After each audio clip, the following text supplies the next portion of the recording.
What's up, everyone? My name is Jake the Dirty Cat, the D-Cat, whatever you'd like to call me. And today we are playing more Final Fantasy XIV. We are continuing the post-game for A Realm Reborn, and yeah, let's just jump into it. Super excited to continue playing. My audience for the other Seed series due to commence momentarily. I would be grateful if you once more seat to the task of recruitment here in Gridania. If you deem the well of potential candidates has run dry, let us rendezvous at the airship ticket counter as before.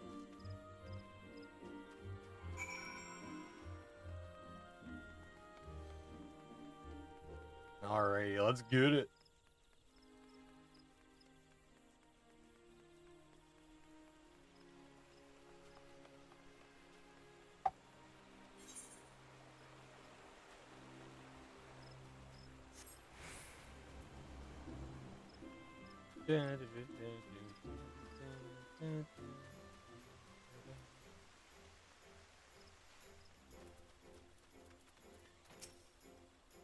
Oh gods, can it truly be you? By what fickle fortune must the first face I see upon my release be yours?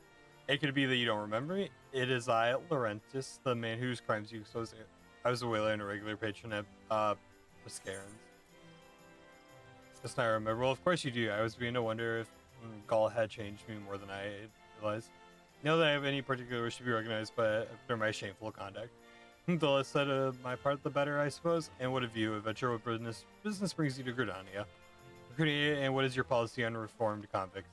As a matter of stand, the Woodwheelers have not more to do with me. This may be the second chance I was looking for. Riven, so you say I shall leave at once. You shall not regret this. I promise you I am a changed man.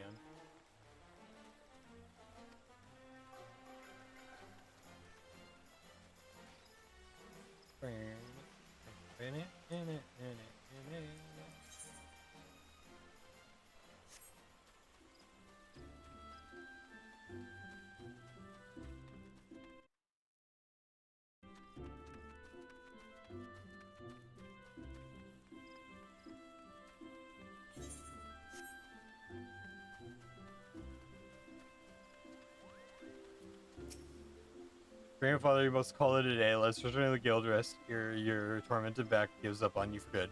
I'm terribly sorry we were just... Oh, bro, isn't it? It's been some time since our paths crossed outside of Copperbell Mines. Why, you were barely more than a novice adventurer then, but look at how far you've come. Mother Mayon tells me it was you who felt the fearsome Black Wolf. And now you see stout-hearted souls to fill the ranks of a new order? Well, the cause is undoubtedly just, and my companion here be much relieved to see me in good hands. Yes, I'll do it. This is the very thing I spent my entire adventure career working towards. I shall join your company just as soon as I have Isildo here safe.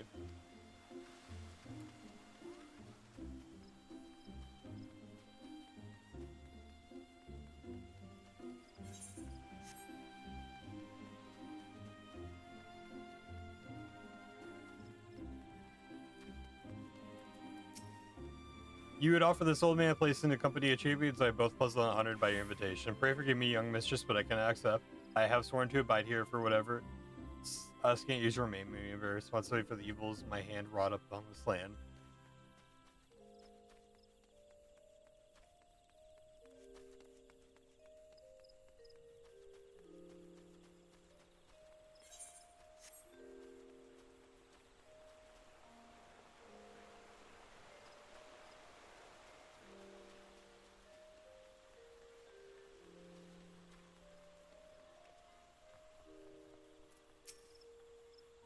Tis not often a guild officer such as myself gets recruited, and this company of yours certainly sounds to have some purpose, but its duties appear less the focus. I must refuse your invitation until such time as your organization is more organized.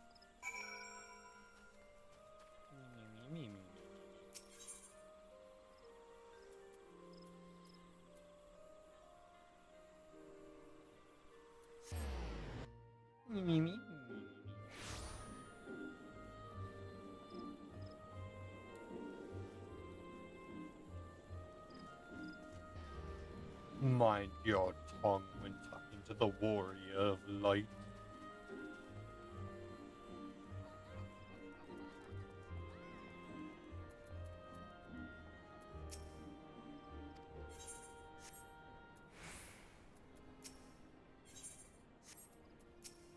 Should probably do some repairs, actually.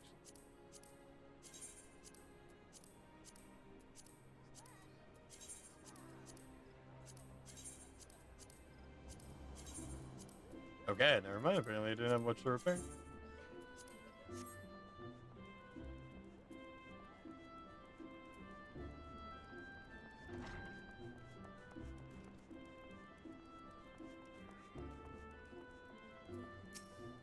Funny news though, bro. For my part, the Elder Seats here was most amenable to our recruitments. A former wood whaler and a seasoned adventurer, our company will not lack for variety. That much is certain, an interesting harvest indeed.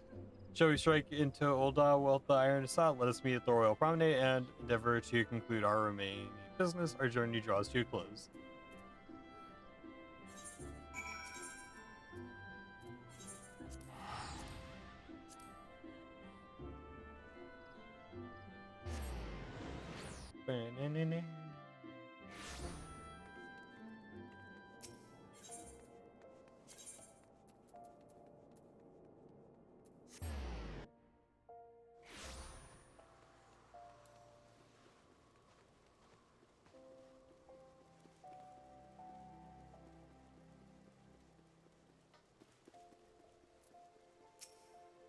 Gulda, the gilded city where one's fortune defines one's worth. I hope some manner of fortune is with us and that the final leg proves as successful as the previous two. Might I suggest ascending to the lower level before beginning your recruitment efforts?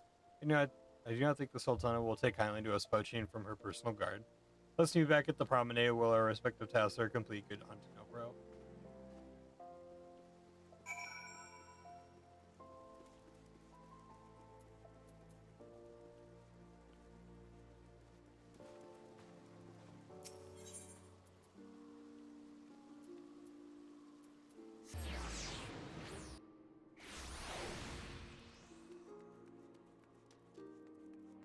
The Colosseum.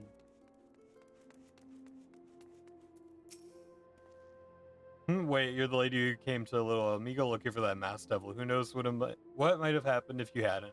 I'd probably be dead, and a whole lot more of my friends besides. We were such fools. Anyway, the disaster really got me thinking about our homeland and about the outsiders who saved us from ourselves. I realized how easily I'd been manipulated. I vowed to make myself a more worldly man, so here I am. The new company, Champions, you say will take me to all corners of the realm. That sounds like exactly the opportunity I need, and don't worry, I'm not the same stripling you met in Little Amigo. I've prepared myself to fight the evil I now know is out there. Welcome to the team, comrade.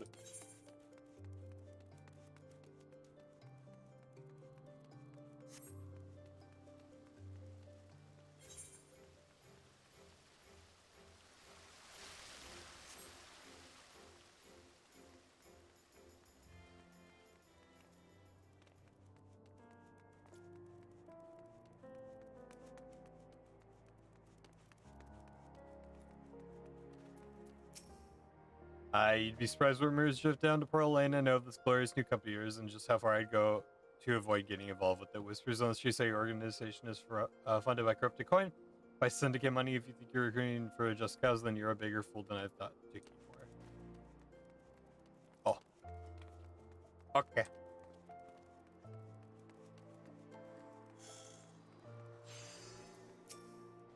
A company that looks to cure the ills of the realm entire. Listen, friend, I can scarce bear the complaints of the next all over, let alone the conundrums of a neighboring nation.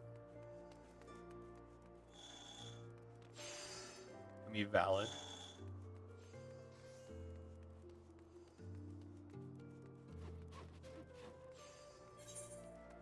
I'm not gonna fault the man.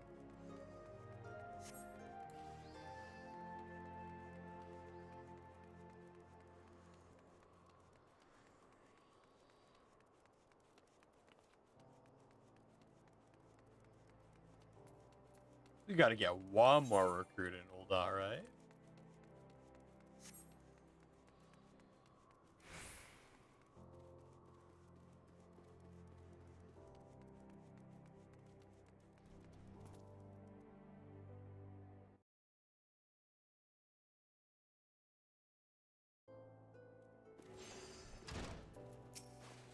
I'm sorry, you wish to recruit me as some new fashion manner of propositioning a lady? I'm afraid you're wasting your time. This lady's already spoken for. Good day to you, miss. Oh.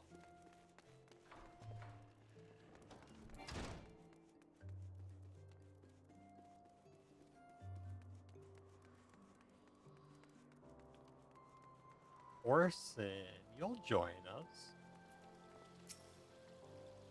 Oh, what a happy coincidence do you remember me? Perchance I am Orson, the Church of Saint Adama Ladama. Thank you again for your timely rescue. And I must also thank you for preventing the fraudulent priest from preying on dry bones less fortunate. The most upsetting business, are you here with your companion Thacker, was it? Ah, it has new companions you seek? Your proposed organization sounds powerful force, but my place is the Church of the Children. Nevertheless, I wish you well in the undertaking. Ooh.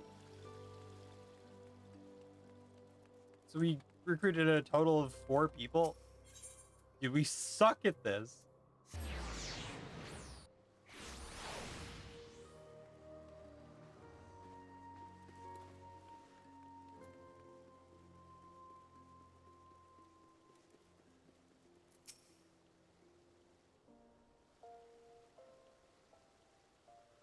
How fared you, bro? What hidden gems of the streets of old offer up in your unrelenting gaze?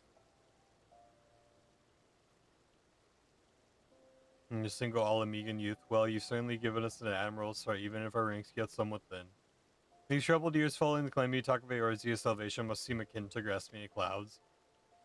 But there are those who have risen to the challenge nonetheless, and the hope you have inspired those people was born in no small part from the victories you yourself have won. Thank you, bro. I will not squander the precious gift you have placed into my keeping. These recruits will become the foundation of a new beginning.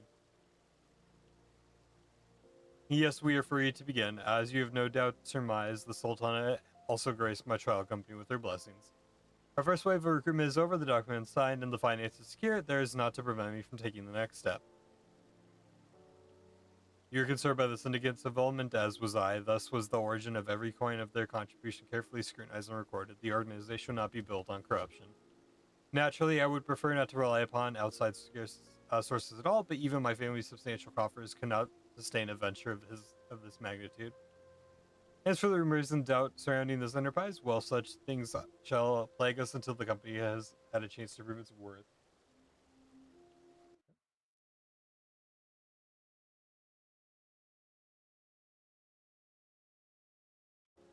It will not be an easy process. We will earn people's trust one success at a time. Speaking of time, we should waste no more of it. Let us return to the Rising Stones and lay the first stone for United Oreos.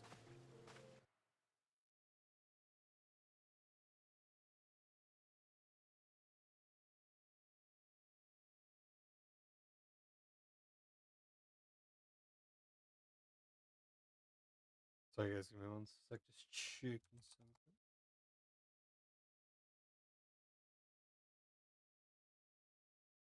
Okay.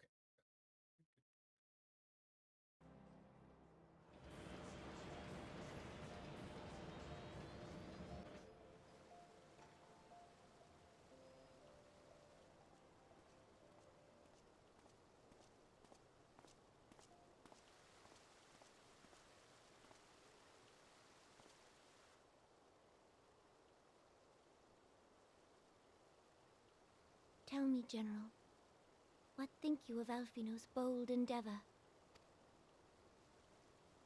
I think it is more than bold, Your Grace. His organization would pave the way for a united Eorzea.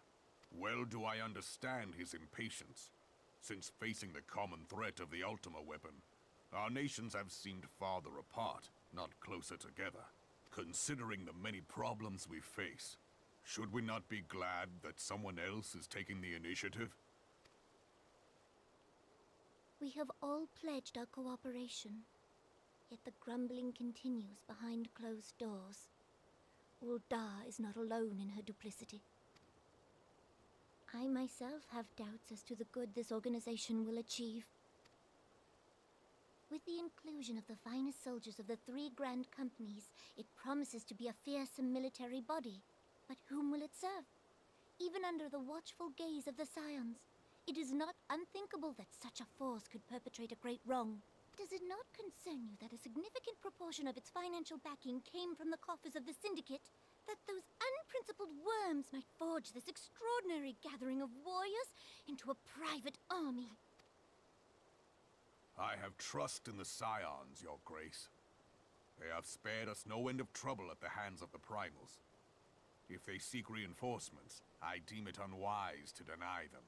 As for their finances, full many gave generously. And though our nobles proffered a sizable sum, their coin did not spill from the pockets of Lolorito and his cronies. And what of the presence of our stalwart adventurer friend in this endeavor?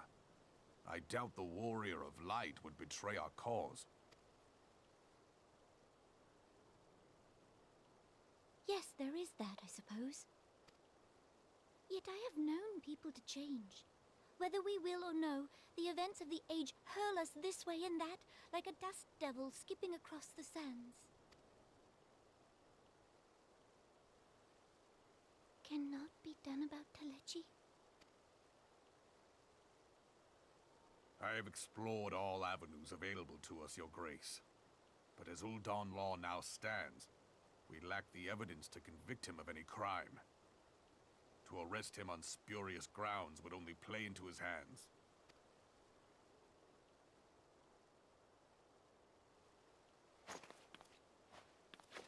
He has all but committed treason, and yet we can do nothing?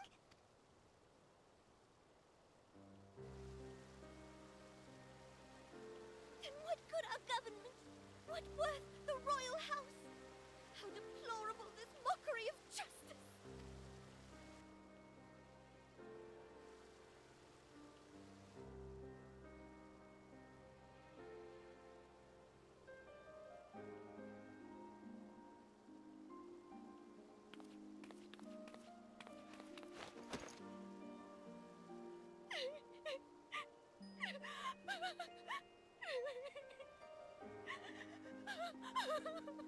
Have faith, Your Grace. It is not over.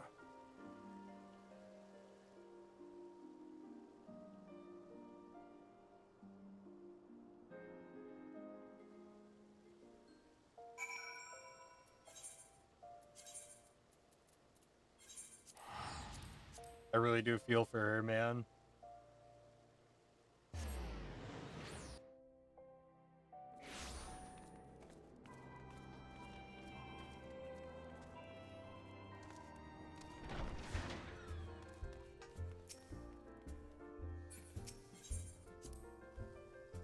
There's a lot of new players playing this game, I feel like.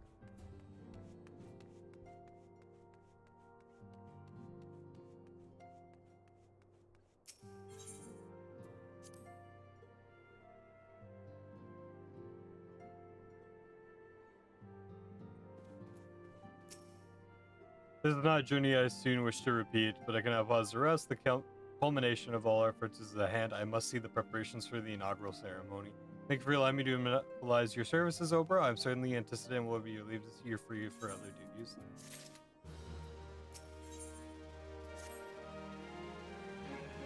Greetings, Oprah. Alpha now tells me all is in place to begin his trial company. The Scion shall certainly be grateful to have the support of such an organization. The inaugural ceremony is set to take place here at the Rising Stones. Tataru is cooperating with Elvina to see that is all is in readiness, so I'm afraid the recruits themselves have been left to their own devices for the time being. Quite a number of new faces have arrived at Revenant Soul of late, and I wonder if Slaffworm might not find himself a roam. When you speak to him and see if there's aught he requires.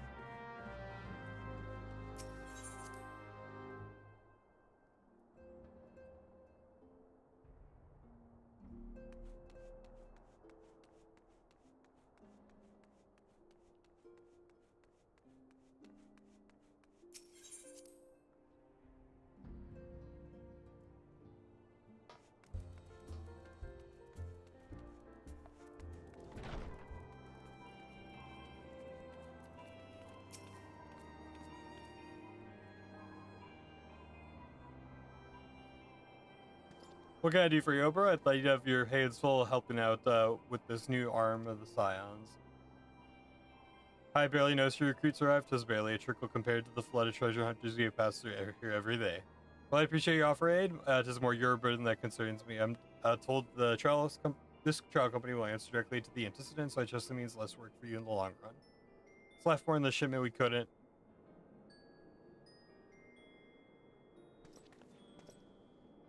God's woman, what befell? We were bringing a shipment to Ravenstall, provisions earmarked for the frontier effort, but as I sought to cross over Mordona, we were set upon by brigands. I believe they may have been heretics. There were many, too many. We only escaped with our lives by mending the supplies. Pray forgive us.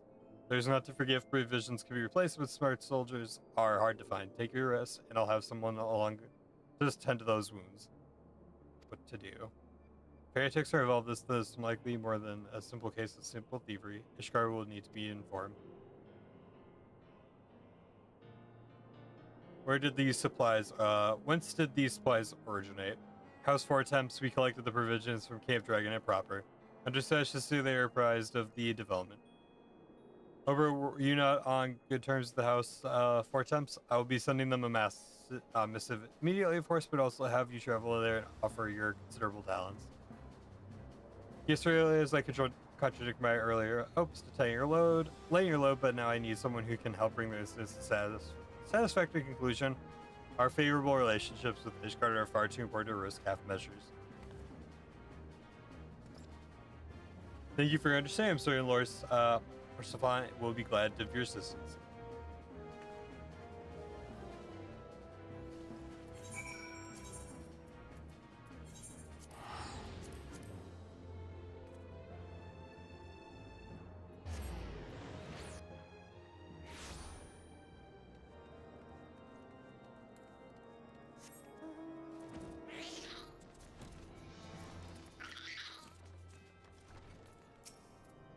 Well, visit my fine friend Oberok Arshans. Would you care for a plate of roast cockerel or some mulled wine? No, I have you.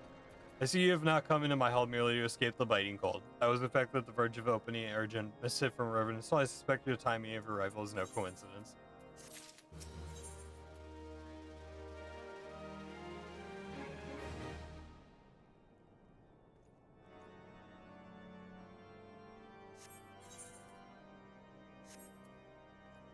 Interesting.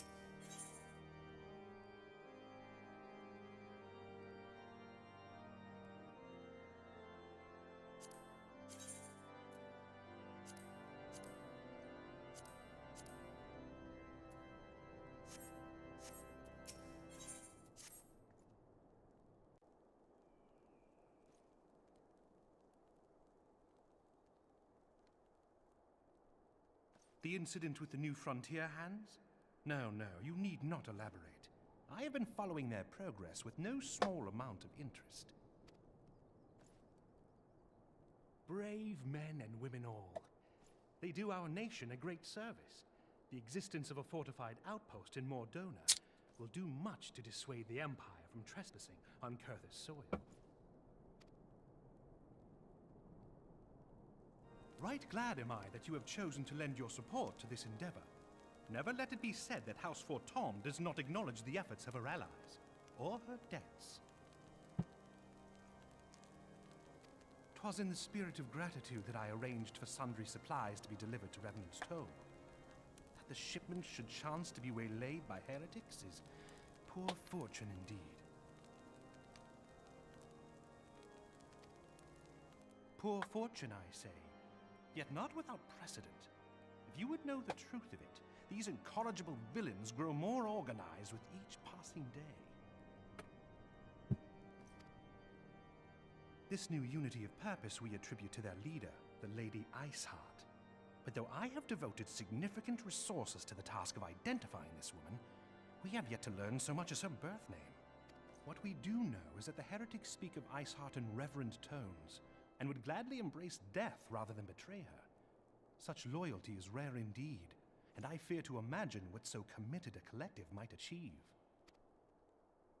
The brigands have not yet been so brazen as to risk direct confrontation here in Dragonhead.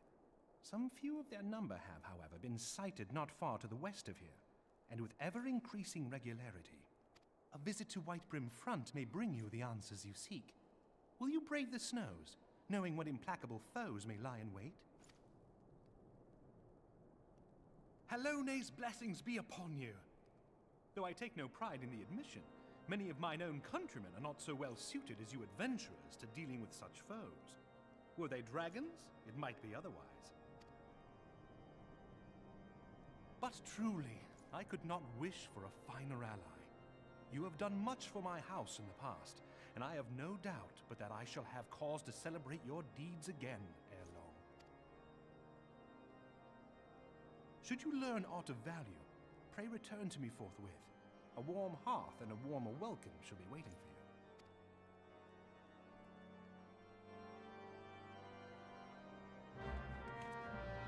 for you. Dun, dun, dun, dun, dun.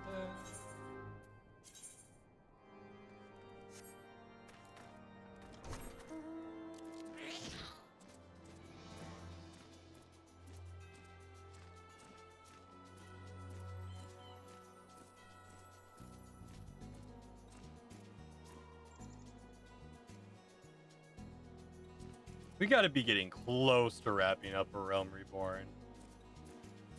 Kinda close, at least. We've dealt with several primals.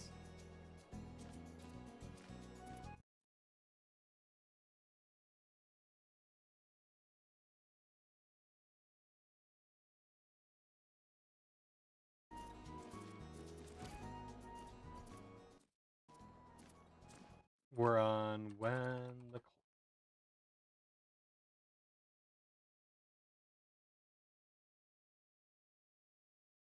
Oh boy. Dude. 1, 2, 3, 4, 5, 6, 7, 8, 9, 10, 11, 12, 13, 14, 15, 16, 17, 18, 19, 20.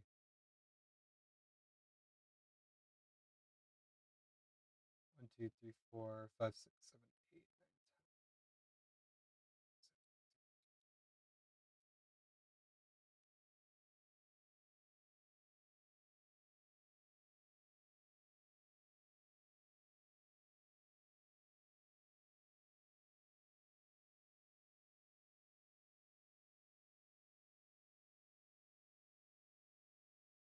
Oh, some of these were removed, actually.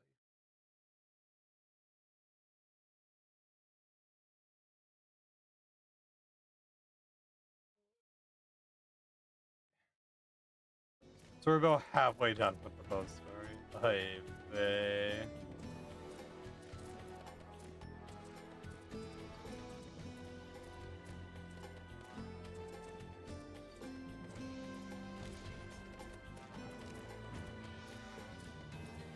So much quest.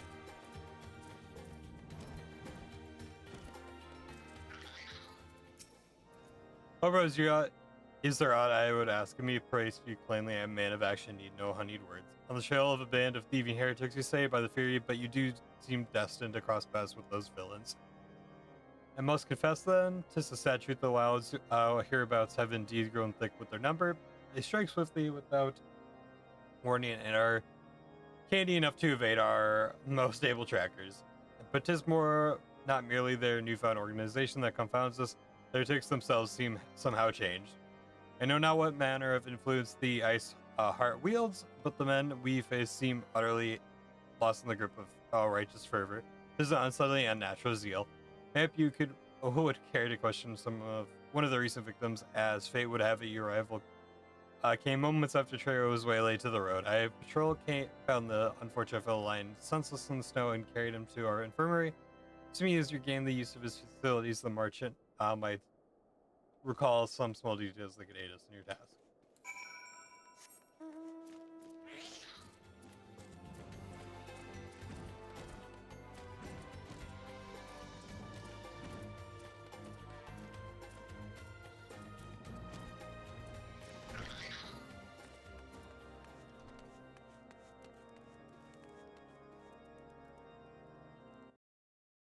Naughty, naughty, bad bot.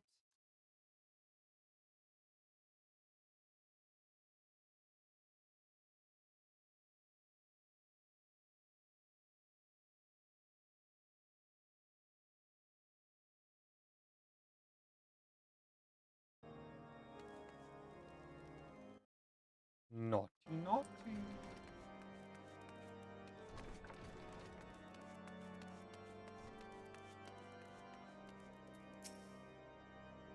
Tell you what happened? Why, yes, of course, I'm quite recovered enough for that. Anything to help catch those cowardly blackhearts. I was traveling my usual route to Wimbrit, Whitebrint, when a sudden blow sent me reeling. The next thing I knew, I was on the ground, and several heretics were rifling through my cargo arms, armor, crystals, and they were taking everything. It was then that one of them noticed my bleary gaze and stalked over to better acquaint my head with his mace. Before darkness claimed me, however, I distinctly heard the words "return to Snowcloak." I dare say that is where they were hauling my goods, but you'll not catch me rushing off in pursuit. They tell me 'twas a miracle I survived it all. I'll trust my thick skull to save me a second time.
I remember this location.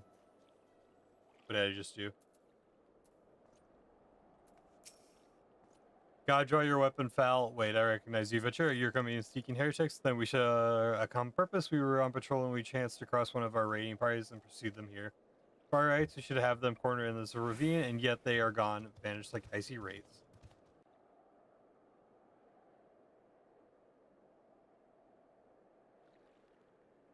I'm so short, dude.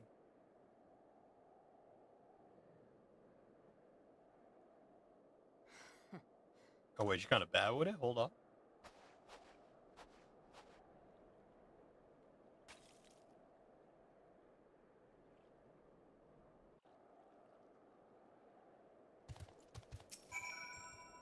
You glimpsed a woman atop the cliff. Could it be Isar herself come to sneer at our folly? And to where did she disappear? The heretics must be discovered a passage from the frozen wall, some hidden tunnel that escaped our nose. We have not the men to risk further investigation. 'Twould be best were we to return to White Brim Front and lay our suspicions before Lord Julamont. We must be fighting Shiva soon then.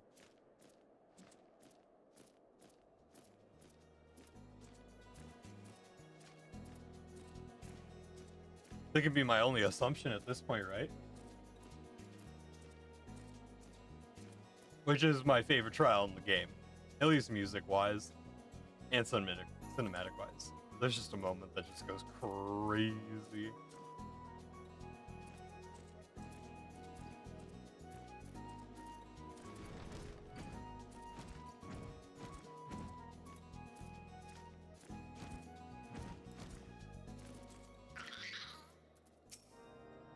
Over appears I owe you. Thanks once again. The surviving night spared no detail in the report. The men you found out near Snowcloak were some of my finest. That they should be bested so handily, I fear I would have woefully underestimated the threat those heretics pose. Well, I understand you might balk at the notion.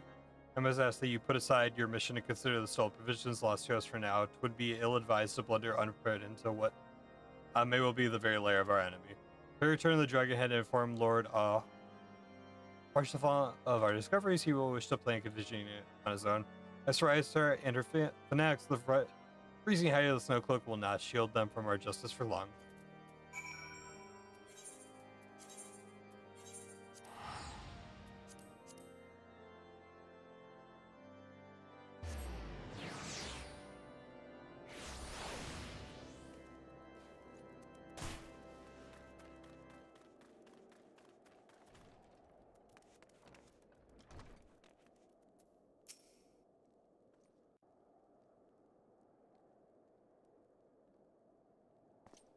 Your return is most timely. Of their own accord, my thoughts had turned to your task and the progress thereof. I confess, my imaginings tended toward the grim and bloody.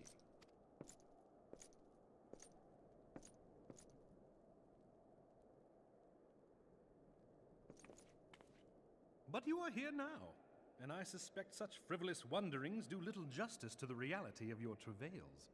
Tell me, what did you learn of Iceheart?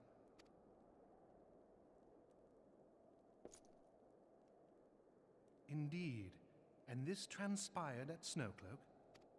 Of all the highlands, that towering wall has borne the worst of the region's brutal shift in climate. So inhospitable has Snowcloak become that we have still to survey the area in its entirety. Could its frozen heights conceal the heretics' hideaway? Mayhap a more robust reconnaissance effort is in order. Putting such considerations aside for the moment, we still know far too little of this Iceheart. That she is capable of commanding such a band of fanatics bespeaks natural authority, and no small measure of charisma. As much as I would like to fathom this mystery with you, the situation has grown beyond my personal purview. I am bound by duty to inform the Temple Knights and request that they bring this matter to its conclusion. Given the glowing reports the new commander has garnered thus far, I am certain that they can be relied upon to take appropriate action. Though Iceheart's true identity yet eludes us, you have provided us with a point from which to begin.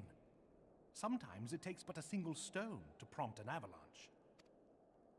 On the matter of the stolen provisions, I have already made arrangements for a second shipment to be sent to Revenant's Toll.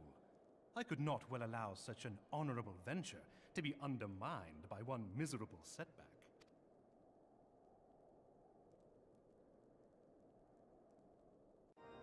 This guy just sounds evil, but I'm sure he's not.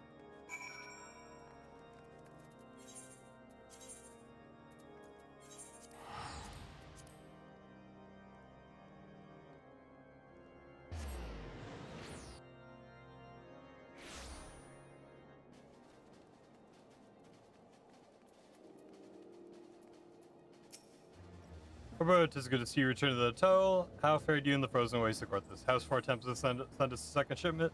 And with some thanks to Lord Horsefon for his continued generosity. Yet even as our towns grow in prosperity, I fear we'll check even greater numbers of those who would do us harm in the name of greater power. All of us, Elfenauts and new recruits included, must remain vigilant against such threats. So, Rogue.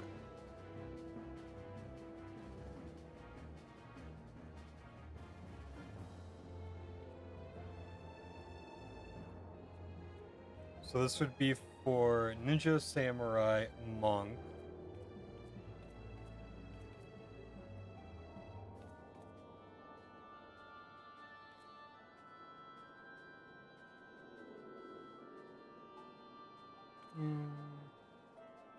I guess we'll take this because we're gonna be playing some Monk and Ninja, so.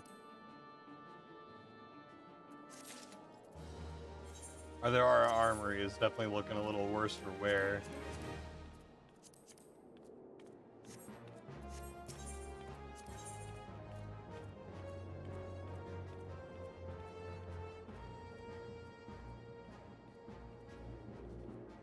We'll definitely be grabbing this for Bard and Machinist, probably?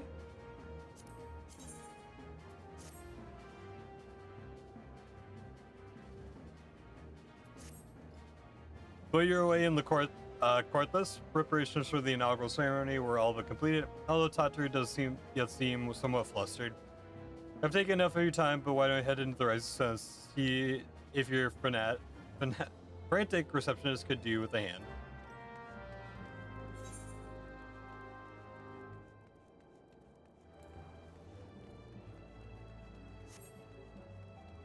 Yeah, let's go see if we can clean up our...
Oh, oopsie. Oops.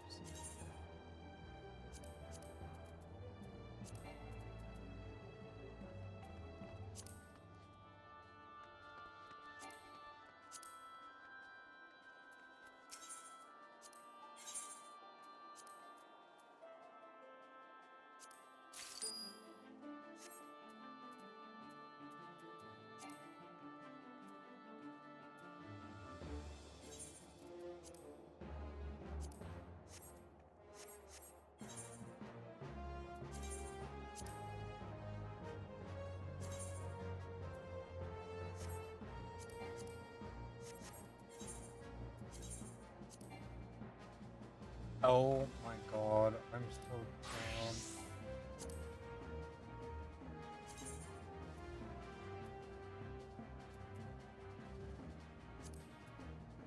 Oh, why am I the way I am?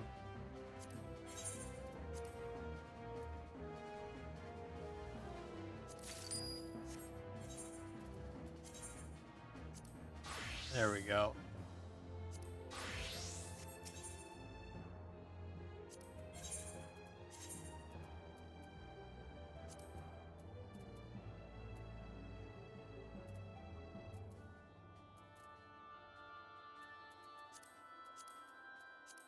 Whatever, that's fine for now. It's ugh.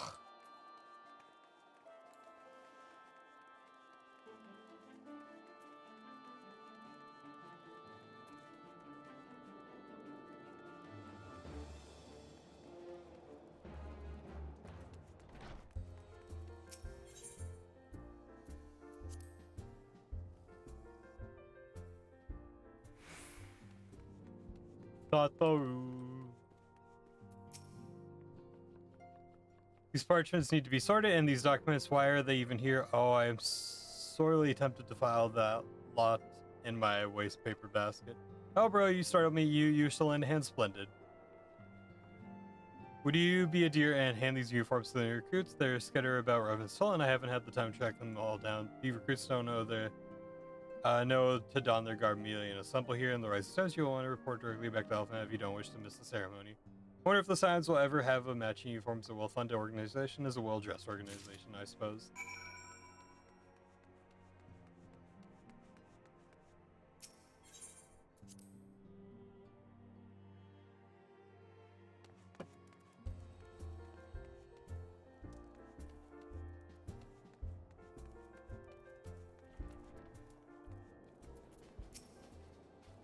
Those who believe in the company will see no riches or short-sighted fools. The giving of oneself is an investment in the future, unless I did some of my name to the cause. These uniforms are a splendid idea. Once organization has made a name for itself, there shall be a wealthy aplenty in selling replica costumes to the adoring masses.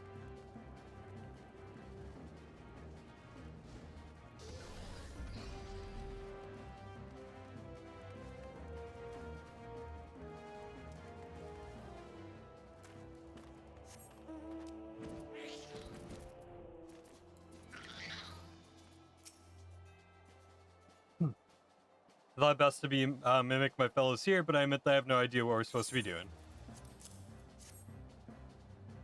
Oh, our new uniforms, I am reminded of my induction into the Wood Whalers.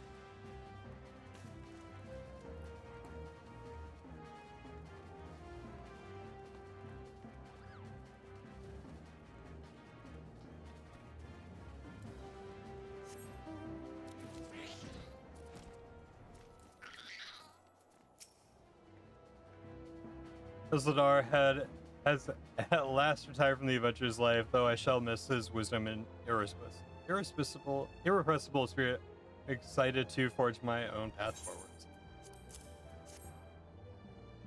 Ah, yes, the uniform, thank you. Truth be told, the thought of pledging myself to such a lofty organization is somewhat intimidating.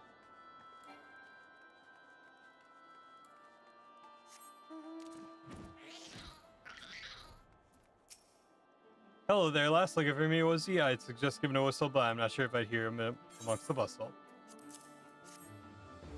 Oh, proper uniforms and all. The thing will cut off the blood to me head. Not so worried though. She'll be fine after making a few adjustments.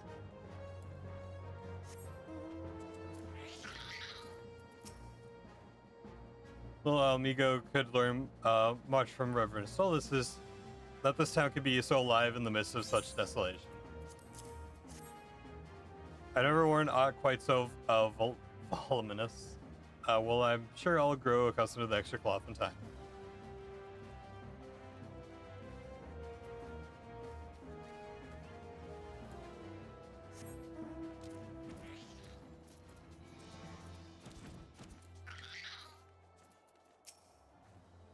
Over Carson's gods, I did not expect to meet you strolling about town. The tales of your primal vows were what inspired me to come to Revenant's Toll.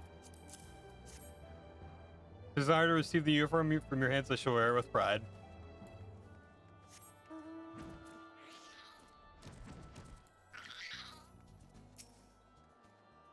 The Scarlet Guard marks me as a proud member of the Maelstrom and a hardy defender of limbs of Lemensa, yet in truth I stand for the betterment of the realm, and thought this new company a fine opportunity to contribute on a grander scale. Oh, now that it's a striking shade of blue, put alongside my Maelstrom uniform, my wardrobe almost certainly not lack for color.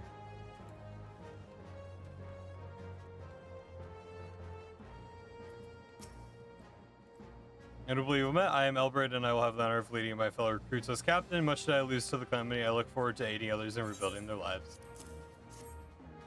Uniforms are a shrewd decision. There is no easier method of creating a common bond among what is essentially a band of strangers.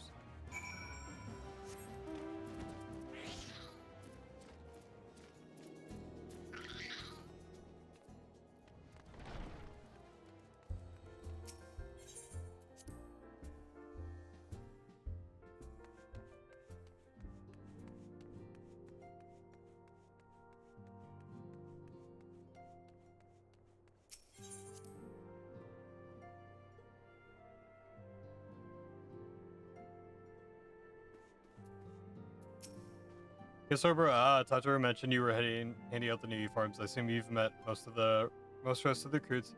Some few answer to call arms I put forth through the established grand companies and such. We are not yet an army, but there is much a small corps of elite warriors can achieve. Damage, I thought of a name for the company. It is my hope that it shall soon be known across the breadth of Eorzea. The moment of truth draws near, bro. Once the last of the recruits have gathered, I shall make the official announcement.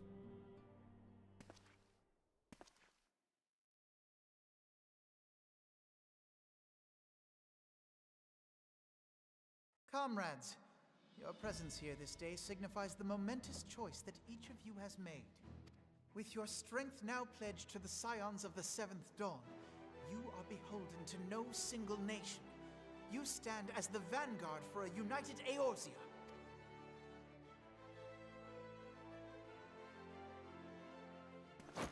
From this moment forth, I declare you crystal braves.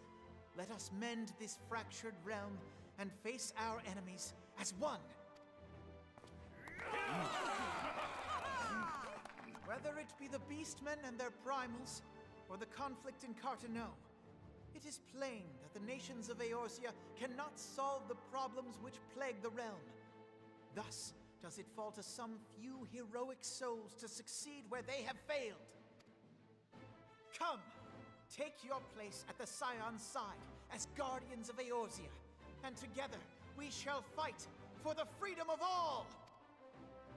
For the freedom of all! Hell yeah, dude.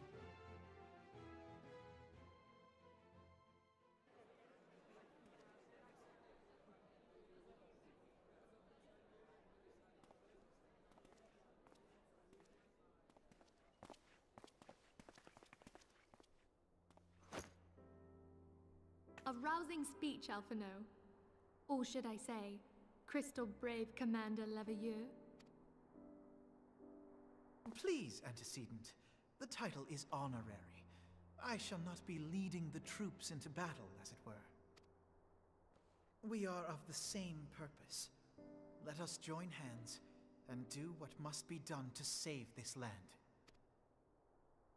The Scions stand ready.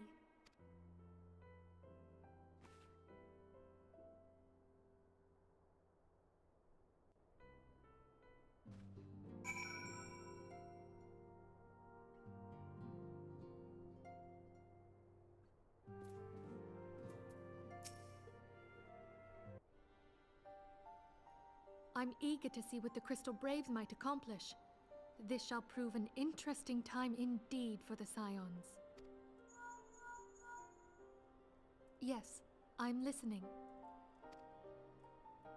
So our worst fears are confirmed. The entire Isle. Such power defies comprehension. Truly? Kryl is alive? Thank the 12. I see. Pray, inform me if her condition changes. Yes, I shall pass on your words to Urianger. My thanks. I shall contact you anon. When I learned of the loss of the Isle of Val, I dared not hope that my friend had survived. Yet, by some miracle, it would seem she has. She's still to regain consciousness, it is true, but better that than death. Putting this happy news to one side, we must now endeavor to make sense of the readings taken by the survey party. It appears the etheric disturbance which accompanied the Isle's destruction is of a magnitude alarmingly close to that of Ultima. Could the Ascians be responsible for this devastation as well? I wonder, have you heard aught from the Mother Crystal since the battle with the Garleans? Then she speaks to neither one of us. Heidelin's silence portends naught but ill, I fear. Louisoix, I pray you yet watch over us.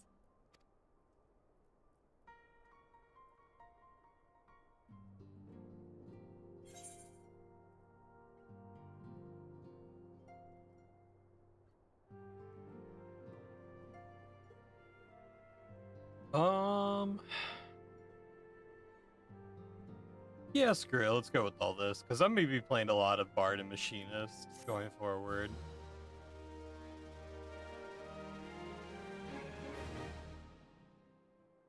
Hey, what's up, Matt? How's it going today? How are you doing?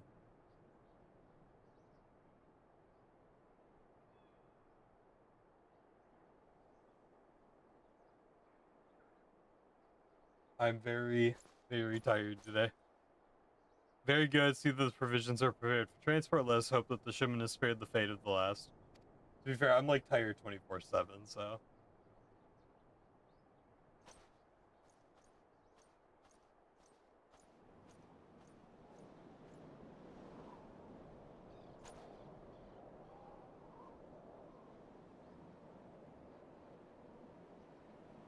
The winds are uncommon fierce this day.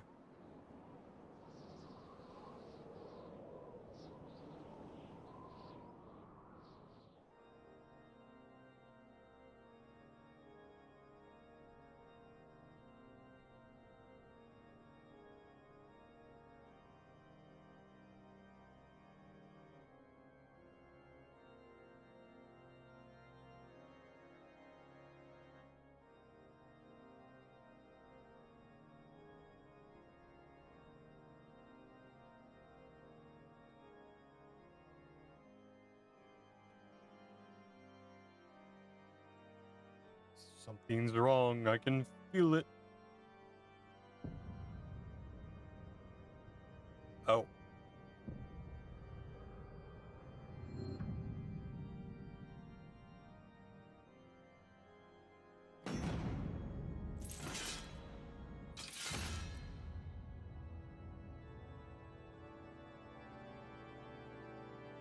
That don't seem good to me, chat. I'm so excited for tomorrow. Arc Raiders, baby.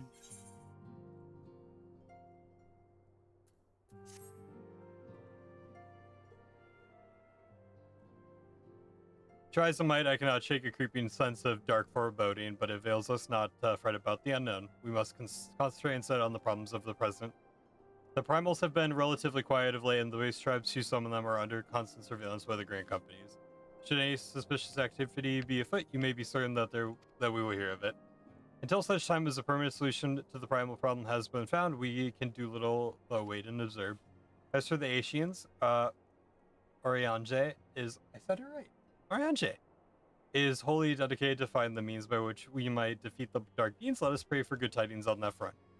But all that you knew, Ari, let us speak on the more current matters, in particular the state of the Crystal Braves. Alphanod did well to found the organization, but ensuring its smooth operation is another matter entirely. Though I doubt not that he is doing his best, I felt that his helping hand or two would not go straight. It is an effort to someone of Archon's new system, but he declined. You know how he can be independent to a fault and singularly loath to accept help. Save, of course, when that help comes from you. Alphanod has entrusted countless matters of import to your care in the past. I believe he would not hesitate to do so again were you to offer. We should be more grateful if you go to him and support him in whatever manner you are able.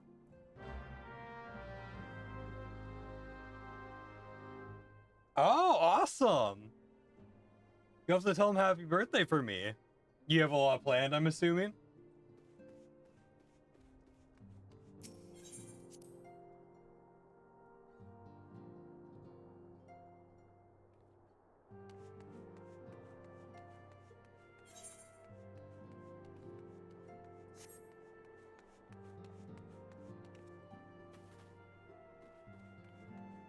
The Crystal Braves. What is up, bro? And do be concise, I am rather busy. You would lend a hand, you say? I see. Well, now that you mention it, there is a matter that wants your attention. Given its sensitive nature, I always hesitated to trust you with the raise, but the demand upon my time are such that I had little choice.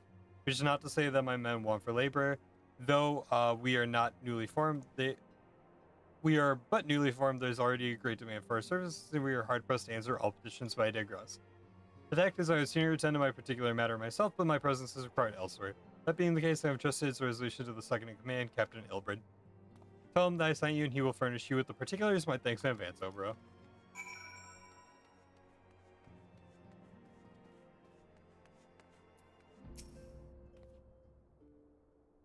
Tomorrow, dinner with my parents and some friends at a fondue restaurant. Friday, Halloween dinner, plus evening with his family Saturday. Hail to you, Scion. How might we serve you?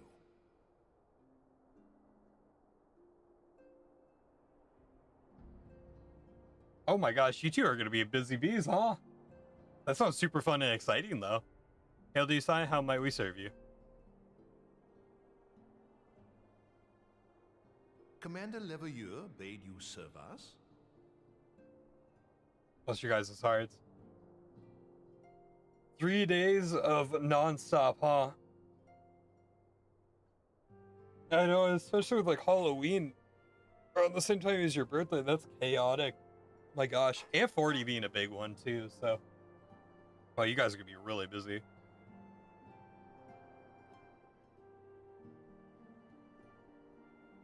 I won't be streaming Saturday because I'm going out of town to meet up with a bunch of friends for Halloween.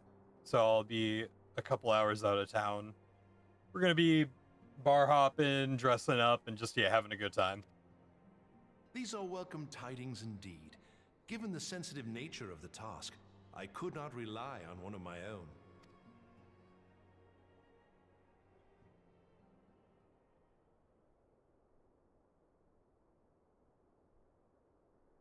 That which I'm about to tell you, I tell you in the strictest confidence.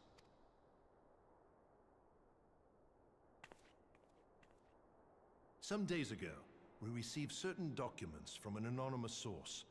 They notified us of the presence of a Garlean agent within the ranks of one of the grand companies. Following some discreet inquiries, we identified a suspect among the Immortal Flames, whom we detained for questioning. Alas, the man was not our agent. He was but one of many men in the agent's employ. We pressed the traitor for a name, but he had none to give. He claims never to have met his master, whom he knows only as the Ivy. He was, however, certain that this ivy had coiled itself around every part of the immortal flames.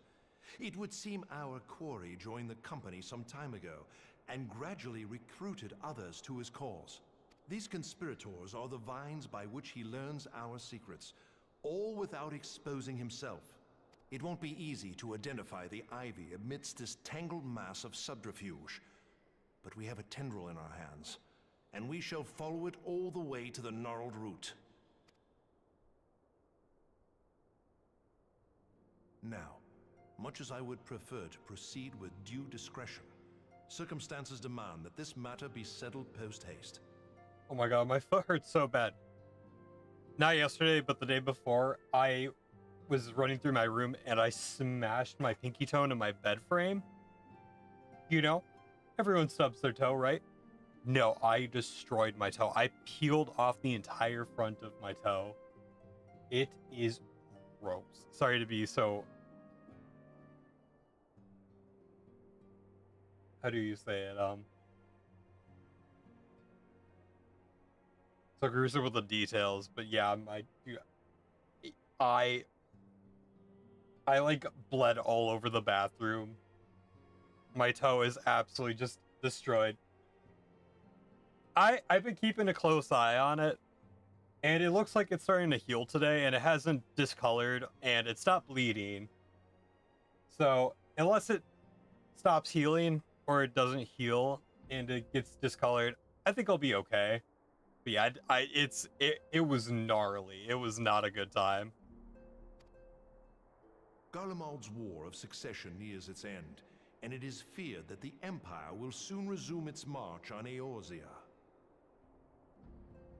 I try to avoid going to the doctor if I can, because it's so damn expensive in the U.S.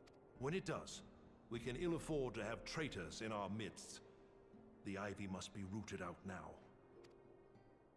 We must begin by apprising General Roban of our findings. I would ask that you accompany me to the Hall of Flames and remain on hand to see that things go smoothly. And it doesn't help that I'm not currently under any health insurance. So if I wanted to go get it checked out, it would easily be a few $100s just to go to the walk-in. Assuming the ivy's tendrils are as widespread as we believe, he will be aware that an investigation is underway. And if that is the case, he may well move against us. We must be prepared for anything, while taking care not to betray our purposes by seeming prepared. A simple enough task for a one-woman army like you.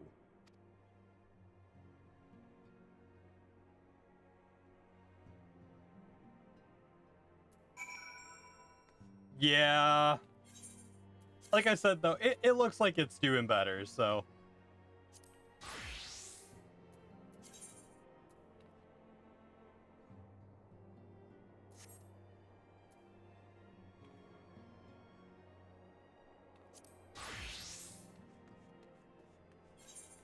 We'll be okay. We'll be okay.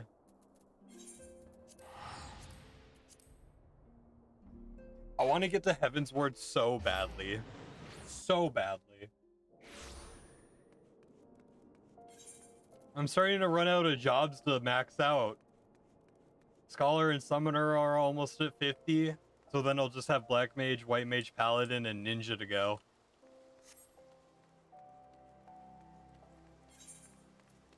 So that's 1, 2, 3, 4. Yes. Easy. Oh, you finished the 2.0? Nice, dude. So you're not too far behind me now. Well, well. What brings you here, my friend?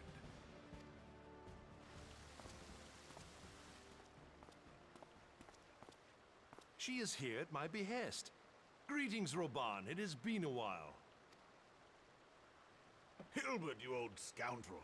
When they told me you'd be visiting, I scarce believed my ears.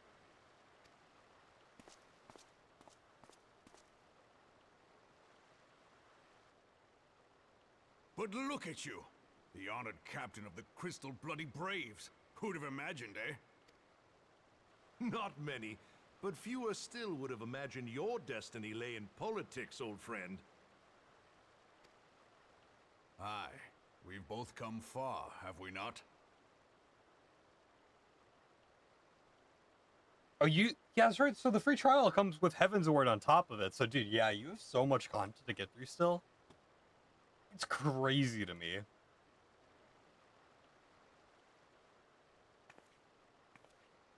Lest you wonder, Hilbert and I go back a long way. We've been friends and rivals since we were lads. The last time we saw each other, Alamigo had just fallen, so you can guess how many summers it's been. And in all that time, not a word from the fool. Ah, well, my dealings tended toward the modest and mundane, unlike some I could mention. As I hear it, no sooner did you reach Thanalan than the brass blades clapped you in irons and dragged you off to die on the blood sands. Being a stubborn sort, you won 1,000 matches and earned yourself a place in the people's hearts while you were about it. Then, with your mountain of prize money, you bought the Colosseum and secured a seat on the Syndicate. Those balls, brother! Rags to riches does not do it justice. You're a hero to the common man. Ha! Spare me. I am no hero. If anyone is worthy of that title, it's our friend here. Next to her, I'm little more than a glorified butcher. But you, Wilbert, you sell yourself short. By all accounts, you are an adventurer of some standing. I like to think that I did my part for the greater good. But if you're no hero, then I'm no adventurer, not in this company. Anyway. You guys are too kind. I have tidings. So there has been progress. I've let it be known that this meeting is a reunion between old friends. None will give your visit a second thought. Dude, right? Raban is so badass. Like, it's really hard not to, like, I don't know. Raban is definitely up there for my character Convene list. elsewhere would only attract attention. Let us speak here, in plain view of all.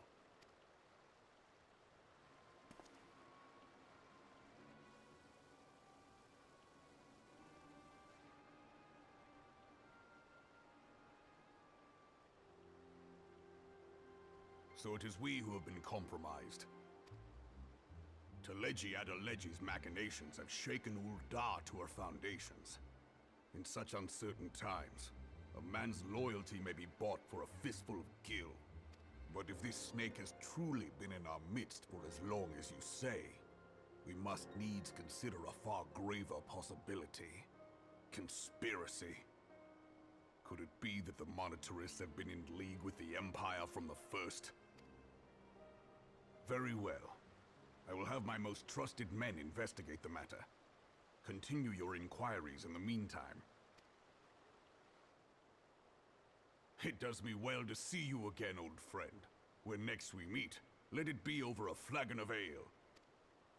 Yeah, I'd I look have a forward flag to and a it. veil with Let us Raban reminisce any day of the bygone week. days and drink to the future of our homeland. Could you imagine the tales this man could tell? Oh my god.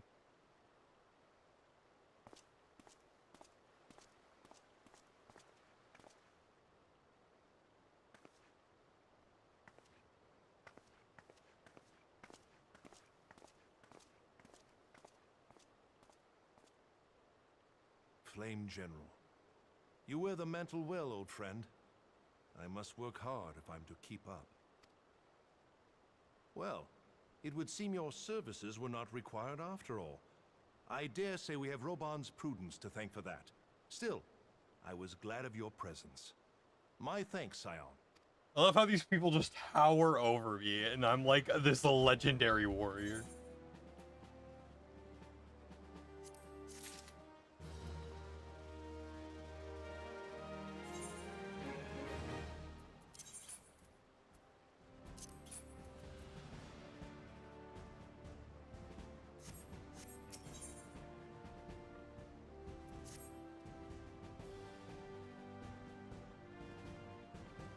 Dude, right? That'd be so sick. However, the ivy begins in earnest, Scion. Suffice it to say, we must tread warily. One misstep may well cost us our lives. Our business here is concluded for the time being. Let's return to the Rising Stones and report to Commander Olivier.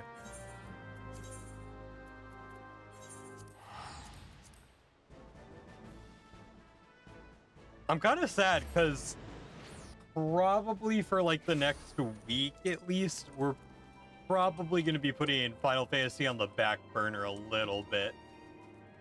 With Arc Raiders coming out, the Battle 6 BR came out yesterday, and Outer Worlds 2 going on Game Pass today. We might be we'll continue playing Final Fantasy, but it's definitely going to be less frequent for a while at least. So tomorrow and Friday is almost like strictly going to be dedicated to Arc Raiders. But like I said, Final Fantasy, we are going to get through the entire thing over time. This is going to be a mainstay game on the channel for a while. We returned from Ul'dah, Commander. And now a moment too soon, something has happened. Trouble? You will recall the 4th was tasked with reconnoitering the rendezvous site used by the Ivy's minions in Imperial context. Soon after you left, we received word that the unit was ambushed en route to its destination. God damn it. According to the report, one of our ears has been taken captive. The Garleans, or one of ours has been taken captive. The Garleans, not wont to treat their foemen with dignity, and I have great fears for her safety. We must dispatch a rescue party at once. You call those braves who are afield. Begging your pardons, Commander, but we have not the time. I'm afraid I must ask for your aid once more, Scion. An ill-prepared rescue party will only serve you to provide the Garleans with more captives, yet time is of the essence. Simply put, you are the best chance we have. Captain Ilbrid has the right of it. I trust you're willing, but of course you are. Now, alien of the 4th lies in wait in the tangle near the entrance to Castrum Sentry. Seeker and she will apprise you of the situation.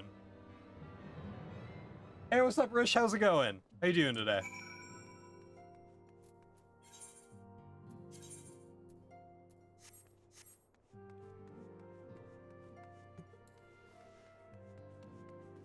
Satoru.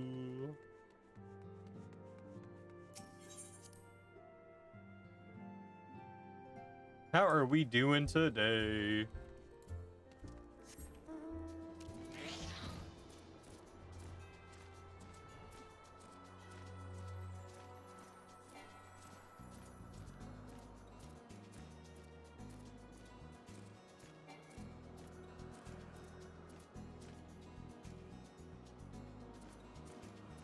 I need to eat something at some point. I'm starving.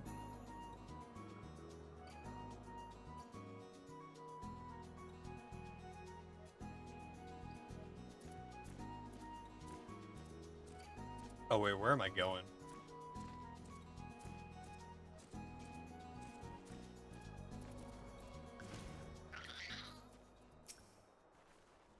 Few days from the rescue mission, we earned your debt, Warrior of Light. Now time is against us, so allow us to brief you on the situation.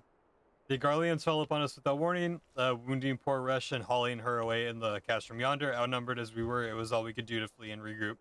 Here as we speak, the Garleans may be interrogating Resh, or worse, with her hurts. I fear that she will not survive their touches. We must rescue her without delay. Our order may yet be in infancy, but the bond that binds us as strong as Mithril.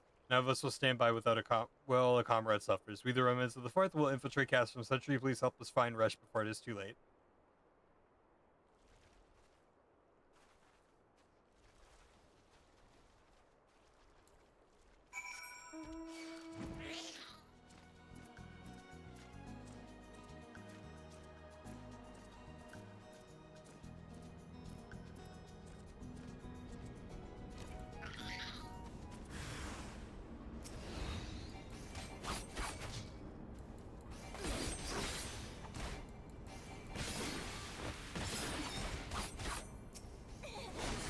Oh, why do I mess up my stupid rotation so bad on this class?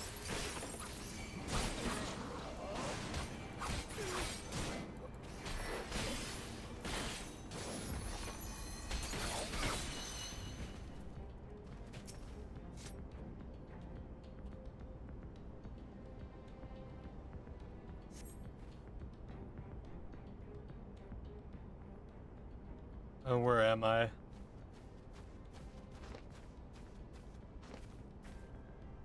Rush, thank the gods we found you.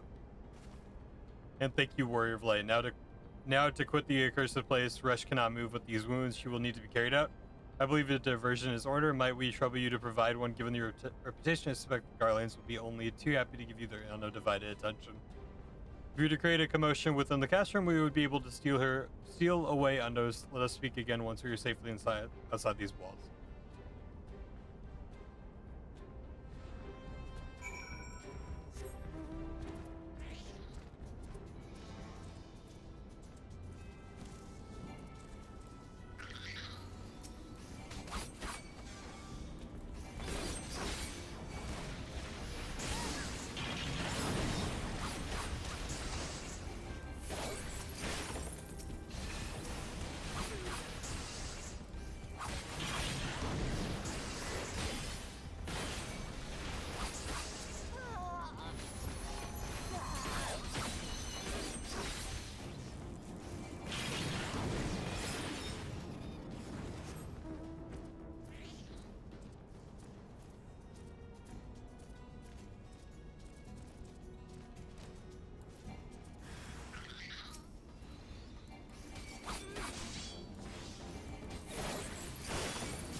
It's easy work. I am the samurai.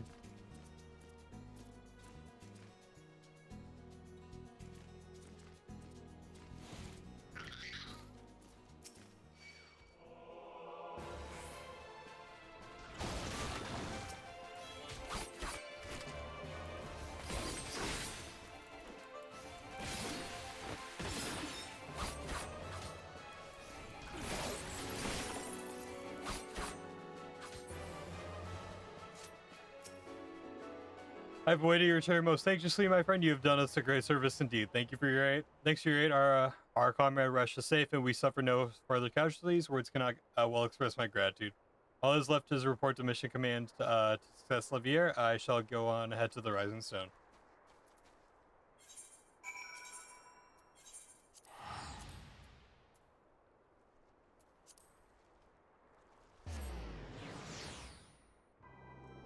I do have a million notifications.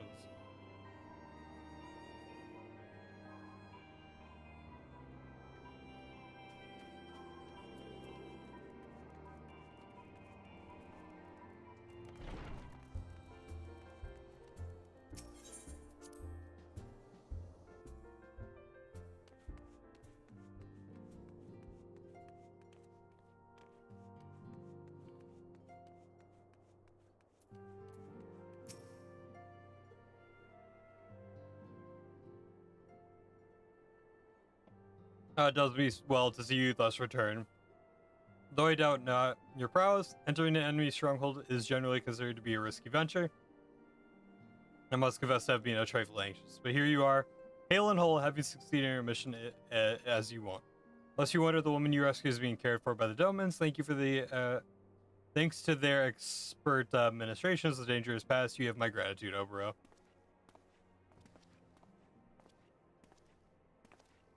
Allow me to thank you also, Silent. Rush owes you her life. We escaped the minimal casualties this time, but we can ill afford to be caught off guard again. The Empire is not Empo to be trifled with. As you say, Commander, I will see to it that the men keep their wits about them. And it may yet take time, but I will not rest until we have identified and apprehended the Ivy. I have every confidence that you will succeed, Captain.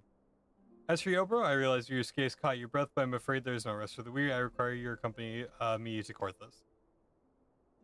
I've been granted audience with the Ishgardian dignitary, you see, and the man expressly requested your presence. Oh, do not look so surprised. You should be familiar with the trappings of fame by now. We shall depart as soon as you are ready.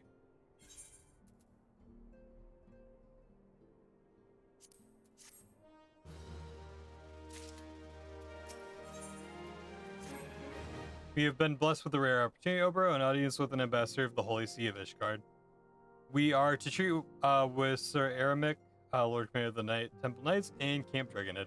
It is considered a great honor to serve the Holy See directly as Temple Knight. Needless to say, the leader wields tremendous political influence. It would be wise to court his favor. For that reason, I consider your attendance essential. If Sir Aramic wishes to meet the woman behind the legend, I would not deny him the pleasure of your company. The antecedent should see the wisdom of this plan when you request her permission to accompany you to Korthus. Mayhap you feel this to be a waste of your talents, which could doubtless be put to nobler use. If so, I should remind you that more good can be accomplished with the stroke of a pen than the thrust of a sword.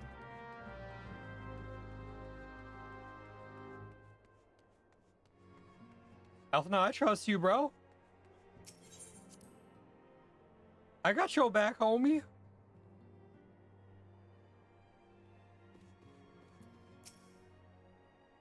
Meeting with the Ishgardian ambassador, by all means, I think it a wonderful idea. We have received no reports that etheric disturbances or unusual beast tribe activity of late. If Alphanod believes your presence may help him to secure more favorable terms, I see no reason to deny him.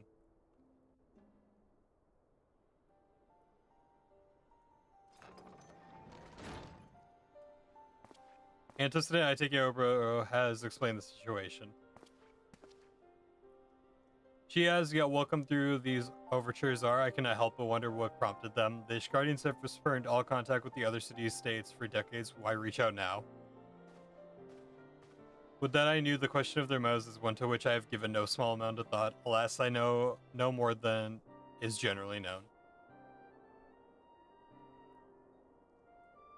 The notoriously reclusive nation of Ishgard, situated at the center of Abalethia's spine, ruled by the Ishgardian Orthodox Church, at the heat of which presides the Archbishop. Members of the original Eorzean alliance formed in the wake of Elamigo's fall some 2 decades ago. Friends of Kavias who withdrew from the alliance as soon as the Imperial fleet was routed at the Battle of Silvertear Skies. Since which time their borders have remained closed to all outsiders. They have rejected every one of their former allies' calls to reopen dialogue, turning to deaf ears to their neighbors' pleas even when the calamity loomed large. And on the fields of Cardinal, where brave men and women laid down their lives to defend their banners were conspicuously absent. I've tried to convince Ishgard to rejoin the alliance at every opportunity. I've explained over and over again that unless Eorzea stands united, we cannot hope to preserve our freedom. One by one, our nations will fall as once fell Alamigo. And what have mine efforts yielded? Why not? Surely this is considered a step in the right direction.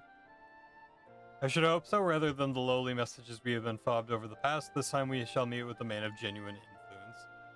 Of course, I am not so naive as to think that come out of the goodness of their hearts we have something they desire, though I have yet to find out what.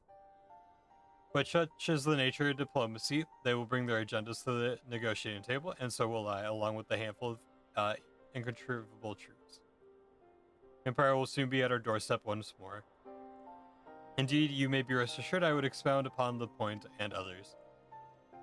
Let us depart for Camp Dragonhead Obro. Our old friend Lord Harshfont is expecting us. Since our quest to recover the Enterprise, I understood you have farther graduated yourself with the man. Excellent work. His fondness may prove useful to our cause.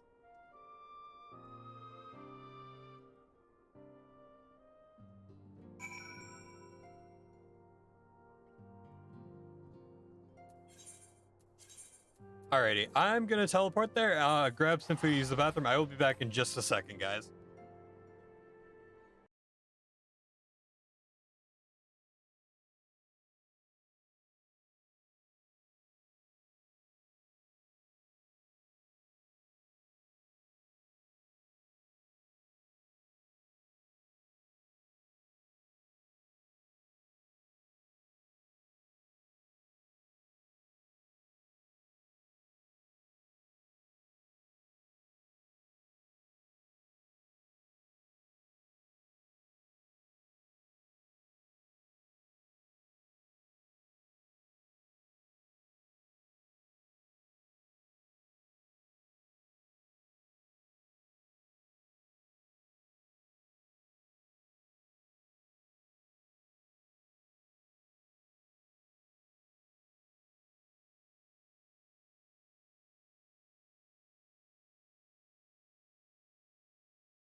Okay, sorry about that, boys and girls. I am back. Sorry, I was starving.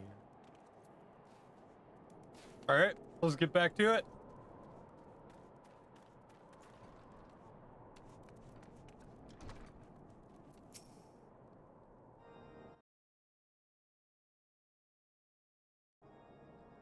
Oh, bro, ever a welcome sight. Our hearts have been stoked to blazing in preparation for your arrival. It would not do for such a distinguished personage to catch cold while enjoying our hospitality. The gesture is much appreciated. I fear I shall ever struggle in cold climes. Ah, good Master Alphinaud, as an honor as always. Oh, Jesus. Likewise, Lord Harshfont, forgive us yet another imposition. I fear we have relied overmuch on your aid since you so generously assisted us locating the Enterprise. Nonsense, any debts incurred have long since been repaid. Besides, who can say what the future may bring? House Hortense may even seek the aid of the newly formed Crystal Braves. In any case, I am simply delighted that the Holy See is at last willing to grant you an audience. No doubt your discoveries at Snowcloak helped to justify the decision. The recent resurgence in heretical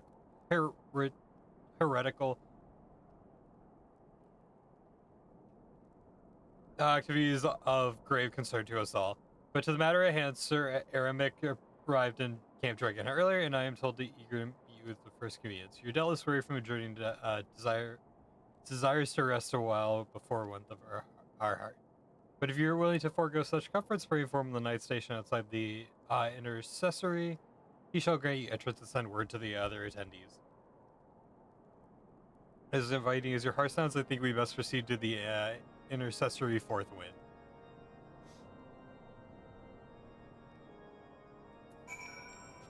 Jeez, man, I just keep getting tongue-tied playing this game. Hopefully we get another voice cutscene, because I'm losing my mind trying to speak. Are you expecting battle? Pray you take your ease inside, and I shall summon the others.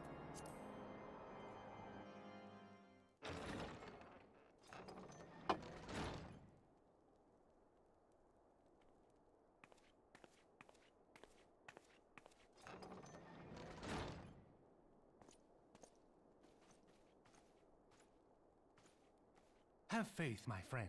You need only state your case with confidence and clarity.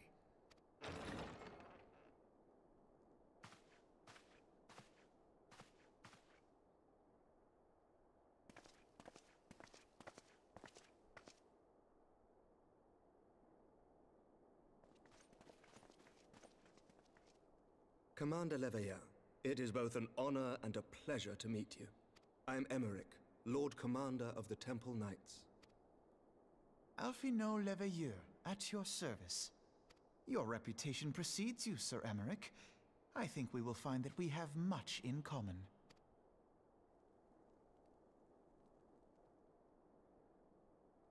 Speaking of reputations, yours towers over us all. Does it not? It does indeed, Lord Commander.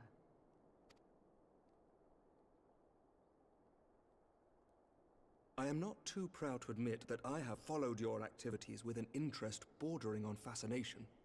Full glad was I to learn that you would be joining us. Now then, shall we begin?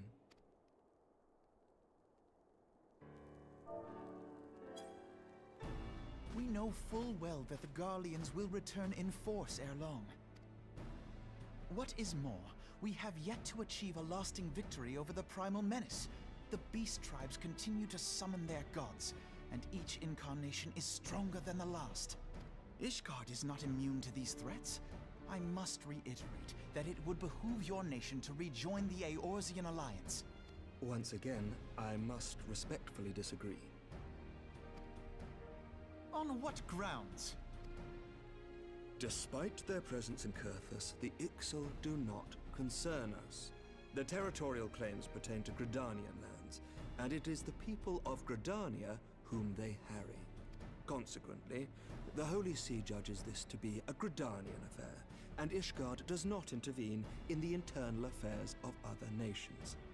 Even were that not the case, our forces are wholly committed to the Dravanian conflict. We have not the Knights to spare. As for the Garleans, we are not ignorant of history. We have observed the rise and expansion of the Empire, and we agree that it is only a matter of time before they resume their campaign in Eorzea. Then surely it would be in our best interests to present a united front. Mayhap one day, but not yet. Gaius van Belsar is dead, and the legion of conscripts he left behind lacks the will to fight. We think it highly unlikely that they will emerge from behind the walls of their castra for some time. Forgive me, but if Ishgard's position has not changed, why did you agree to this meeting?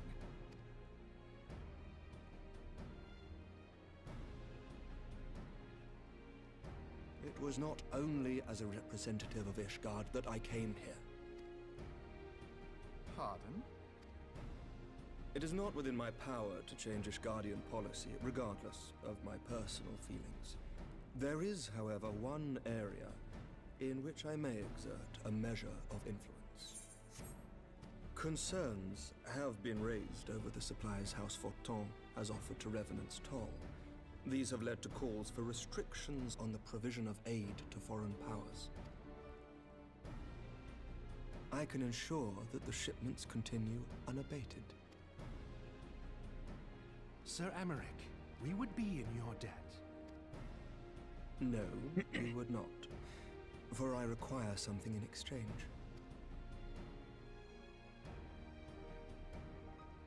Of late, there has been a flurry of Dravanian activity, the purpose of which was not immediately clear. However, our astrologians have since observed alarming changes in the heavens. The dragon star waxes unnaturally bright, and there are whispers that it portends the resurrection of Midgard-Sorma. The fallen guardian of Silvertear Falls? That's absurd. Full many times have I gazed upon the dragon's corpse still wound around the Agrius, and wondered how different our world might be if it yet lived to plague the skies. I do not know, and I do not wish to know, nor does any son of Ishgard. Yet the mere presence of Dravanian forces is not sufficient grounds to send knights to Mordona, whatever our astrologians say. As I told you before, we have not the forces to spare. But we do. So you will intervene on our behalf if we agree to watch over the Keeper of the Lake. Do you accept these terms? I do. I will see that you are kept abreast of any developments. I regret that we could not come to a similar agreement on other matters, but I understand that you are not at liberty to make such decisions. Nevertheless, I hope that what we have accomplished here today will serve to demonstrate to your countrymen that we can work together towards a common goal. Mayhap one day we shall look back on this moment as the first step towards a united Eorzea. Mayhap we shall, Commander.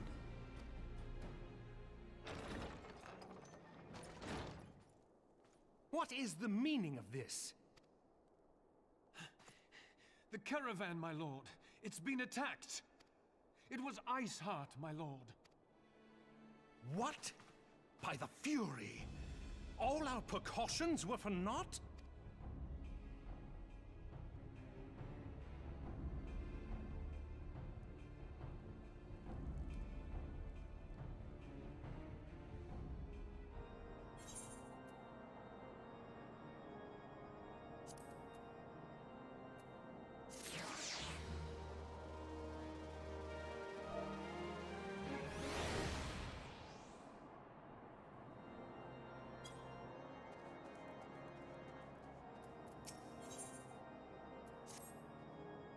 Just when we were starting to make progress. And to make matters worse, the caravan they spoke of was bound for Revenant's Toll of all places. Honestly, were I so inclined, I should think the gods were conspiring against us. Happily, however, I am not. I would know more of this attack. Let us speak with Lord Harsfont and find out what he has learned.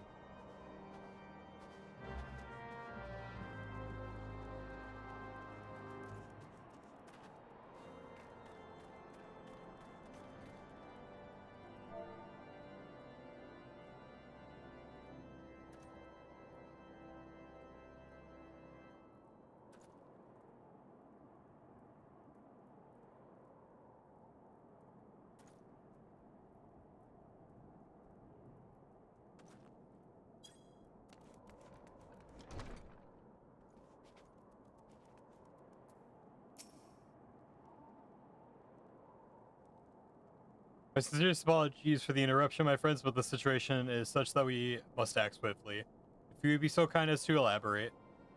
Isart's heretics fell upon the caravan bound for Revenant Soul as if it was passing through Boulder's Downs.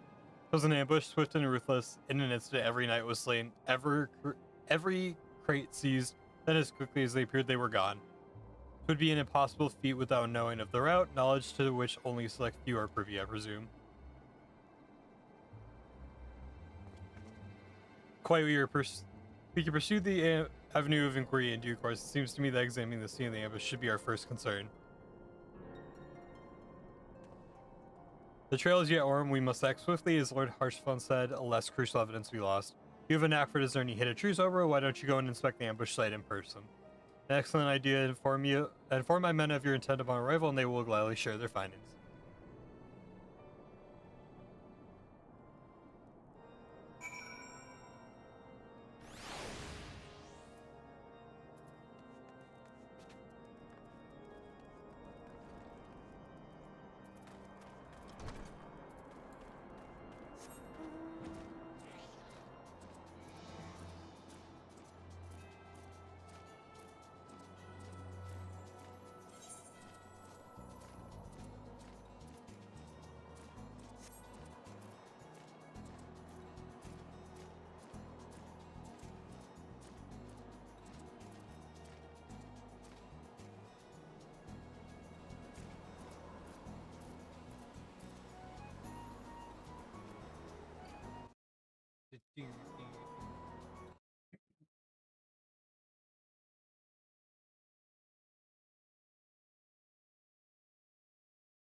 I can't see shit out of this thing.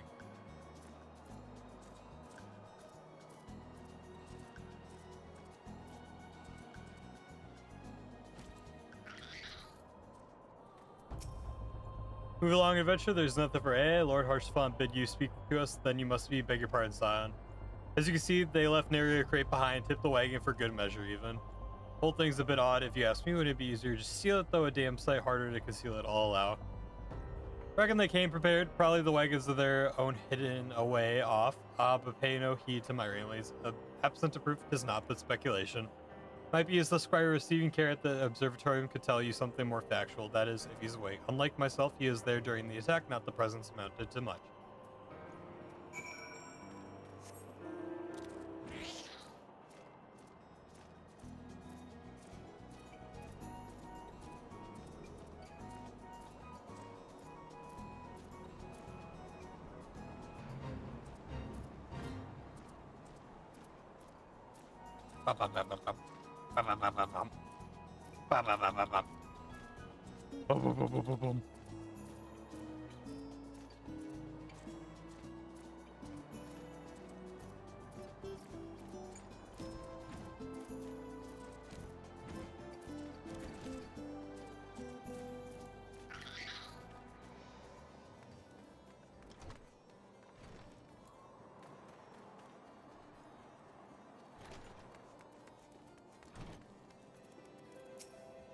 You come to ask about the attack, haven't you? We came upon them before the entrance to the Hall of the Seven Echoes. Pilgrims we marked them as.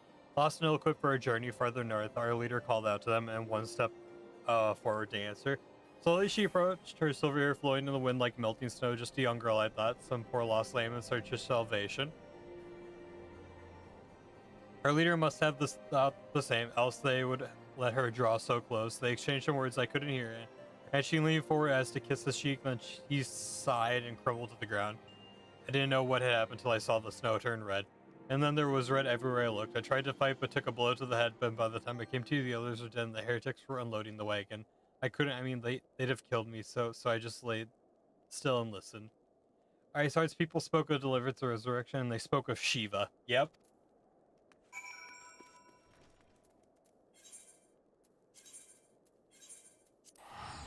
Oh, I'm so excited for the Shiva fight, dude. I love this fight.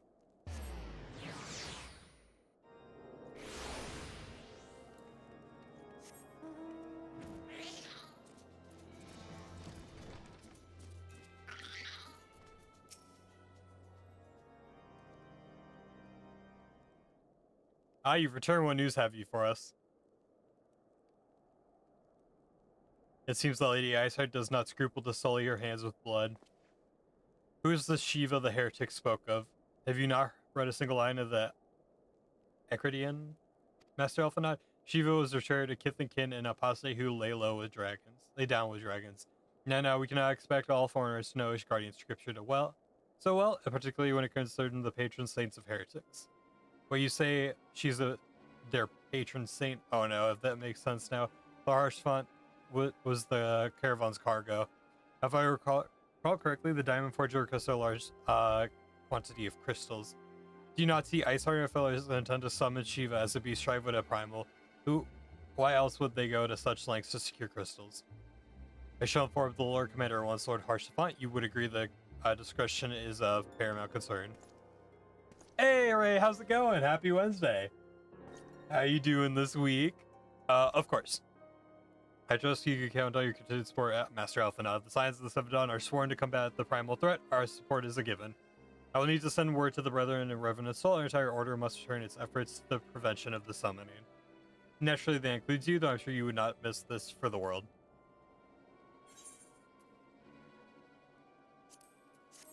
How are we doing on this lovely Wednesday, Ray? How are we doing?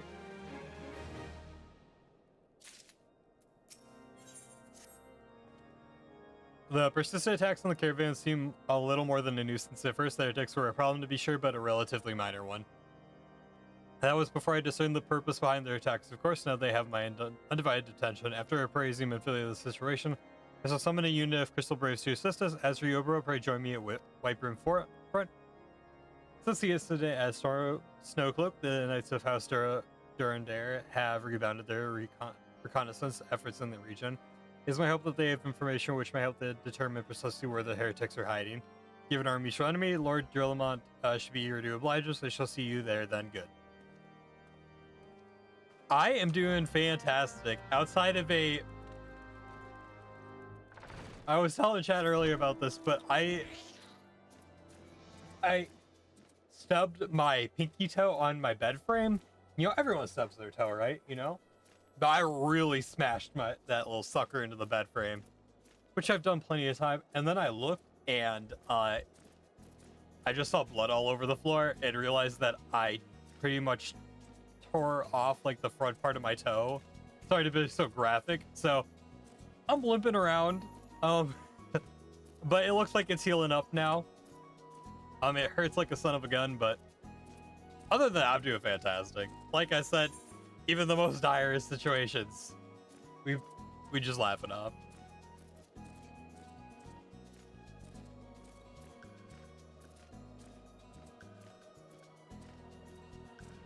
Hey, things happen.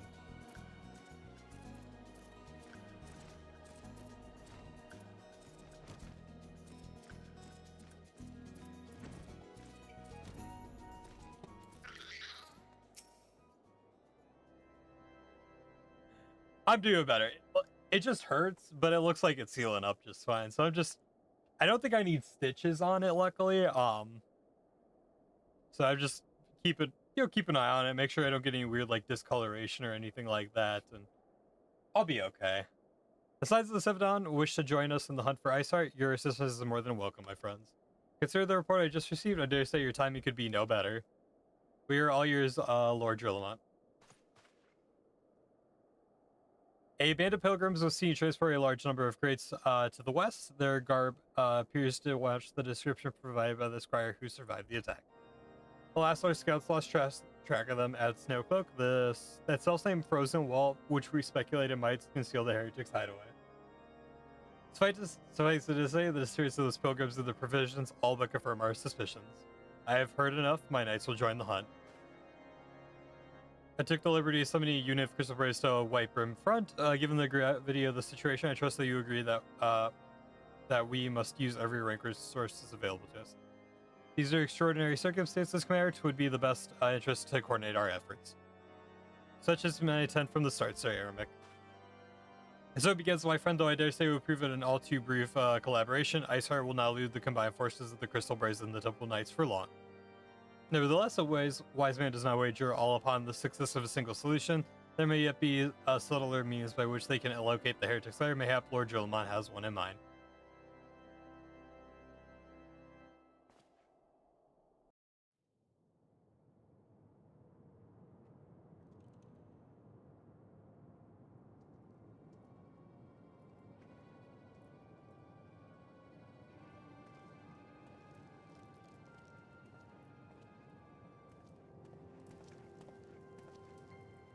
Guy looks really familiar.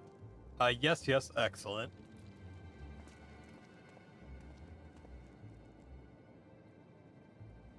My lady, everything has been accounted for. There's aught else you would have us do. Pray speak, and it shall be done.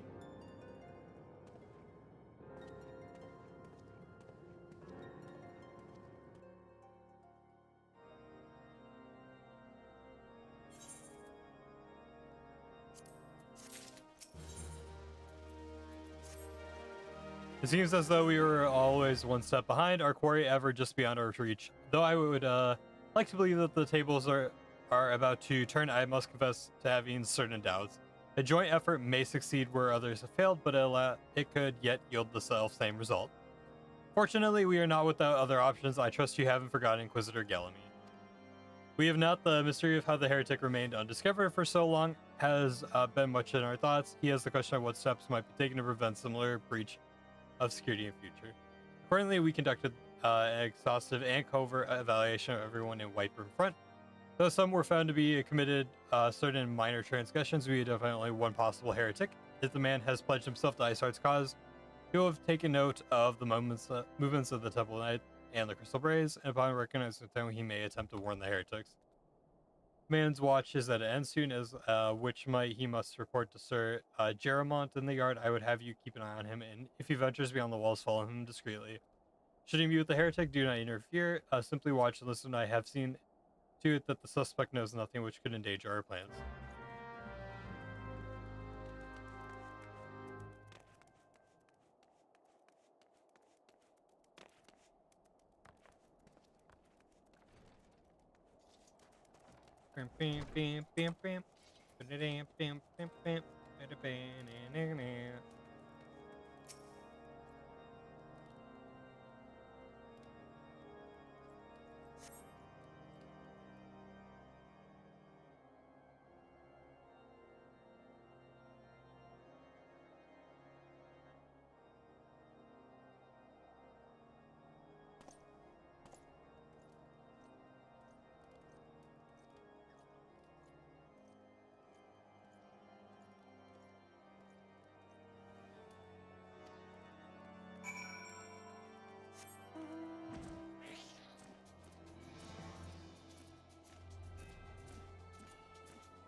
A chinchilla. I'd love to get a chinchilla. I already have so many animals though. I have so many pets already.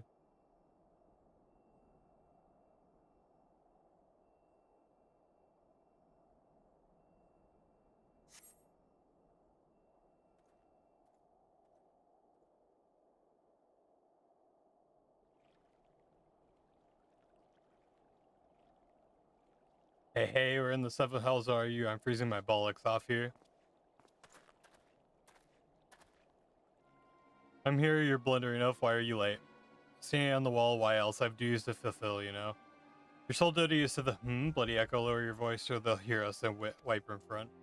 Yes, of course, the Temple Knights are in Snowcloak. This is what you bring me, we already knew that. Our cameras in Boulder Downs will use the tunnel is dead. Before you know what's happening, nevertheless, if we waste no time again, is that clear?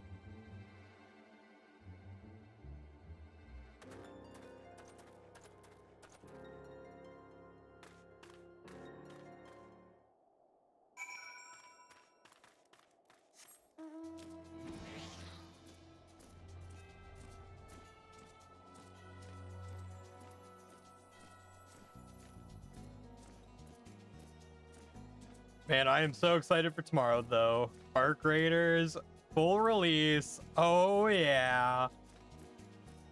I cannot wait.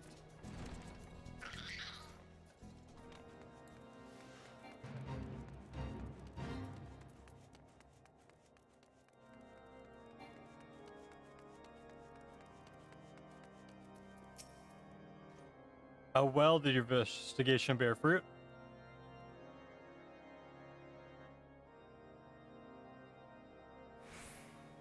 I see. I shall have the man detained at once. His guilt is plain. Would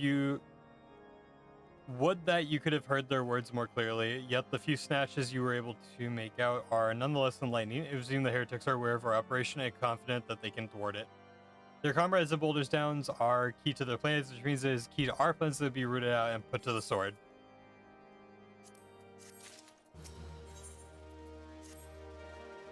We have long suspected that the heretics use a network of secret tunnels to traverse the highlands. Undetected, given what you overheard, I fear that the snow cloak may be riddled with such passageways, in that the heretics and Boulder Downs are planning to use them and take our forces unawares. Needless to say, we cannot allow that to happen. A contingent of House Dorandare knights are on patrol in the area, and I shall order them to begin searching for the heretics at once, but knowing nothing of our enemy's numbers or readiness, I cannot say for sure there will be sufficient. It would put my mind at ease if you could consent to assist my knights with the search. I know that they take courage in the presence of so storied a warrior. Sounds good, Ray.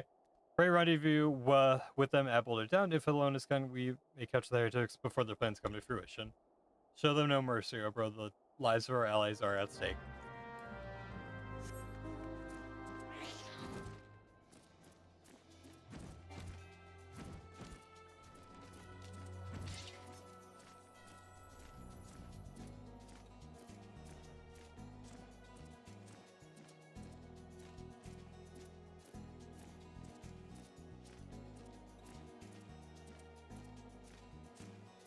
Oh boy, I got a case of the yawns today.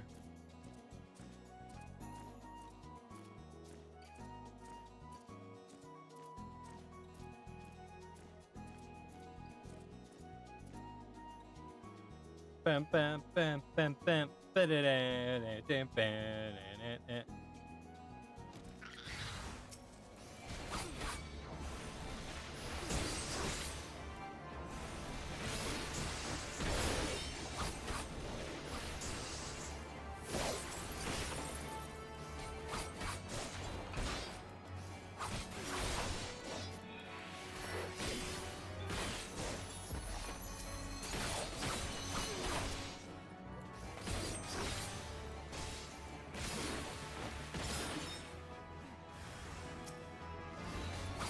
Oh, Raggy.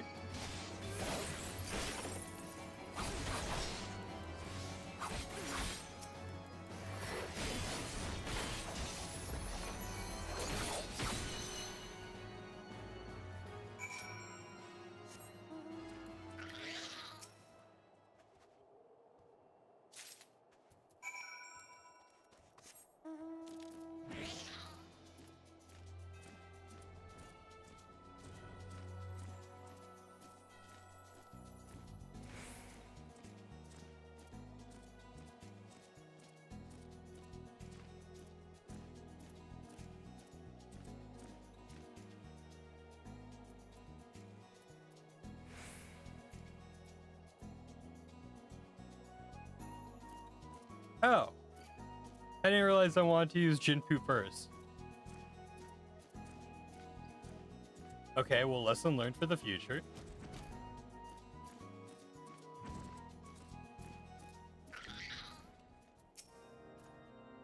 My knight sent word of your coming in, oh bro. What has happened? What is that? Was that a hand?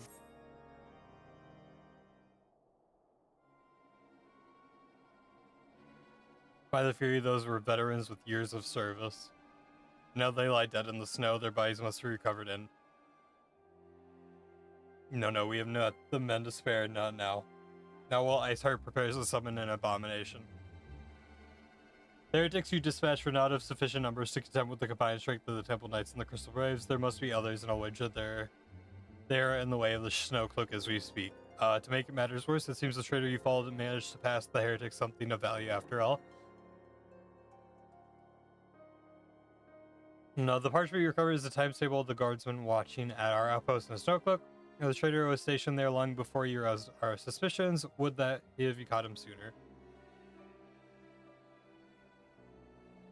With this information, the heretics would know when the watch was weakest. They could use their tunnels with impunity and prepare their ambush. The timetable has not changed, you see. Of course, it will be changed now, but the heretics may already be in position. House Sirendare must send reinforcements, even if it means withdrawing knights from the Stone Vigil. I can see no other way to safeguard their lives and our allies. Sorry, my throat's all funky.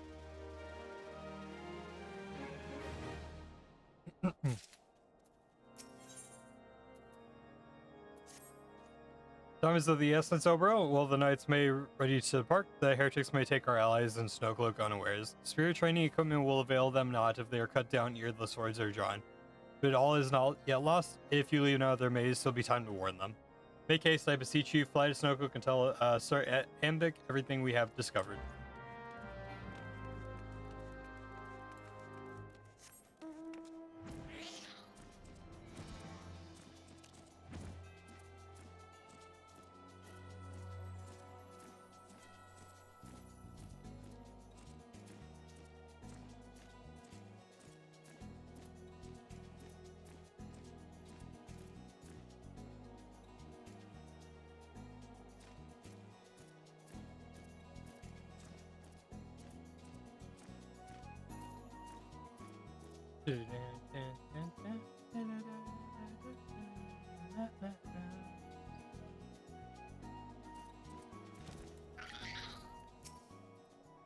Oh, well, this is a welcome surprise, perhaps the only one thus far. As you can see, we have yet to uncover any hidden. You have my gratitude. Truth be told, we suspected the heretics might be plotting such attack. Now that we have confirmation, I shall place my knights on high alert. As Commander Levelier, been informed the braves must be made aware.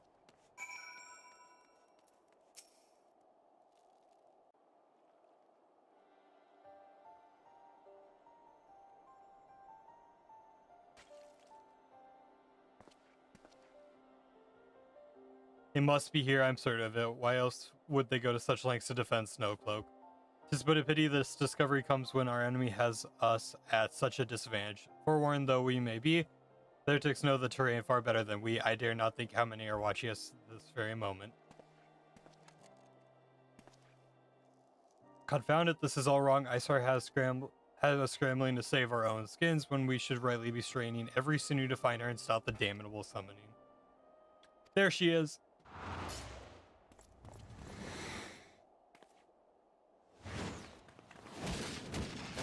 Hey, eat up!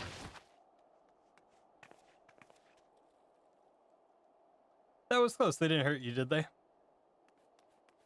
Only my pride, Ida. There will be others nearby who must see that they are given a similarly warm welcome. Commander Levelier.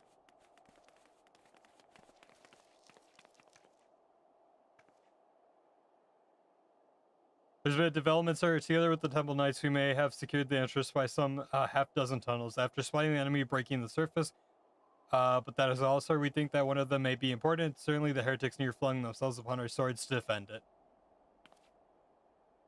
Aha, just as I expected, among the warren of tunnels lies the entrance to Iceheart. So some of the others were going in. A moment, Elfenad. The tunnel's question is barely wide enough for 2 men abreast. We cannot say with any certainty where it leads, much less what is waiting for us there. Furthermore, we have no way of knowing how many heretics are still lurking here on the surface. What if we were to converge on this point after we entered the tunnel? For all we know, we could be funneled our forces into a trap. I take your point. If the tunnel is indeed as narrow as you say, greater numbers would be more a hindrance than a help. Should we encounter difficulty, our own allies would become an obstacle to escape. I'm going to change the plans. When we rendezvous with Sarah Merrick and his heretics at bay here, we will go whatever that tunnel leads. If you find us at the end, do not let her escape.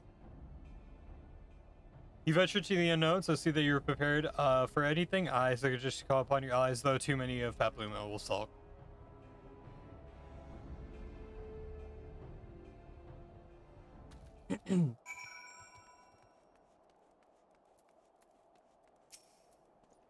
That's just to the tunnel, ma'am. It's just right over here. Had we not seen the heretics breaking the surface, we would never have noticed it.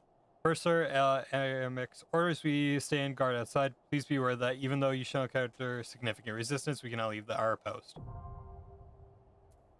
Oh, is this a dungeon?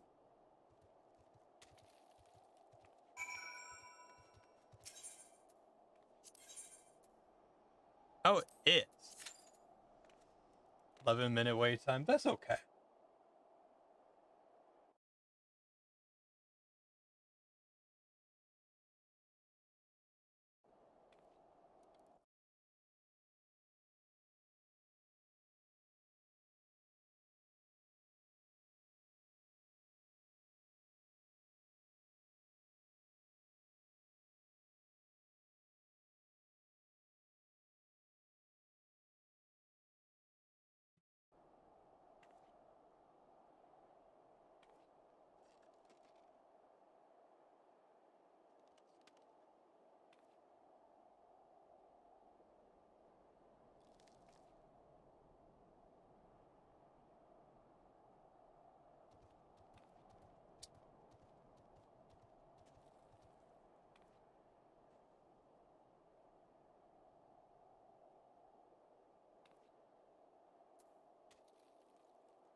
Oh boy, oh boy.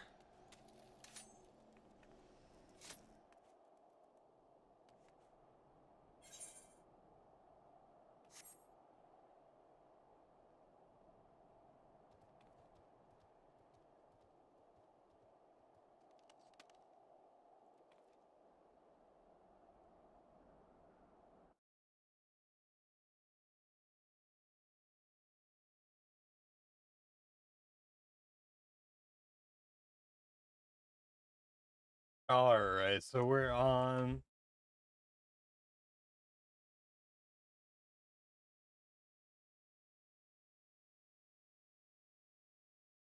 One, two, 3, 4, 5, 6, 7, 8, 9.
Oh man, I want to play some more of that Battlefield VR.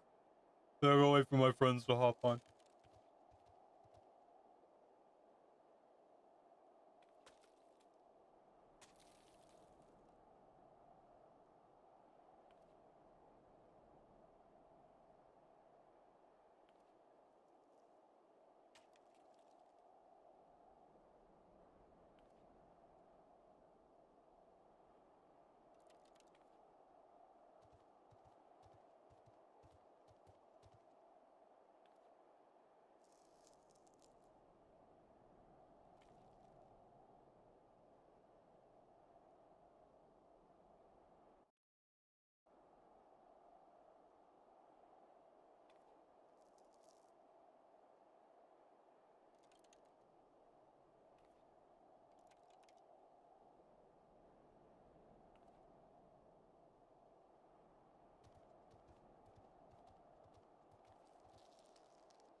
I just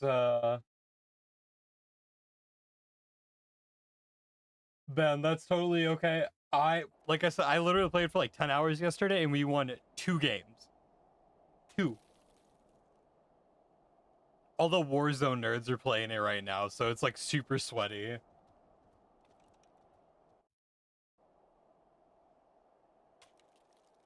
Don't worry guys, this should definitely pop in the next 5 minutes, right?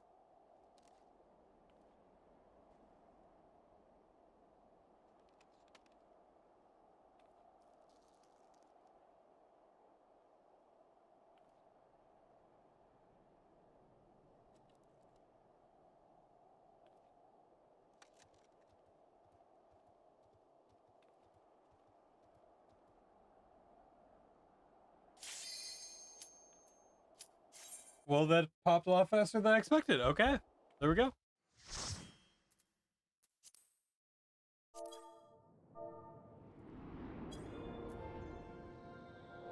Oh, look at how pretty it is.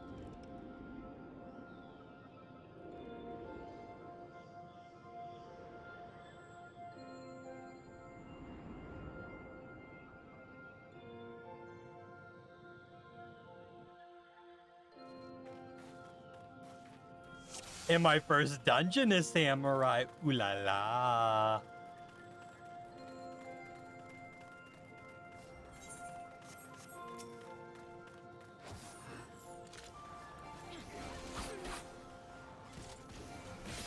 Oh my god, why am I the way I am?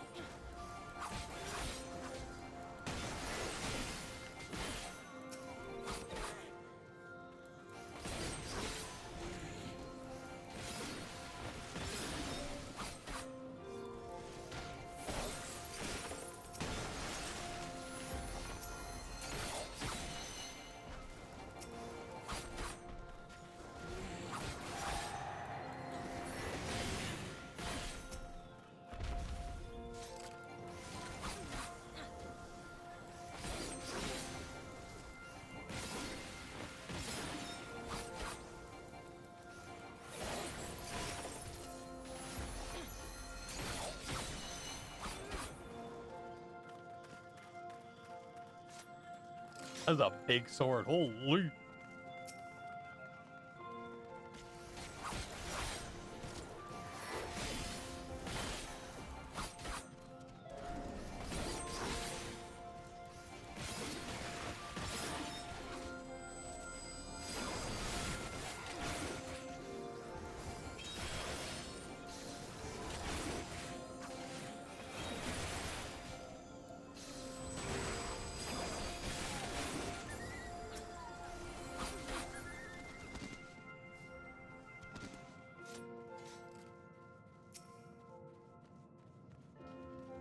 The music is very pretty.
But why would you do that?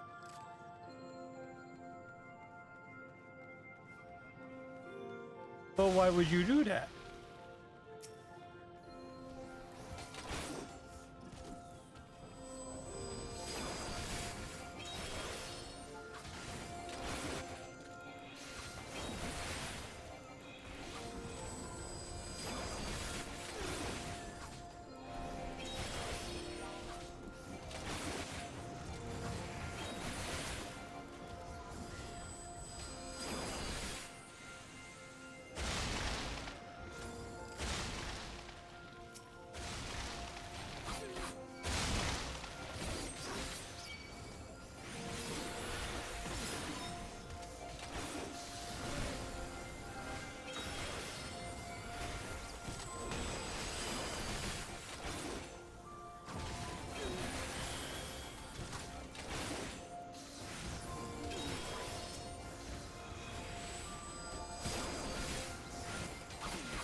The door of oblivion.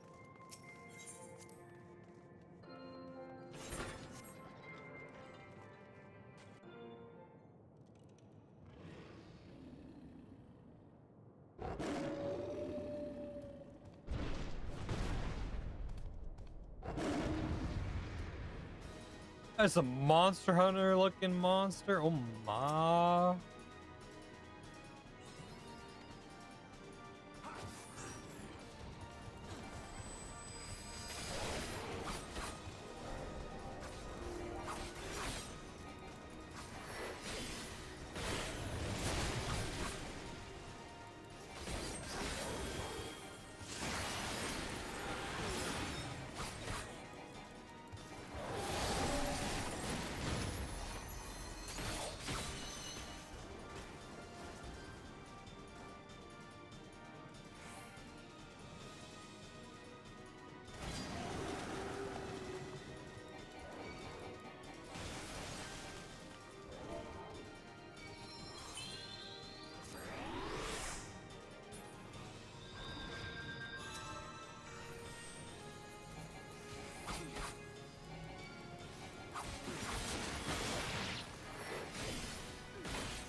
Bum, bum, bim, bim, bim, bim.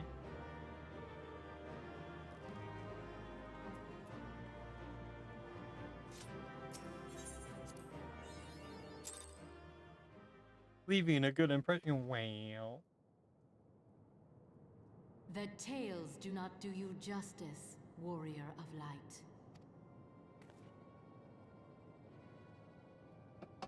Yes, I know who you are, and you know who I am. I was given the name Izel. Wood. But I earned the name Iceheart.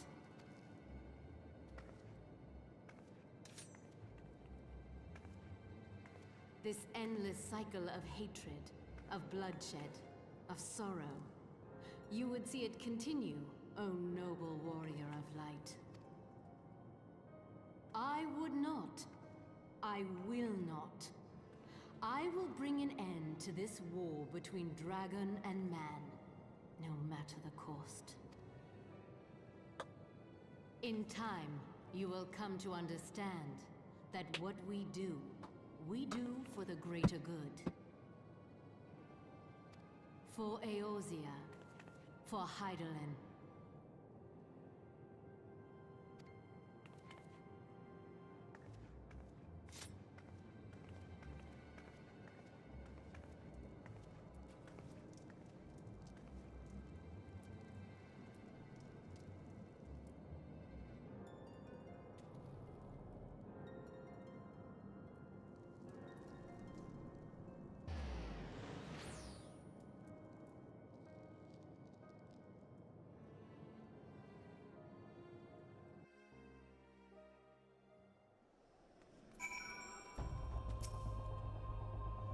That took longer than I expected. What news, Obero?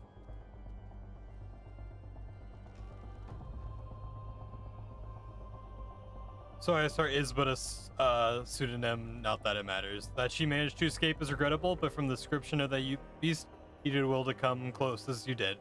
In any case, now that you have cleared a path, the Temple Knights can begin to survey the tunnels in earnest. Mayhap they will even find a route past the ice wall.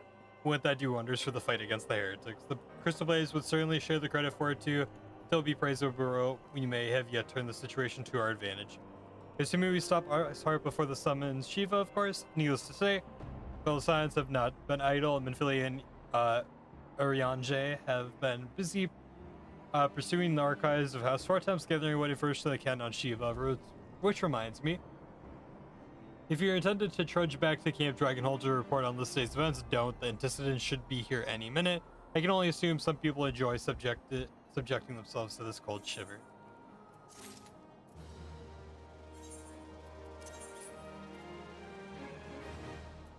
I got some kind of britches. What did I get?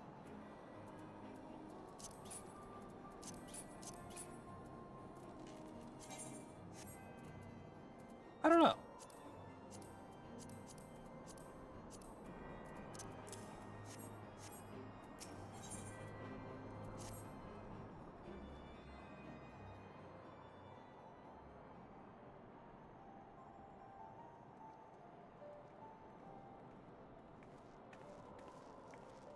Anticipating you come to us straight from the archives of the House Fortemps, I trust you time there proved fruitful.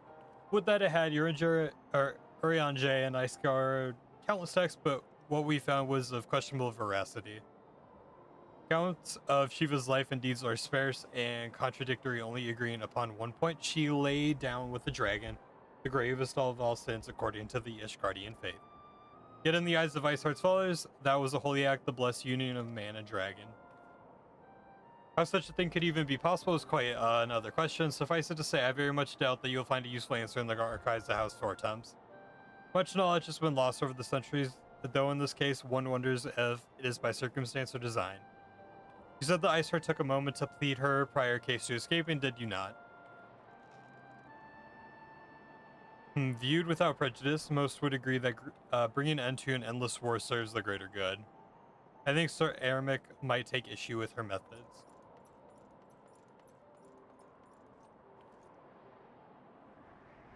You do not care if a few stragglers manage to escape until the sappers confirm that a tunnel is safe. The men are now to search it. Yes, Lord Commander.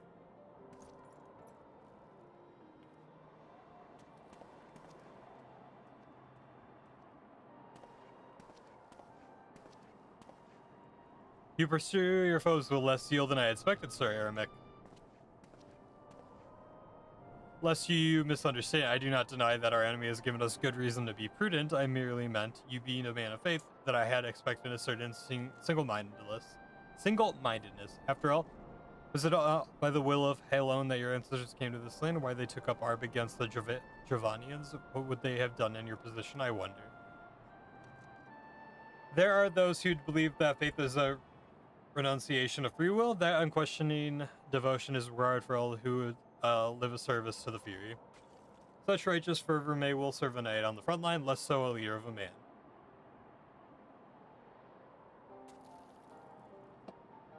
We're all at liberty to interpret the scriptures as we will.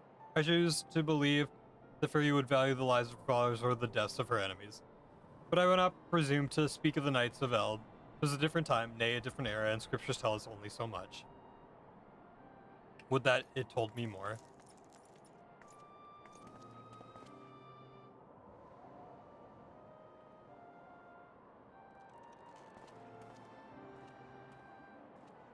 His sword is so badass, man.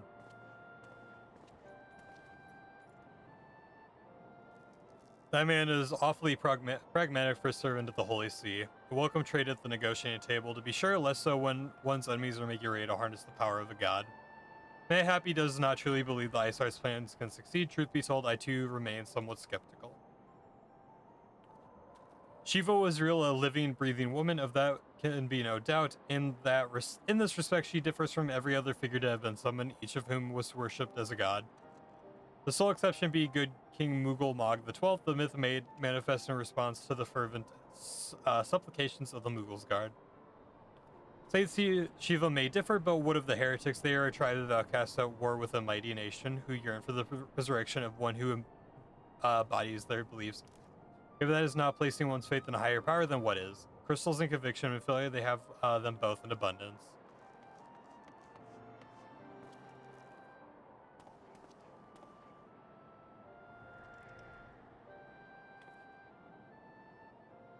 Can that truly be all that is required?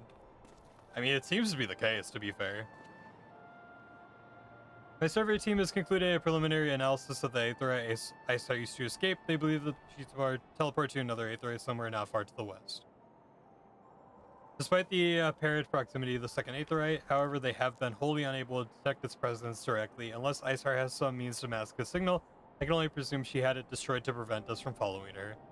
Without the means to teleport as she did, we have no choice but to search for an alternate route, most likely a tunnel, assuming one exists. Let us not give up on teleportation just yet. One of my colleagues in Charlian may be able to assist us. I pray that you or I do not think how long it would take to survey the entire tunnel system.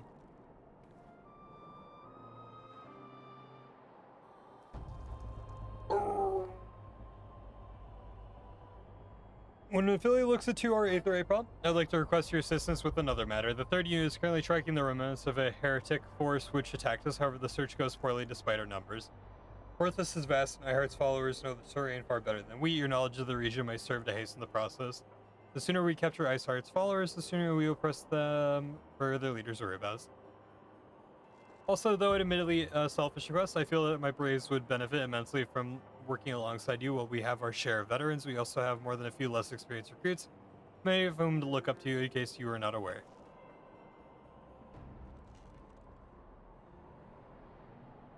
Good, I knew you would understand. Yohase can appraise you of the details. When the task is complete, come and find me at the observatorium. Captain Liberd and I are meeting there to discuss the latest developments in his investigation. The Temple Knights shall hold Snowcloak in our absence. Let us leave them to their works. Ours is more pressing.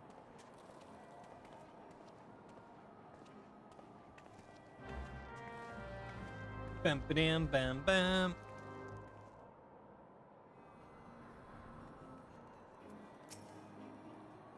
There you are, Oberon Commander Olivier instructed us to wait for you. Your assistance is most welcome. Believe me, most of the third hail from Ulda. For a man accustomed to the feel of sand beneath these boots, the crunch of snow can be rather disconcerting. But to the matter at hand, nary a moment ago, I received word that the heretics we seek have been spotted making for Danifin Pass. My braves are already in pursuit, and I should be grateful if you would join them.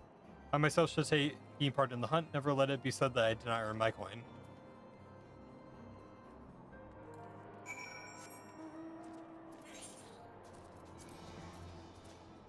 Oh, we get level 51 on the Samurai too. Very nice.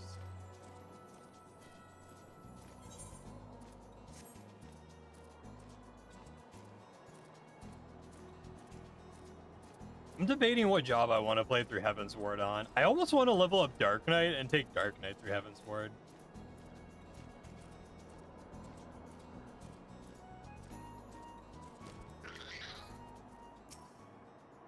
Saul's balls, my uncle is on fire, caught a boot on a rock or something, twisted as I fell. The others went on ahead through Dan and Pastor, and you might catch up. If you aren't sure where to look for chests. The snow is fresh, so they shouldn't be hard to find.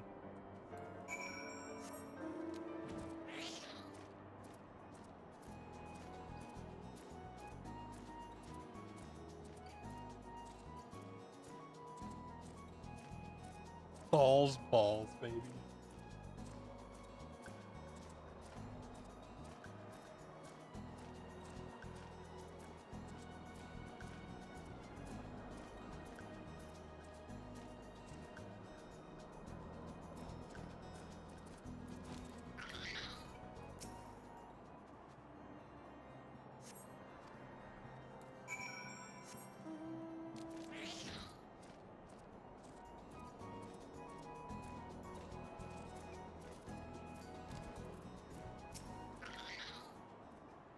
Last time, what are you doing here? The heretics, I'm not sure. There was a great scaled beast, and Yo-Yo-Hasi, I think he went east on his own. The heretics split up, so we did too.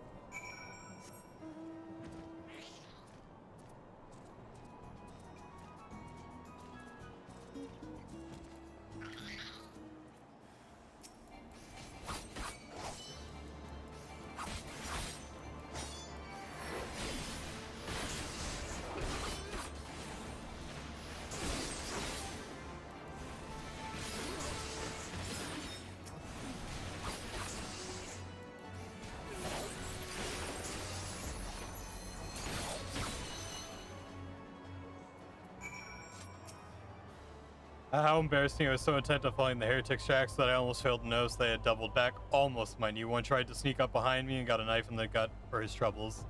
I thought myself alone, so I started searching the dead man's knapsack for anything of interest, and lo and behold, before his friends found me, I came upon this. Withdraw groups of 3 or less to the observatorium, give the signal and wait. The merchant will be watching, be late, and be dead. Speaks for itself, doesn't know you could possibly mean a rendezvous inside the palace, so we should restrict our search to the surrounding area. Let me rephrase it, you should restrict your search to the wilderness around the observatorium. I'll need more than a moment's rest to recover from these wounds.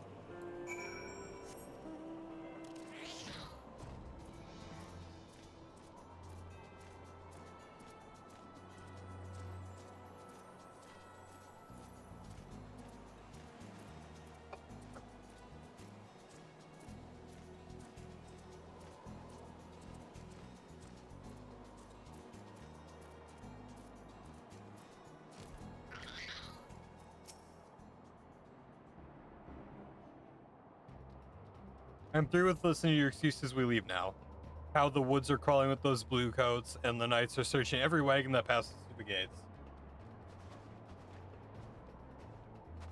Well, stay with her then if you think you'll fare any better. Now, that's no need for that.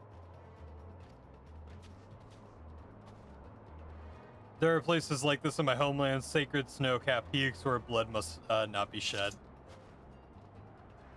Yet your land's ever thirst for blood of the fallen, and by your deeds it has drawn deep. No, I have done no wrong. None but meet in secret with heretics done all you will. We shall have the truth from you yet. Inquisitors are not the only ones skilled in the arts of interrogation. Damn it all.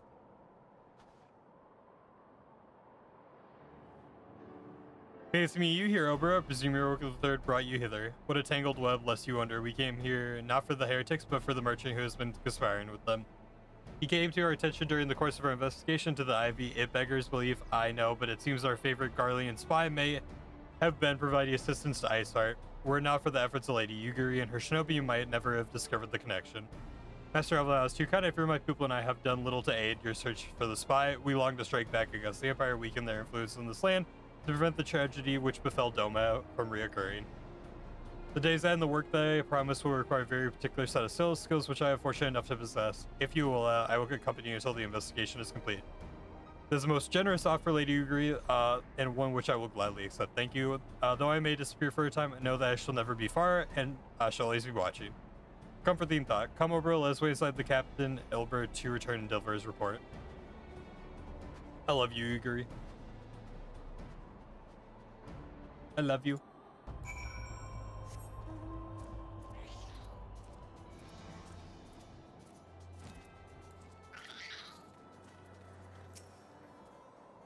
Captain Ebert seemed confident that the merchant's resolve would swiftly crumble when pressed. If so, we should have new information year long. As to whether it will bring us any closer to learning the Ivy's identity, I would rather not say. Given our adversary's cunning, I shall consider our fortunate we spared another wild dodo chase. The gods know we have more than enough to occupy our time as it is.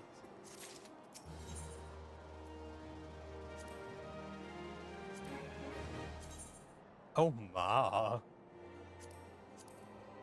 Oh ma. Oh ma.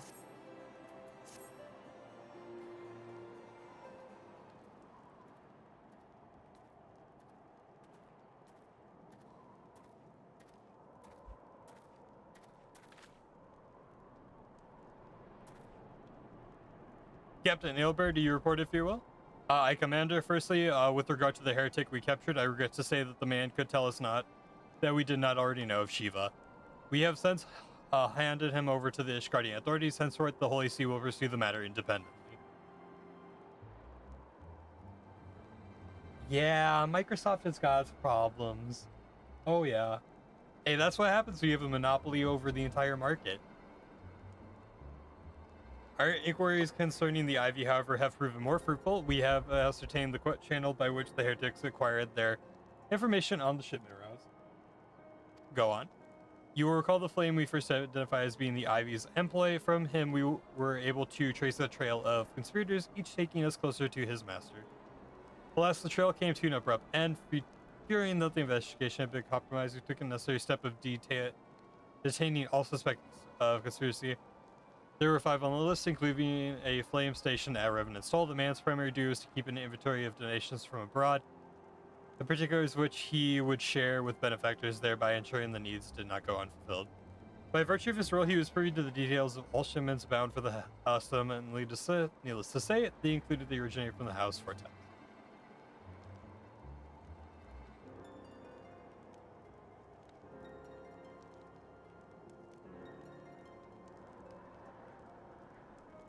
He knew the precise route of the caravan would take, and he sold that information to a merchant. I think I can guess which one. None other. With a little encouragement, he soon confessed to knowingly aiding and abetting the heretics. Well, this is one mystery solved at least, but what of the Ivy? Are we any closer to prying off his mask? I dare say we are, Commander.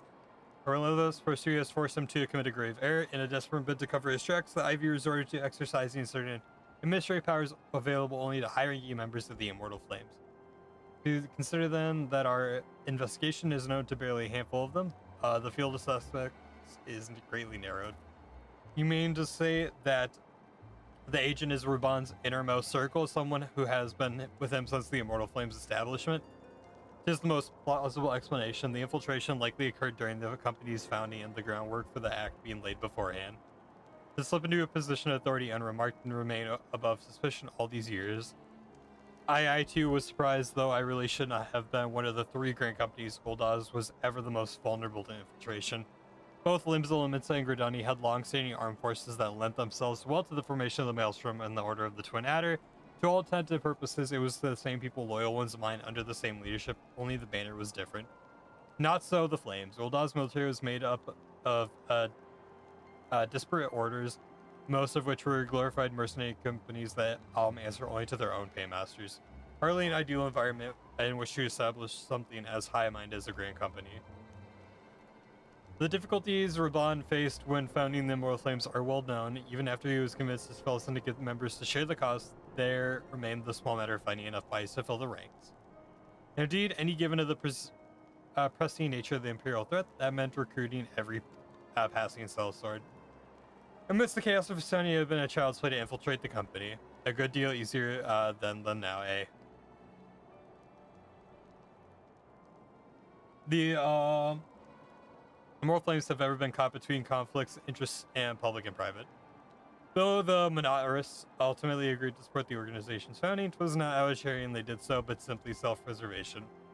Had Nell von Darnus' ambitions been less apocalyptic, you may be sure that they would never reverse supply Rabat with an army.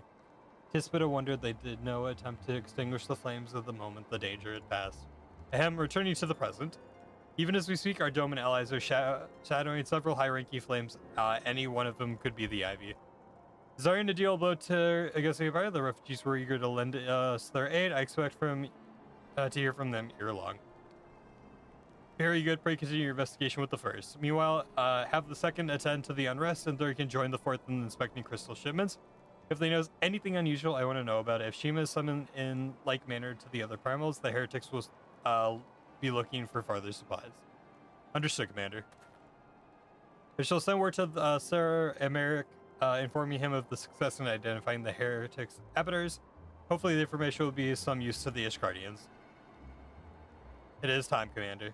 Guess I am aware. The Emergency Council of the Alliance leadership has been called. There have been developments in Garlemald. I would esteem, as Commander of the Crystal Rays, my presence has been requested. I would have you accompany Obero as the realm's stoutest champion. 'Tis only meet that you be present for the discussion. Oh, and the antecedent has already given you her consent, lest you worry. Alright, heck yeah. I'm gonna run to the bathroom, guys, and get something to drink. Be right back.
Okay, back. Like me, you are doubtless eager to conclude our business with Iceheart, but until another path of her sanctum is found, she will remain beyond our reach. Mephilia and the Archons are sparing no effort to secure an alternative route. Until such time as they succeed, I suggest we give some thought of the realm's other problems. I shall go on ahead to Gridania and readiness for the coming council. Meet me at Nofika's altar, and we shall make our way to the Lotus Stand together.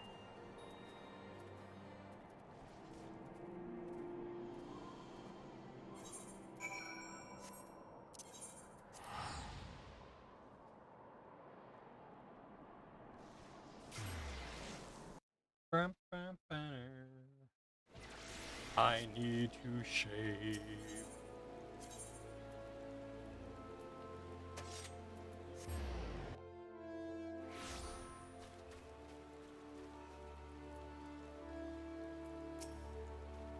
Alright, thanks for coming, Obro. When you're ready, speak to the conjurer yonder. She'll show us to the Lotus Stand.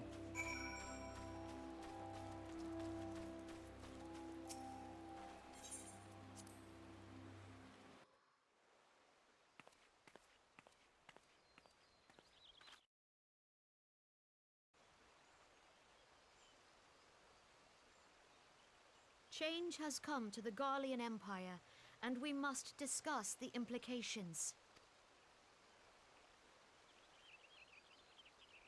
The rumors are true, then? The War of Succession is ended?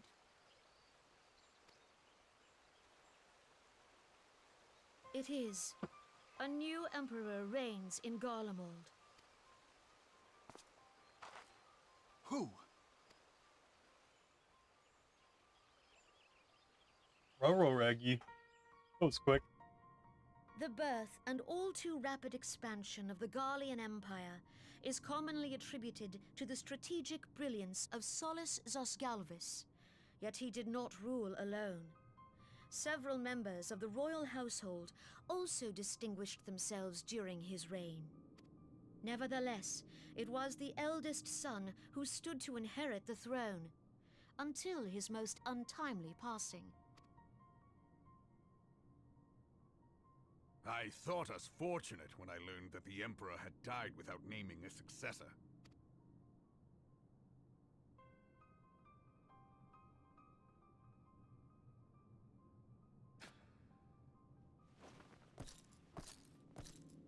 Would that the Garlean Empire had died with him.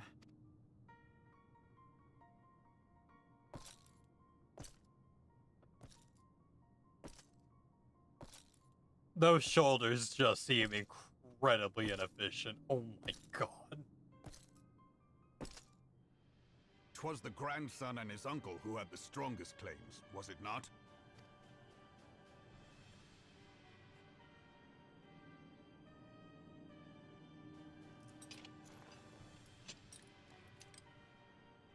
Indeed, yet claims count for little without the power to assert them. High Legatus Varus Ye Galvus is a respected military leader. Not so his uncle.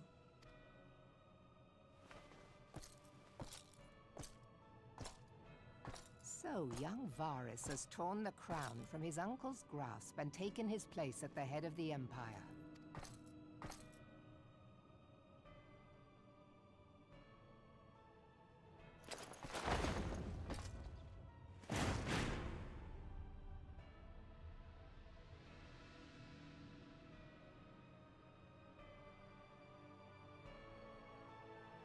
I'm sick of these damn Garleans, chat. I'm sick of them.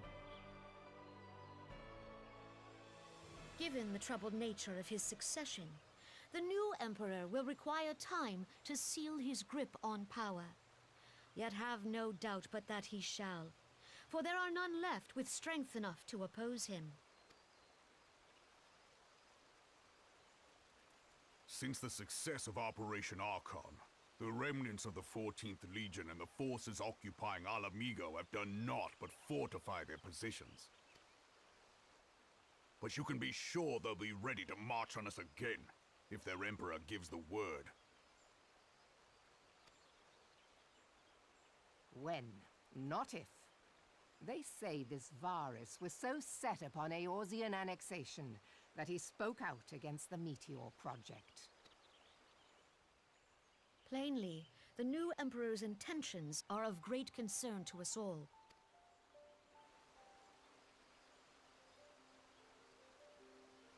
I propose that we set aside the Cartano dispute for the present, and discuss what measures the Alliance might take to prepare for a resumption of hostilities with Garlemald.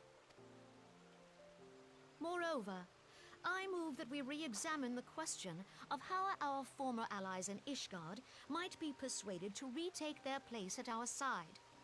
Could Eorzea but stand as one, 'twould deal a grave blow to our enemies' ambitions.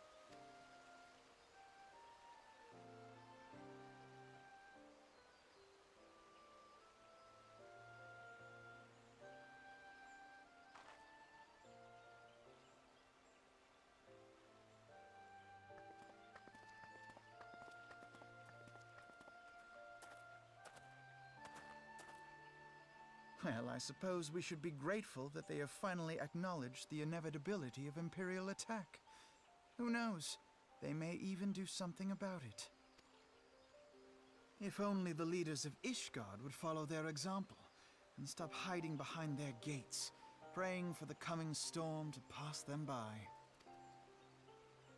But that is a discussion for another time. At present, I am more concerned by the fact that the Alliance's mooted preparations will be made known to the Garleans many moons before their coming. So long as the Ivy eludes our grasp, no secret is safe.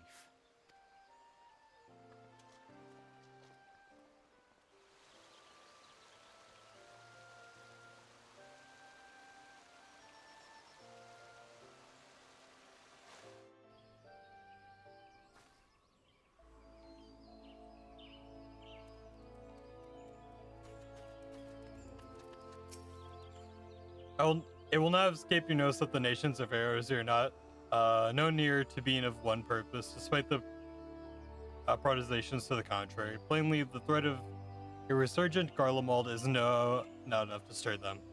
And the reason for this, deep-rooted mistrust amongst the citizenry.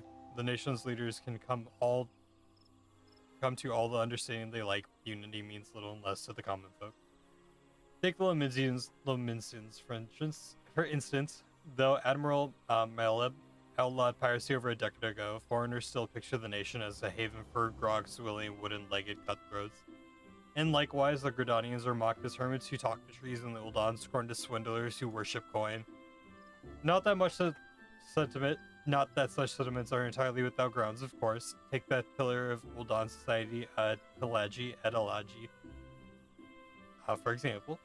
But that is beside the point. The fact is that people are wary of outsiders, whether they have cause to be or not. On that basis, one could argue the conflict of Cardanau is a necessary evil. Each nation has its own warmongering faction that advocates the acquisition of Omega.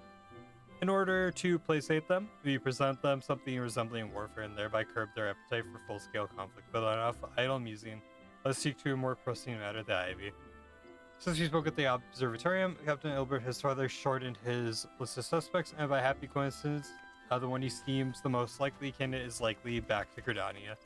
Though it nears its end, Obro, all that remains is to corner our quarry. Seek out Ilbert near the Adder's Nest. He will give you the particulars.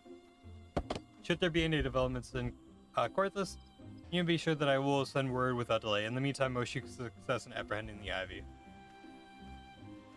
Oh yeah, I am running out of breath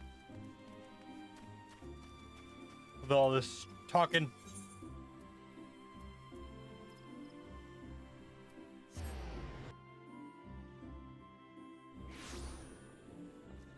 Hopefully a couple of my friends pop up soon and we can do some Battlefield 6 red sec. But that's actually been quite a bit of fun. We played a good chunk yesterday after I got all my issues figured out with my computer. Thanks for coming, Silent Ellis. The commanders informed you, but we have unmasked the Ivy. From the point on, we must proceed with extreme caution.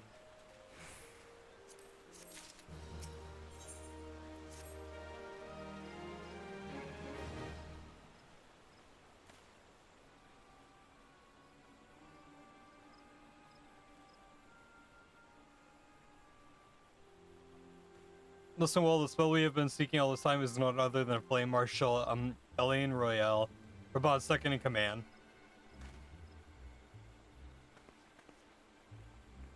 Prior to joining the Immortal Flame, she was a mercenary of no small renown. They say her skill with the polearm has to be seen to believe. Of Ishgardian birth, she is the highest ranking foreigner in the Immortal Flames, barring the general himself, of course. When he formed the Grand Company, Raban chose people based on their worth. Whence they hailed was of no interest.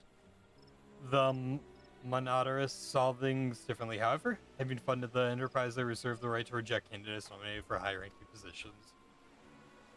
And 'twas no secret they did not favor foreigners, the Ishgardians especially, after the way the Holy See took the... Yet the Monodorous still did not raise so much of a murmur or protest when Royale was appointed her post. Passing strange, is it not going to be that Ivy has some hold over the Monodorous?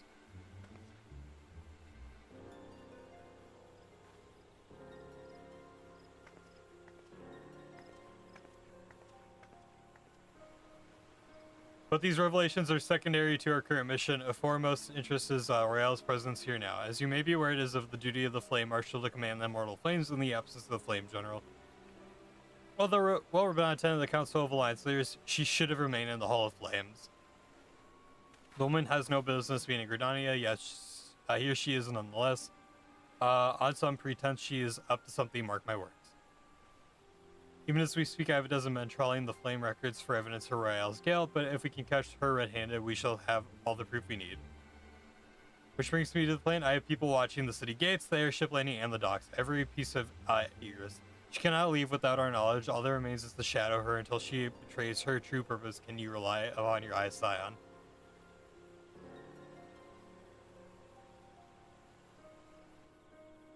You have my thanks. Let us go then and take care not to alert our quarry.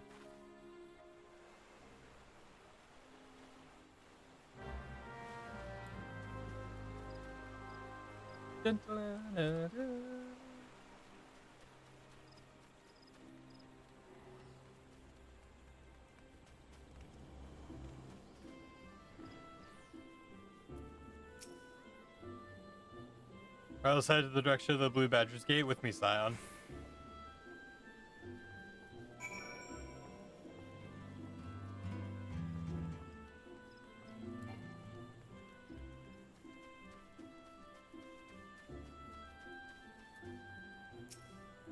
Soriel has entered the Carleon canopy, means someone perchance, or should it be she means to board an airship? Pray look for her within. If she is not on the upper floor, try the landing area below.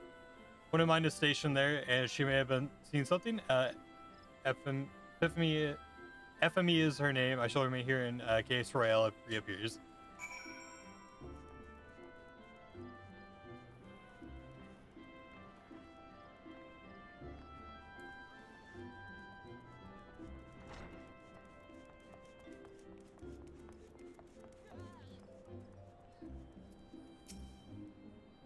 Over a question, such an unexpected pleasure what brings you here. Ahem, a social visit, you say? How pleasant. No, she didn't come this way. I've noticed every passenger and none bore any resemblance. Well, don't let me keep you.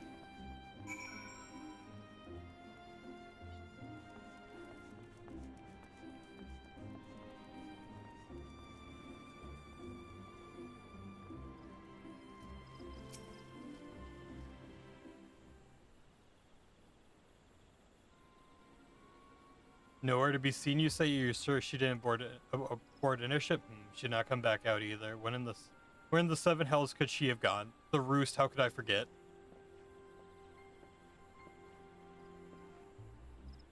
Greetings, good sir. May I interest you in some Muay tonic, a cup a day, imbues a man with great vigor if you take my meaning. Perhaps another time, friend. Wait, that necklace, you're a shinobi of Doma. The woman you seek has left Gridania by way of West Shore Pier. She was attired as a merchant, but these eyes are not so easily deceived. You may wish to take your search to the East Shroud. Rest assured, we shall continue to support you from the shadows. Thank the 12 of the Domans. Were it not for their unique talents, Royale would have disappeared without a trace.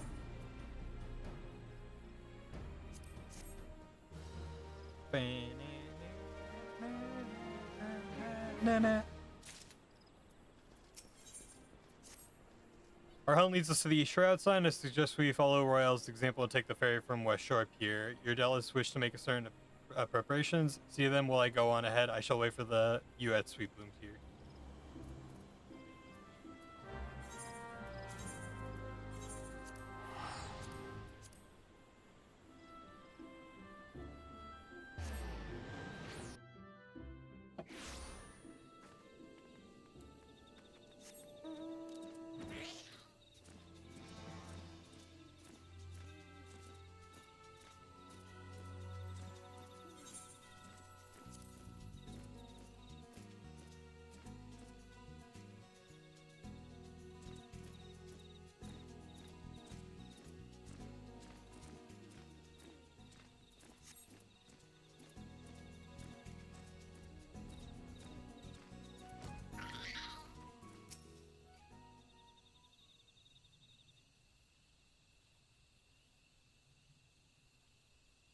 This way, my friends.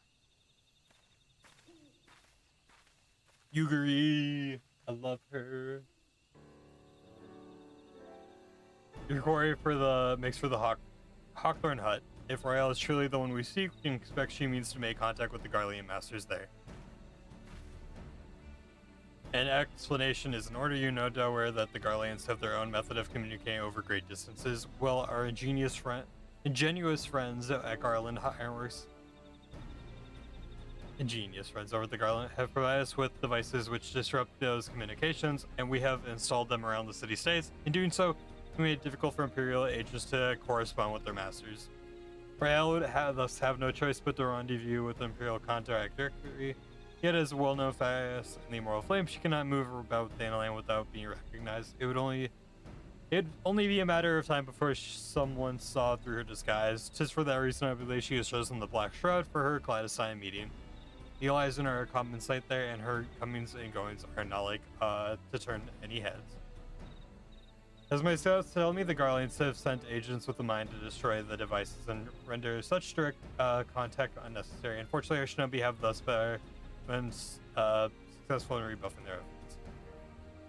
This is it. We need to only make way for Hawthorne's Hut and Hawthorne's Hut and catch Rail in the act.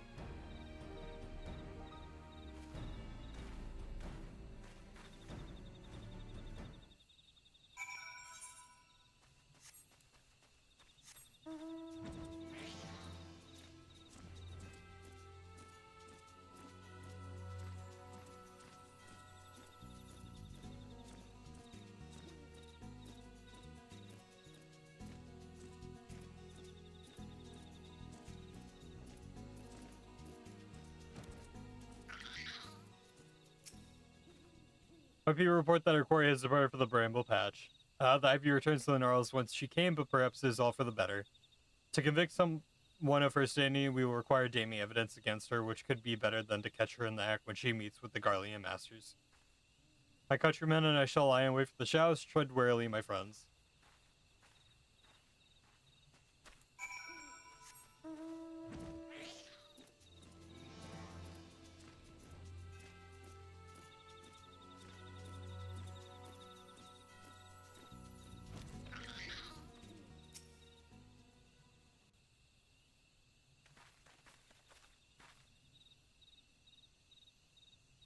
Just beyond, Royale is in conversation with an individual clad in the manner of a veteran Imperial intermediary, and no doubt. This is it with me.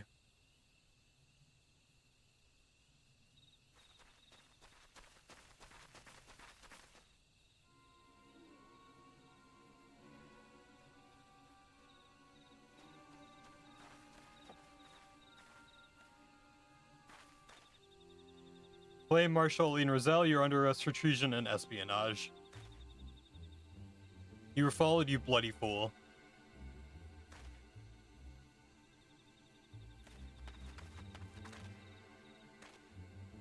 Damnation.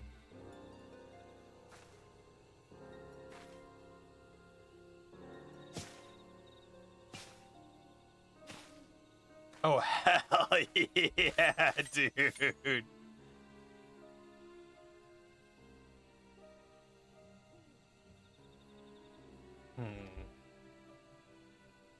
You are unarmed, my lady, and scarce a Garf battle. What if you wish to fight, you are welcome to try.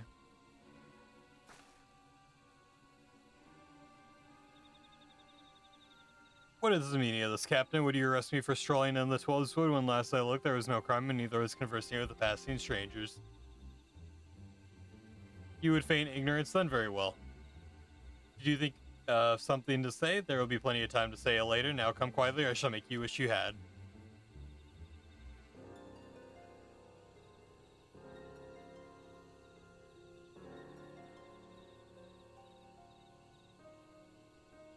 I will offer you no struggle after I had naught to hide.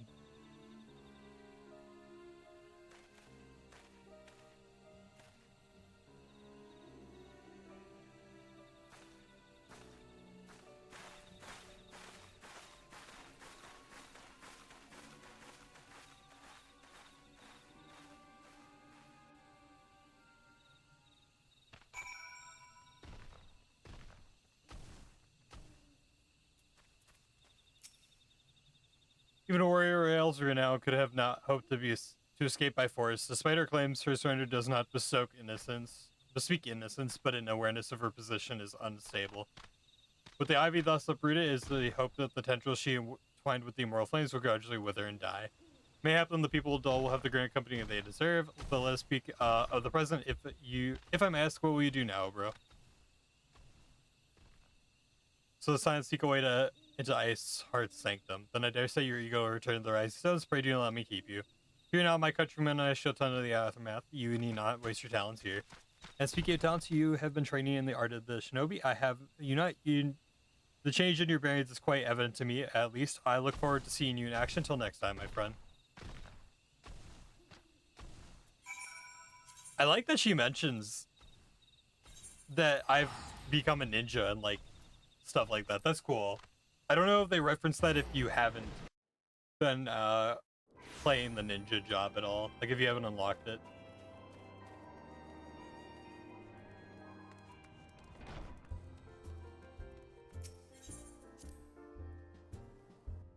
Well, shit. Now I gotta max out my my ninja overnight at some point. Probably be the job I do after my scholar, which is at 47, so very close to getting that one to 50. Welcome back, Oprah. I understand the Elfina had a test for you. May I ask what it was? Charges of treason and espionage against Elaine Roselle. I will scarce believe it. Could there have been some manner of misunderstanding? No avails us not to dwell on it. Whatever the truth may be, we must trust to the authorities to uncover it. Let's speak of another matter. I'm pleased to report that we've made progress in our efforts to find a way into Ice Heart's sanctum. As you may recall, Ice Heart used the Aether in the depths of the snow cloak to teleport a short distance to the west, most likely to sanctum of some description. Is there, we suspect that she means to summon Shiva using the crystal she stole from the house for Temp's caravan. Their texts believe they are bringing about the second coming of their patron saint, but if, as we suspect, they mean a summoning ritual that kind of employed of the beast tribes, it may seem likely that the result will be something more akin to a primal. Suffice to say, they must be stopped, and stop them we shall, but first we must surmount the obstacle that our side was placed in our path. Ordinarily, it'd be a simple matter to tap into the established Aethernet and thereby follow our quarry. However, despite our best efforts, we have been unable to ascertain the position of the Aetherite to which she teleported. Our prevailing theory is that she destroyed the second Aetherite upon arrival, a reckless, desperate measure, but also an effective one. After discussing the matter at length with Orange, we have concluded that we lack the expertise to develop a solution, which is why we have called upon the aid of one who does possess such expertise. Of colleagues of ours is currently you're out to evidence told from Charlene. She will be arriving within the hour. In fact, since you're here, mayhap you could welcome her together. I am certain she would appreciate the gesture. Let us make our way to the northern gates and await her coming.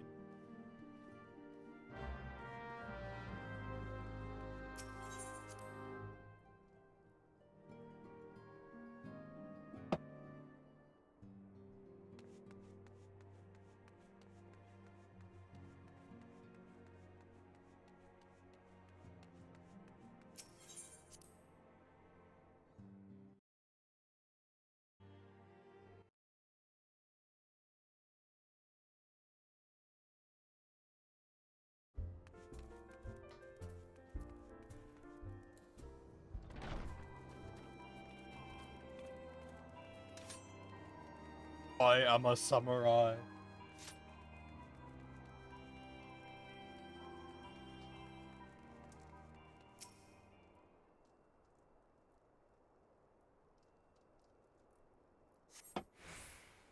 Please be voice, please be voice.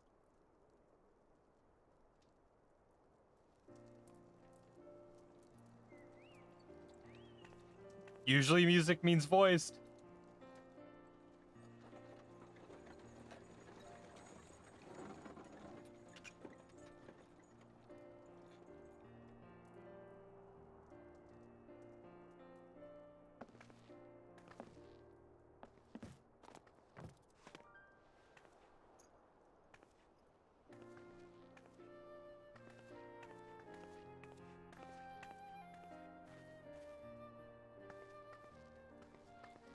Minfilia, am I right? None other. I bid you welcome to Revenant's Toll, and to thank you for traveling so far on such short notice. As if I could ever say no to Urianger. Moonbreeder is an accomplished Sharlayan scholar and an authority on aetherite technologies. She has played an invaluable role in our search for a means to capture Ascian souls. Charmed, I'm sure.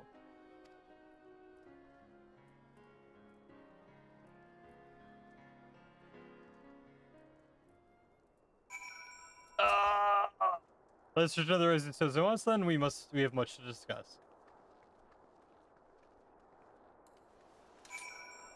I am a samurai.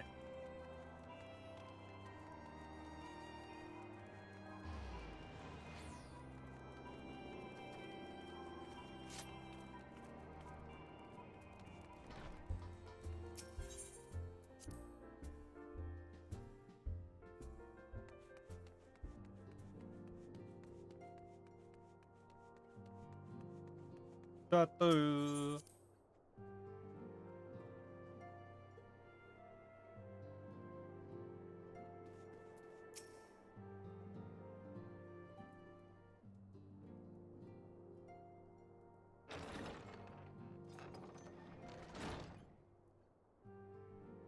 Moon! Gods, it's been ages!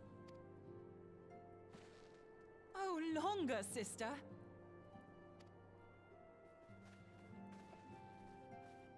A joyous reunion indeed. Well, of course it is. Moon and I are like twin sisters. Save in appearance and aptitude.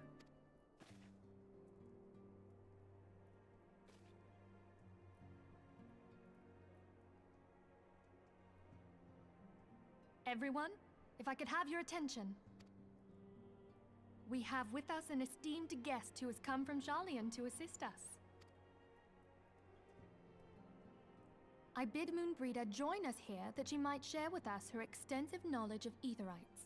Also, as many of you are already aware, she has been overseeing our research into white auracite, a sample of which she has been good enough to bring with her.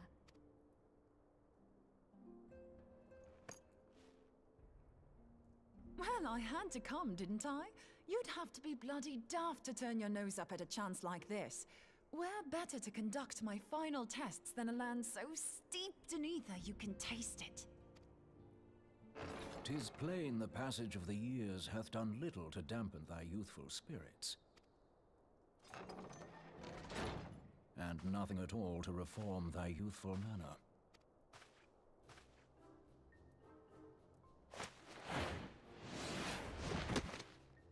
Urianger, where in the hells have you been hiding? Unhand me. I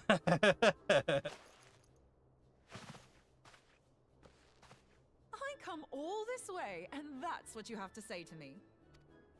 I much preferred when you were pleading with me to drop everything and hurry to your side. What was it you said? None save thee can satisfy this need. Oh my. Go on.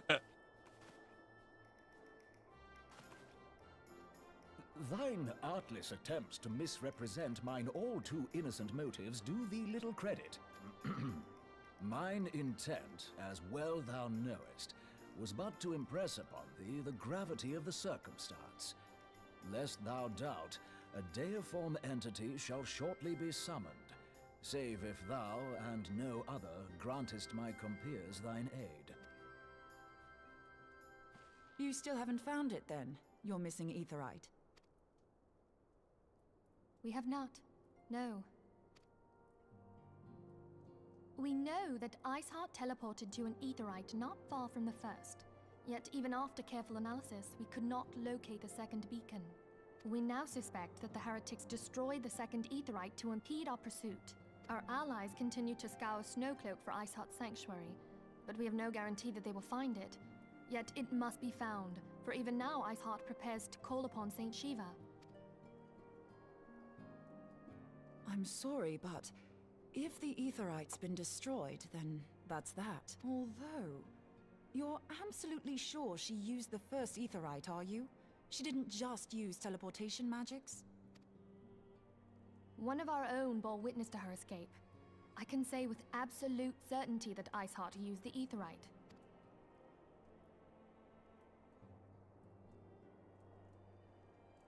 In that case, there might be a way, so long as the ethereal current is still flowing. Truly. We use the current to recreate the beacon. As you know, Aetherites are a bit like lighthouses. We use them to reconstitute our physical forms when crossing the ethereal sea. Without them, we'd lose all sense of direction and our essence would dissipate. However, we don't rely solely on these beacons. There are currents of ether which flow between them, currents which help guide us to our destination. Now, these currents will gradually dwindle away to nothing if an Aetherite is destroyed. But if even a sluggish flow remains, we could theoretically use it to direct a surge of concentrated ether towards the void left by the beacon, and thereby fill it up again. Like opening the floodgates to fill a dry riverbed. Though, correct me if I'm wrong, but would we not need a veritable reservoir of ether? In concert, we might manage to channel a sufficient volume, yet that is not my chief concern. To direct the flow of so great a volume of ether with the requisite precision would be a nigh impossible task in itself. I barely succeeded in facilitating travel to an unattuned beacon. That which you describe sounds considerably more difficult.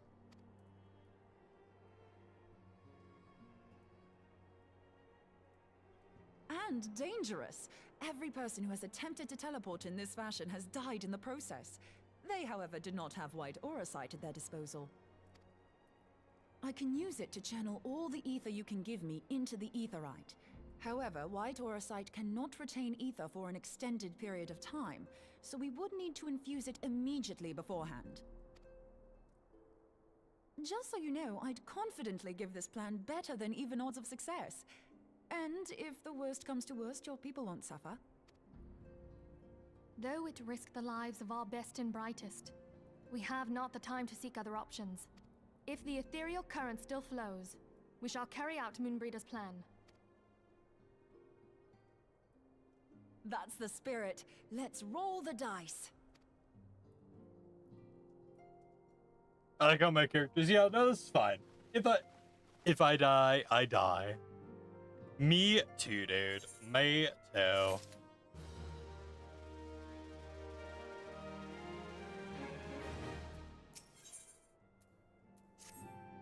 I've already informed Alphanot of our plan to create the beacon in the manner Moonbreed had described. He agreed that despite the inherent danger, it represents the only hope of success. He also said that he wished to meet you at Snowcloak before proceeding. I expect you will find him waiting for you there when you arrive. I want you to know that I appreciate everything you've done on our behalf, Obro, and I have faith you will return to us as you always have.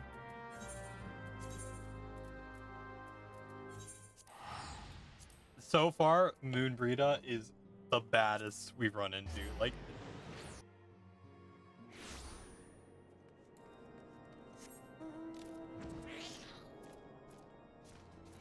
if I could marry any character in the game so far, Moonbreeda, just top of the list now.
Can't say I didn't try.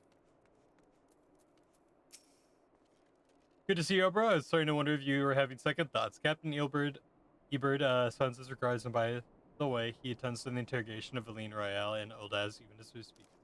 I shall not distract you from the matter at hand. We can discuss the IV upon your return. I trust you, by which I mean to say, ahem. The others are waiting for us at the Aether right after you, Scion.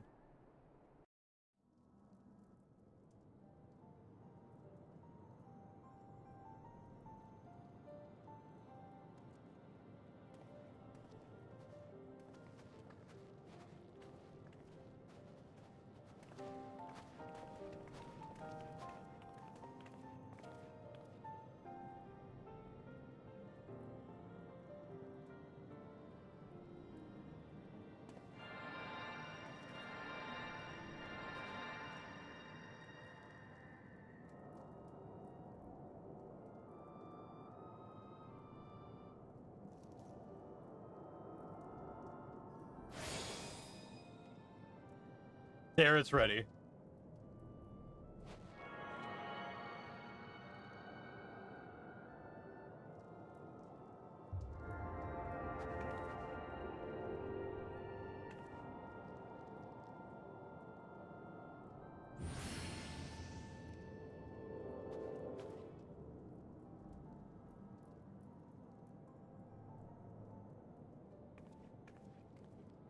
How it worked, I think. Try to tune to the Aether right now. Feel free to turn and try to locate the beacon.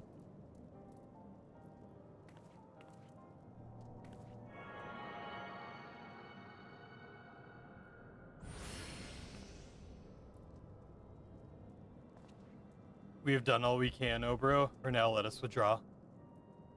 When your final preparations are complete, you must seek out the beacon we have created. If, by the grace of the 12, you arrive safely, you must stop Isar from before she summons Shiva.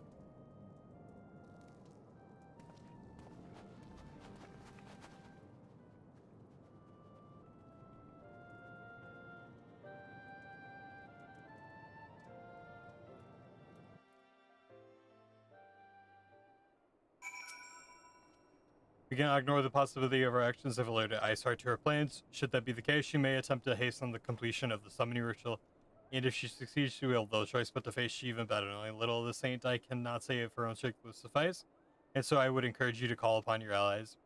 Some may have reservations about wagering their lives on the success of Moonbreeda's experiment, but others will surely agree that desperate times call for desperate measures. Before you assemble your party, pray speak with the knight. I believe he has a message from Sir Emeric.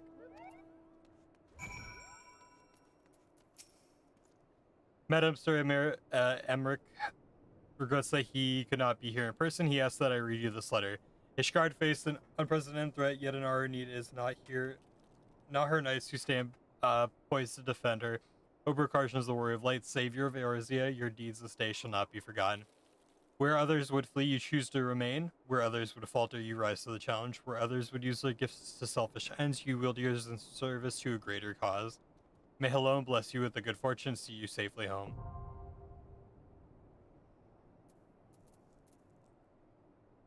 Oh boy, oh boy.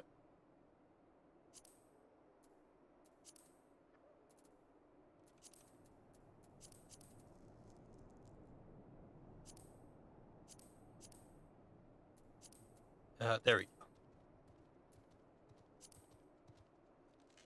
Oh, you guys have no idea how excited I am for this fight. I'm so excited. I love the Shiva fight.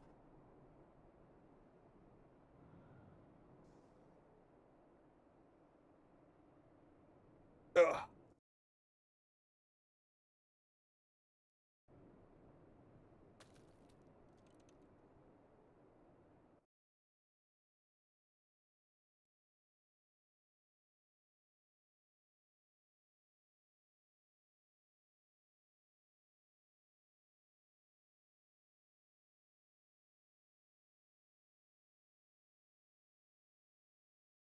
And that puts us at 30 total quests to go until we are done with A Realm Reborn. And moving on to Heavenward. Oh, yeah.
Oh, I can't wait to get to Heavenward.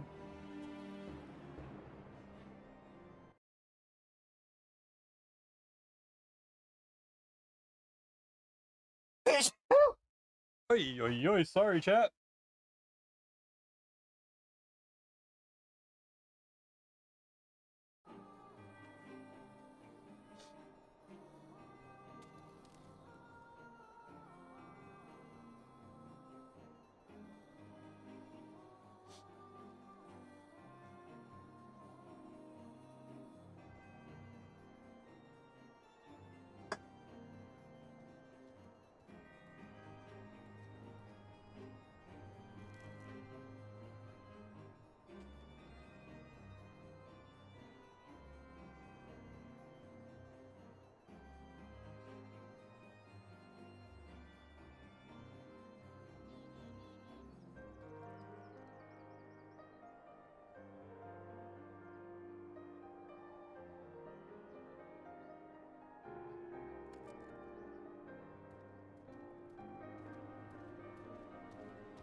Thanks, Matt.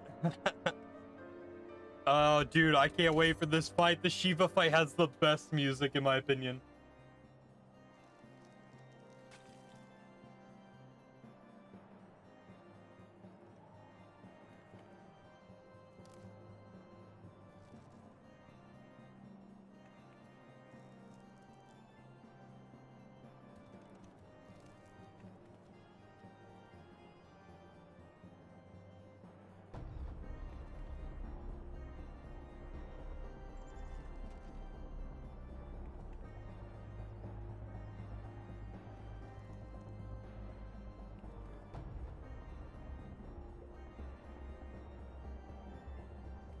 Oh my goodness.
You should never have come here, warrior of light.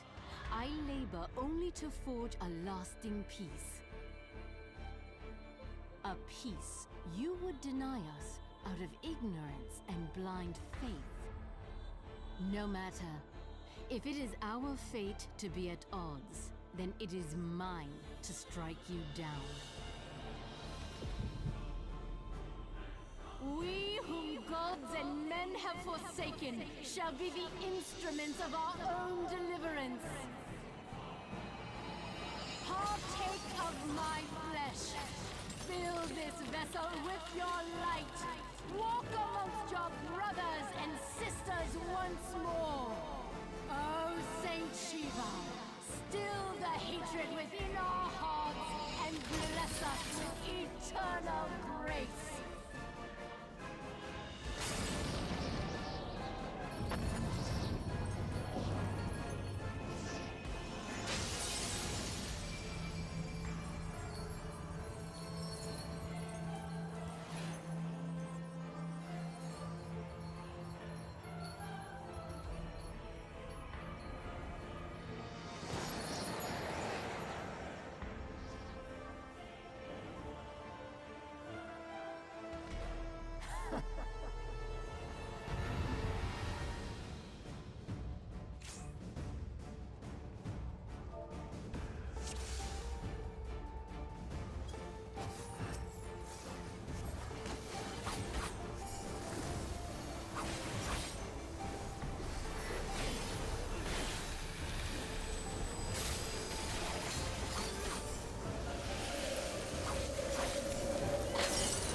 I forgot to unmute! Oh my god, I was saying how excited I am for this fight! Oh my god, the music here goes crazy! Oh my god, I'm the worst streamer in the world!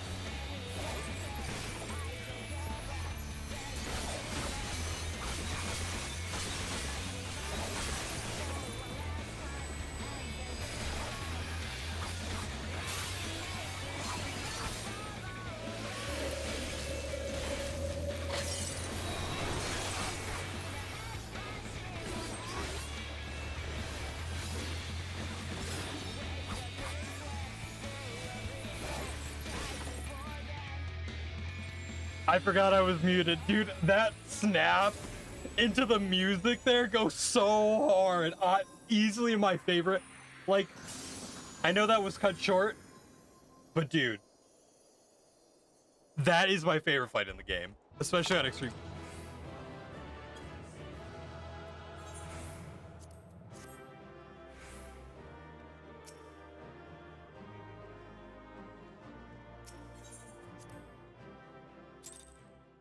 Oh my. Da, da, da, da, da, da, da, da, da, da, da. That goes so stupid. I love it.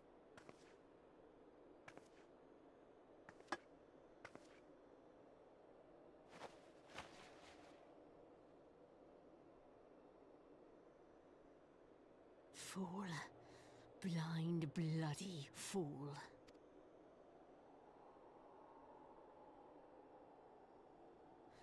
You, of all people, should understand the suffering war begets. That no sacrifice is too great if it brings an end to the violence. Mine is the righteous cause. You fight in a war you do not understand. A pawn of liars and schemers. And they are no less ignorant than you, following the creed of their fathers without question, never thinking to ask why. Trapped in a delusion of their own creation, and blind to the truth.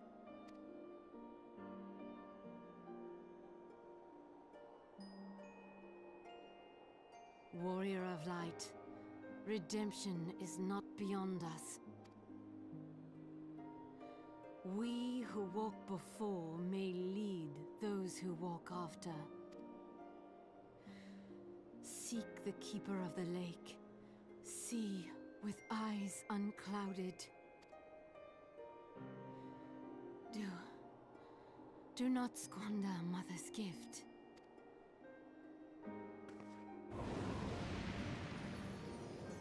Hear, feel, think.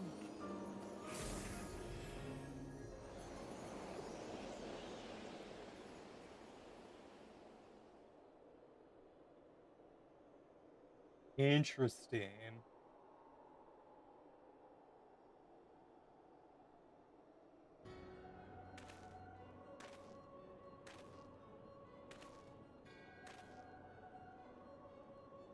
And so the vessel withdraws, a predictable outcome. Nevertheless, La Habrea will be pleased. How unfortunate.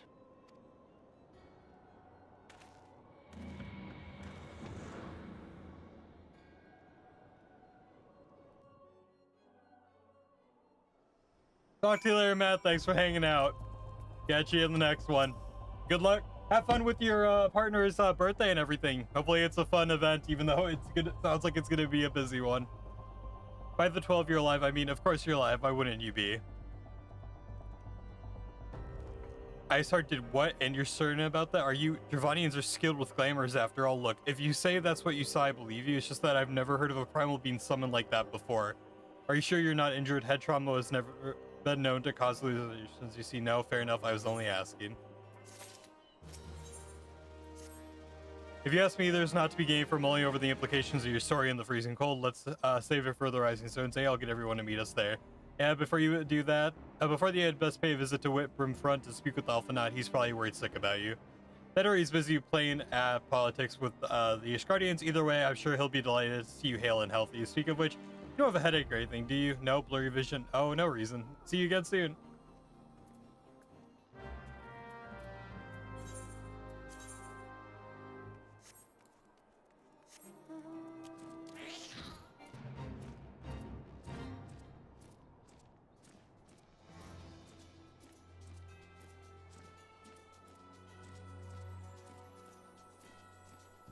I'm a little sad, chat. I was saying earlier, this will probably be the last day we go hard on Final Fantasy for a bit. Tomorrow Arc Raiders comes out, so we'll be doing Arc Raiders tomorrow, and then we have our Halloween stream, which will primarily be Arc Raiders on Friday. I will be off Saturday and Sundays. I'll be out of town meeting up with a group of friends. We're doing a Halloween thing, so I'll be staying overnight there, and I'll be back Sunday night sometime. And then Monday, we're either going to be playing more Arc Raiders, or we're going to be checking Outer Worlds 2. So sometime next week, we'll be checking out Outer Worlds 2. If we enjoy that, we're going to play through that game. I heard it's roughly 30 to 40 hours, so we should get through it in a week or two tops. So we're going to have a few games outside of Final Fantasy we're going to be playing. So yeah, that's going to look, that's what our schedule is going to be looking like. With that, I'm going to run to the bathroom quick. I'll be right back with you guys.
I am back.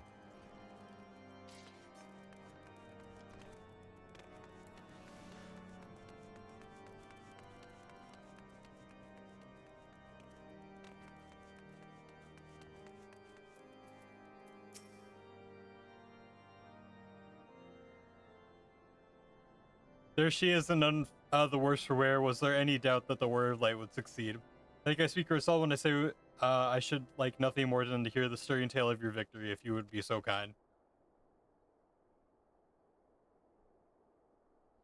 Then we were too late to prevent the summoning. But not too late to prevent farther loss of life, an outcome worthy of celebration, and one for which we have Obro to thank. Guess you're right, of course, Sir Emmerich. We should be content with what we have accomplished. I, for one, could not have wished for a better outcome. Shiva is no longer at the end, the heretics have been routed. There is the matter of Iceheart's escape, but she cannot run forever. Whether it takes days, weeks, moons, or even years, my knights will find her. In the meantime, Lord Jillamont, is the caravan ready? The supplies that your men covered have been prepared for transport according to your wishes. Rest assured that my knights will see them safely to Revenant's Hall. Of that I have no doubt. I take it they're all the self-same supplies that the heretics stole from the House 4 Temps camp? Less the crystals which comprise the bulk of the shipment, yes, scarcely a fraction of which promised, but a meaningful contribution to your cause all the same. Oh, and an unrelated note, Obro, might I trouble you to accompany me to Camp Dragon at your earliest convenience? So it's not for my benefit. A certain lord was more distressed than he learned of your intent to risk life and limb to stop Iceheart. Took a half dozen knights to restrain him, I am told.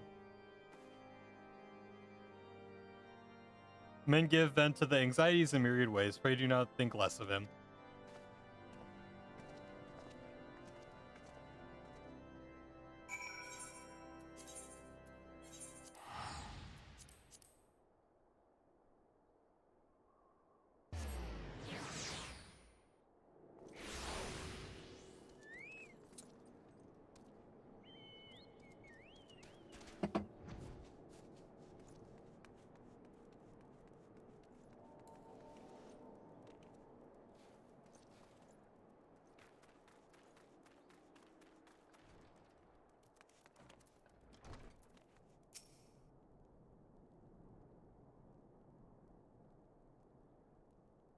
What were you thinking, oh bro? We're during your very being on a dubious theory which might allow you to enter Iceheart's lair, knowing full well she could have sufficient warning to complete her ritual to summon Shiva anyway, and then engaging the abomination in mortal combat.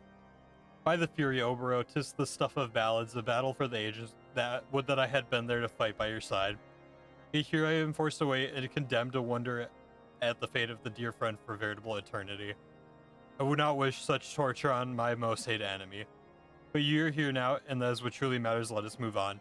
Sir Emmerich wishes to have words with you and Master Elfinod in private. He waits us in the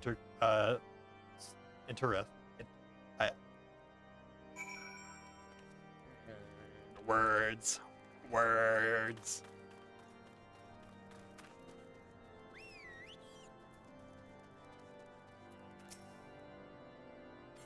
Enter the intercessory, guys.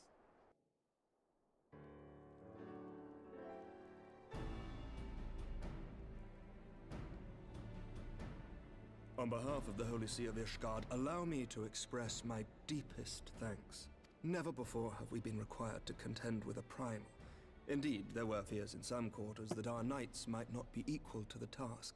From what we have now learned of these beings, I can say with certainty that we would have lost a great many men had the Scions not intervened. Then the argument for preemptive action should be self-evident. Perchance now you will reconsider my proposal that Ishgard move against Nautalon. Ere we first met, a similar proposal was tabled, but the Holy See decreed that we were to observe, and that military action should be taken only in self-defense. All things considered, it was not an unreasonable decision. Since the calamity, 2 vigils have fallen to the Horde, while Garuda has never shown any inclination to storm the gates of judgment. Which is why this unprecedented crisis and its resolution may prompt a change in policy. You who have faced these primals know well the threat they pose. Ishgard did not. Not until now. And there is naught like a brush with death to change a man's outlook. At the very least, this should silence any lingering objections to our arrangement with Revenant's Toll. The Holy See may even feel moved to grant us its formal endorsement. So far as it is possible, the Scions shall be compensated for their service. We should be grateful for any aid you can provide. As a gesture of good faith, I shall withdraw my previous request. Your people are doubtless needed elsewhere. That will not be necessary. We too have a vested interest in watching Dravania's movements. I see.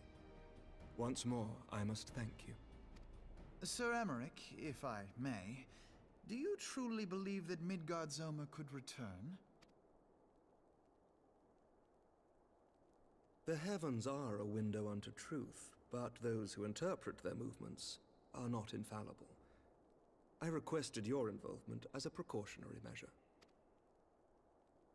But of course, you sought an excuse to compensate us from the first, mindful of what would happen if Revenant's Toll were taken by your enemies. Ishgard is not wont to aid its neighbors, but that does not preclude it from manipulating them to serve its own interests. Choose your next words carefully.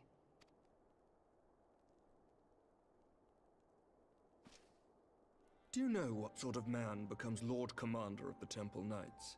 One who comes from good stock. I did not. Yet here I am now. Why do you suppose that is? Because I swiftly learned to tell the difference between words, deeds, and beliefs. You are correct, Master Leveilleur. Ishgard desires to see Revenant's toll flourish, as it would present a troublesome obstacle to our enemies from the south. We are so glad to be of use to you. As we are to you. Ours is a mutually beneficial arrangement, lest we forget, one born of necessity. The dragons grow more restless by the day, and the heretics harry us nigh without cease. We have contended with such troubles for centuries, but there are limits to even our endurance. Yet as a pauper is loath to part with his meager possessions, the leaders of Ishgard are not wont to render up their trust to outsiders. But with perseverance on our part, they may yet be made to see the light. Nevertheless, one must take care when walking the road less traveled. Wise words, Sir Emmerich. I shall make a point to remember them. I must apologize for my earlier outburst. I hope it will not sour our good relations. Not at all. You but spoke from the heart. I trust you understand that at times my duties may prevent me from meeting with you. I really like Sir Emmerich. He's clearly, like... He's doing his best to protect his country while thinning the lines of what their traditions allow. On such occasions, my second in command will speak for me. Lucia, at your service. Pray excuse our reticence. We are but wary of speaking too freely, lest our sentiments be made known to our enemies. Gotta go now. Super busy day tomorrow. See you tomorrow. Have a great rest of your day. See you later, Ray. Have a great rest of your day. Good luck with work tomorrow. Catch you later. Know that the Lord Commander and I are of one mind. For the sake of Ishgard, and of Eorzea at large, I pray our peoples can put aside their differences. Those who dwell in the past risk losing sight of their future. Should aught befall one of our shipments, pray inform Lucia immediately. You may also relay to her any words you might have for me alone. Not being of Ishgardian birth, she owes no allegiance to any noble house, making her as near to incorruptible as one can find in my homeland. Suffice it to say, I trust her completely, and so may you. Which reminds me, Lord Orchefort, if you would be so kind? Certainly.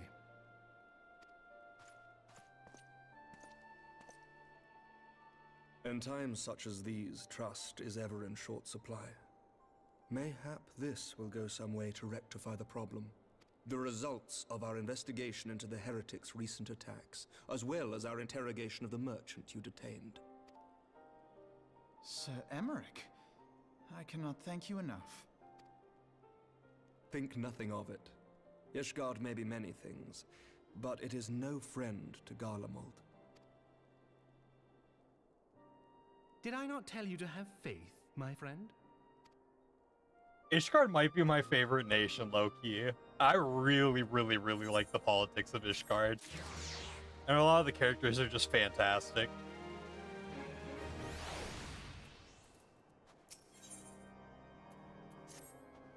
It would seem we have much to discuss with our friends at the Rising Stones. If what you say is true, Iceheart's method of summoning Shiva defies all precedent and necessitates a complete reprisal of the primal threat and of our approach to combating it. Moreover, there are grave ramifications if words of the incident reaches Imperial ears.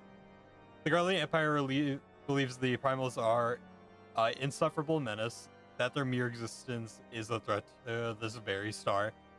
As such, they deem any action taken against the beast tribes to be justified by default.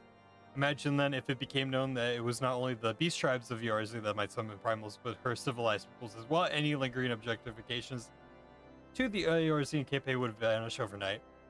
Where before we had to contend with the single Imperial Legion, we could well find ourselves facing the combined might of all of Garlemald. But I speak unadvisedly. Come over, it's better we continue this conversation, and more Dona.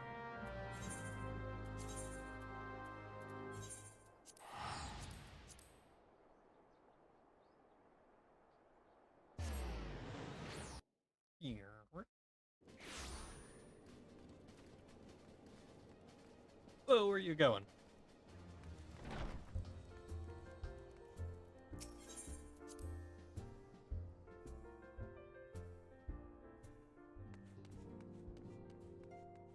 Potato.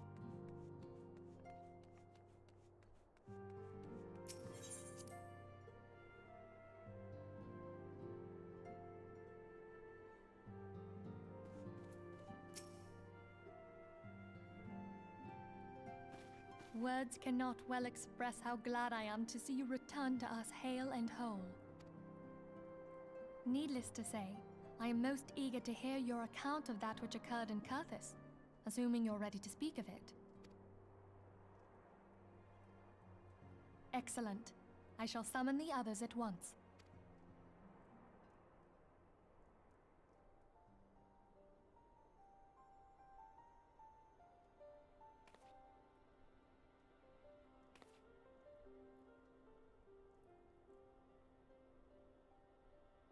Iceheart used her own body as a vessel for a primal soul? Master Louisoir's writings make no mention of such a possibility. Can we be certain this entity was a primal?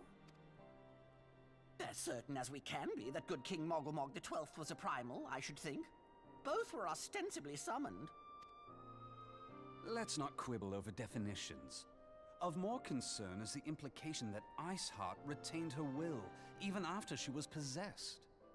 We are talking about a mortal, wielding the power of a primal. It can't possibly be that easy, can it? There must be some sort of sacrifice required. Or maybe she's just special? What qualities this woman possesseth, I know not. But full sure am I that she was groomed for this role. Few are privy to the secrets of summoning, and but a single party standeth to profit from their dissemination.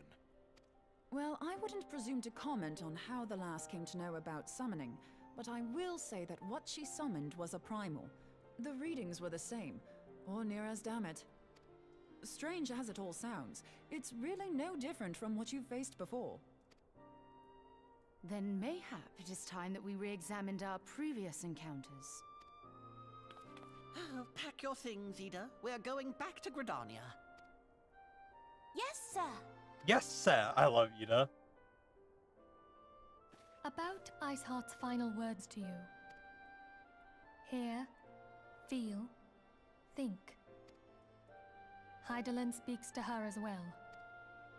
If Iceheart is blessed with the power of the Echo, she will doubtless have used it to further her goals. Or could it be that it was a revelation granted her by the Echo which first set her on this path? She did say that the Ishgardians were blind to the truth.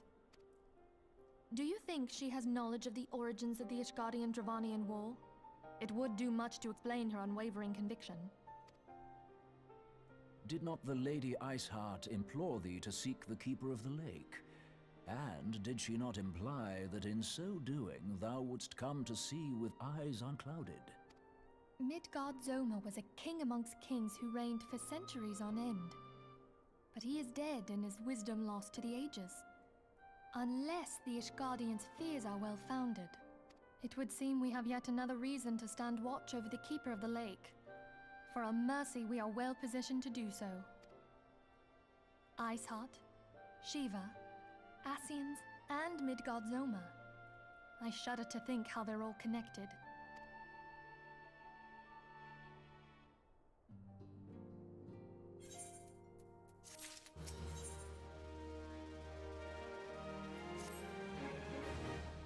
I mean to scour the annals for knowledge of Midgard-Zoma.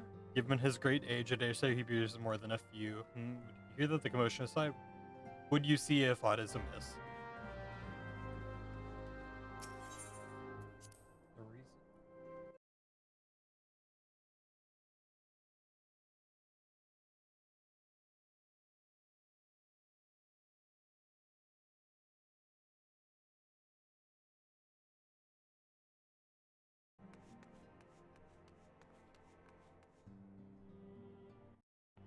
Into the last bit of quest here.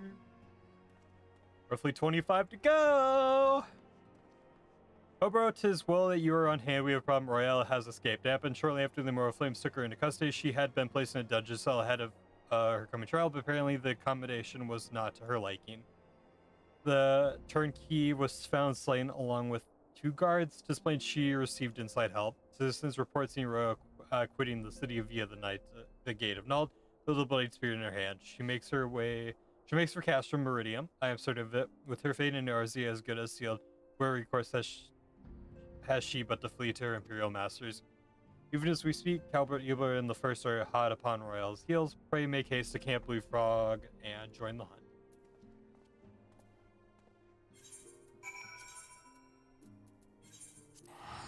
Well, we can't let that happen now, can we?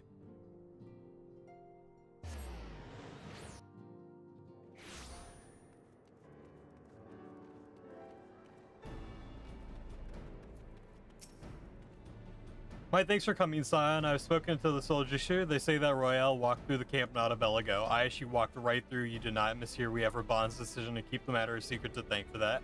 Bad for morale, he said. Israel, not a single flame in the garrison made any attempt to detain her, and so here we are. Royale must not be allowed to reach Castro Meridium.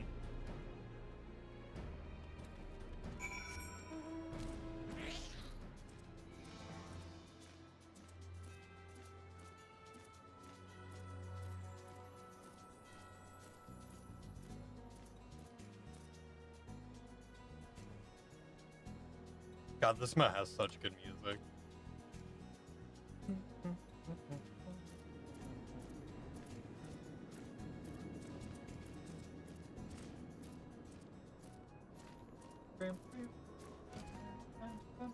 Oh, I'm such a dummy. Keep going. Keep going.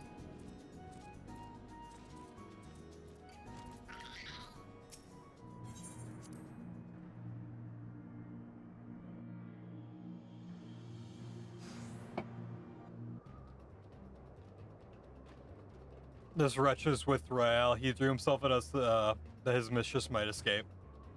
She didn't blink when we cut him down. Not even when he started screaming no loyalty even to her own, the goddamn heartbeat. With me, Scion, we almost say ever.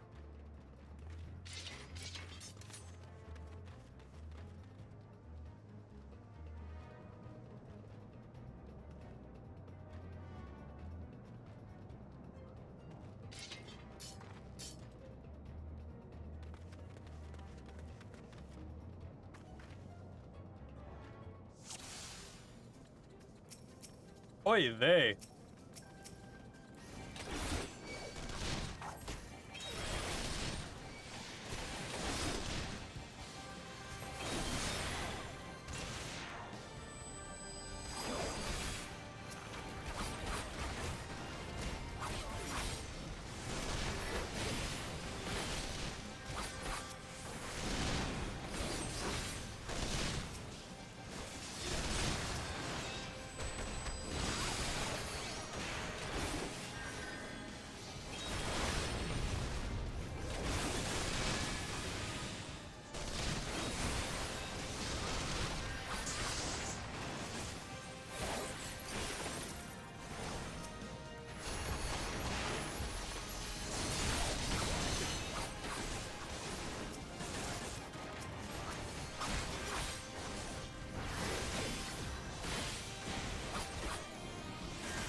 That's not what I meant to do.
Oh my god, it's like a full-on war, what the hell?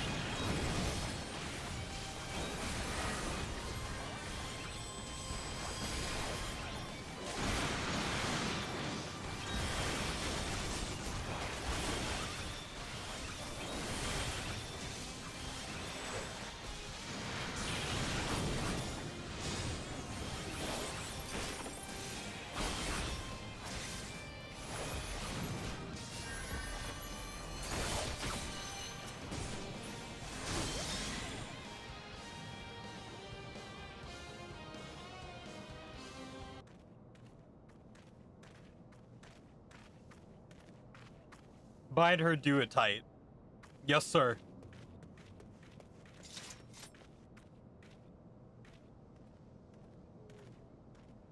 Good work, man.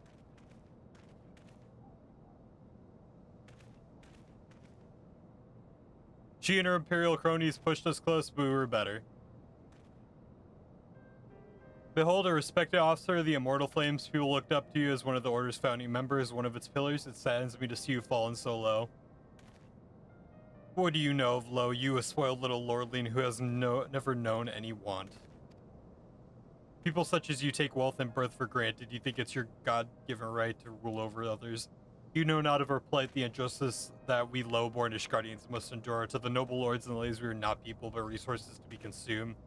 I did what I had to do to survive. Stealing, killing, even whoring myself, it is no fault of mine if fools imagine me a paragon when I join the flames.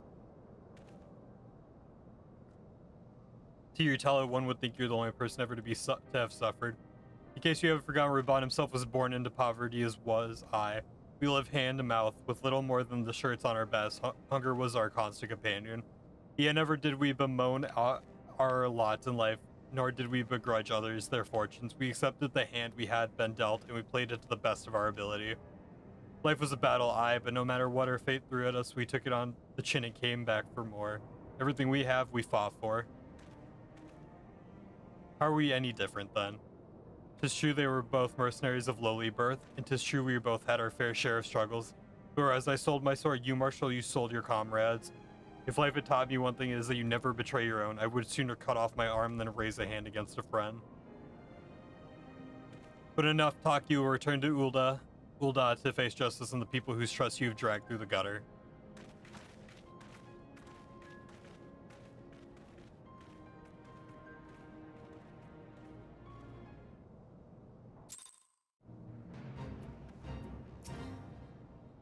Not so much as a hint of remorse. 'Tis well that the sordid business is finally at an end. A friend's betrayal cuts deeper than steel. We must hope that we have chosen our own allies more wisely than Raban chose his. I have heard. Truly bothersome business. No, I do not foresee a problem on that front. The main concern is Raban. There is no telling what the brute might do. Have the blades watch him in the flames day and night. You may leave the Sultana to me. I shall personally attend her grace.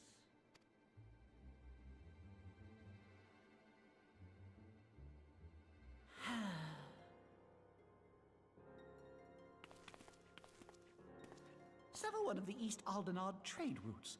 That ought to keep Lolorito occupied for a while.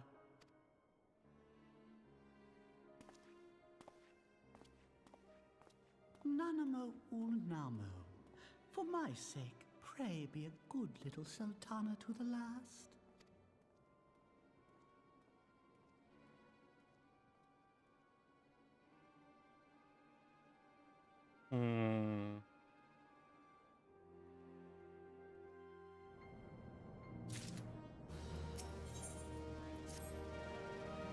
Captain Eberhard and I have a few questions for the Flame Marshal regarding the circumstances of his miraculous escape. When we have completed our interrogation, we shall take our findings directly to General Raban, and that shall be the end of it.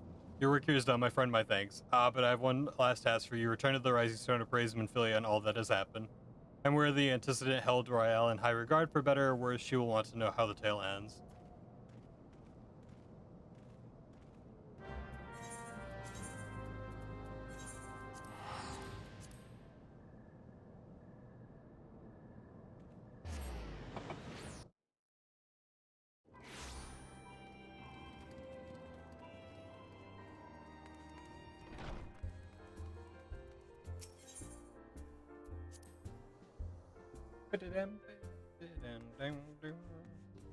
Tato.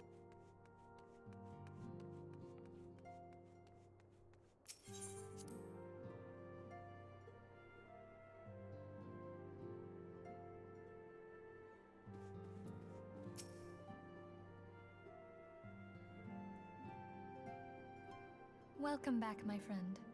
I have already received word from Alfino. To think that Flame Marshal Huayu was the Garlean agent. I know not what to say. Together with Robon, Aline lent us much needed aid at the time of our order's founding. She was particularly passionate about the need to tackle the primal threat. When we discussed the subject, her eyes fairly shone with determination. Whatever else she may have been, I choose to believe that it was her true self with whom I spoke then. But now is not the time to dwell on such matters. I have an important announcement to make regarding our effort to defeat the Asians. We shall begin as soon as everyone is assembled.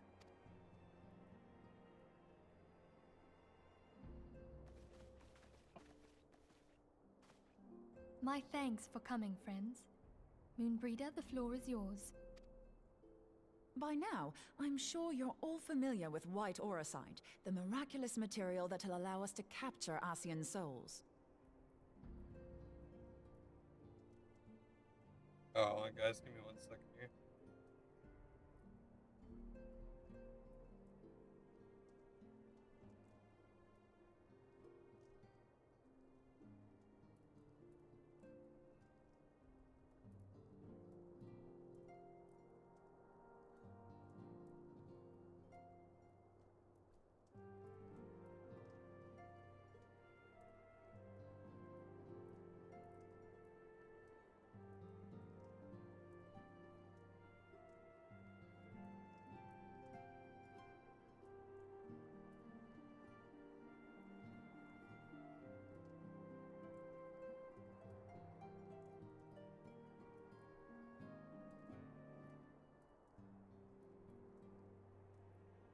I'm sure you're all familiar with the... Yeah. Back at Snowcloak, we verified its ability to absorb vast amounts of ether.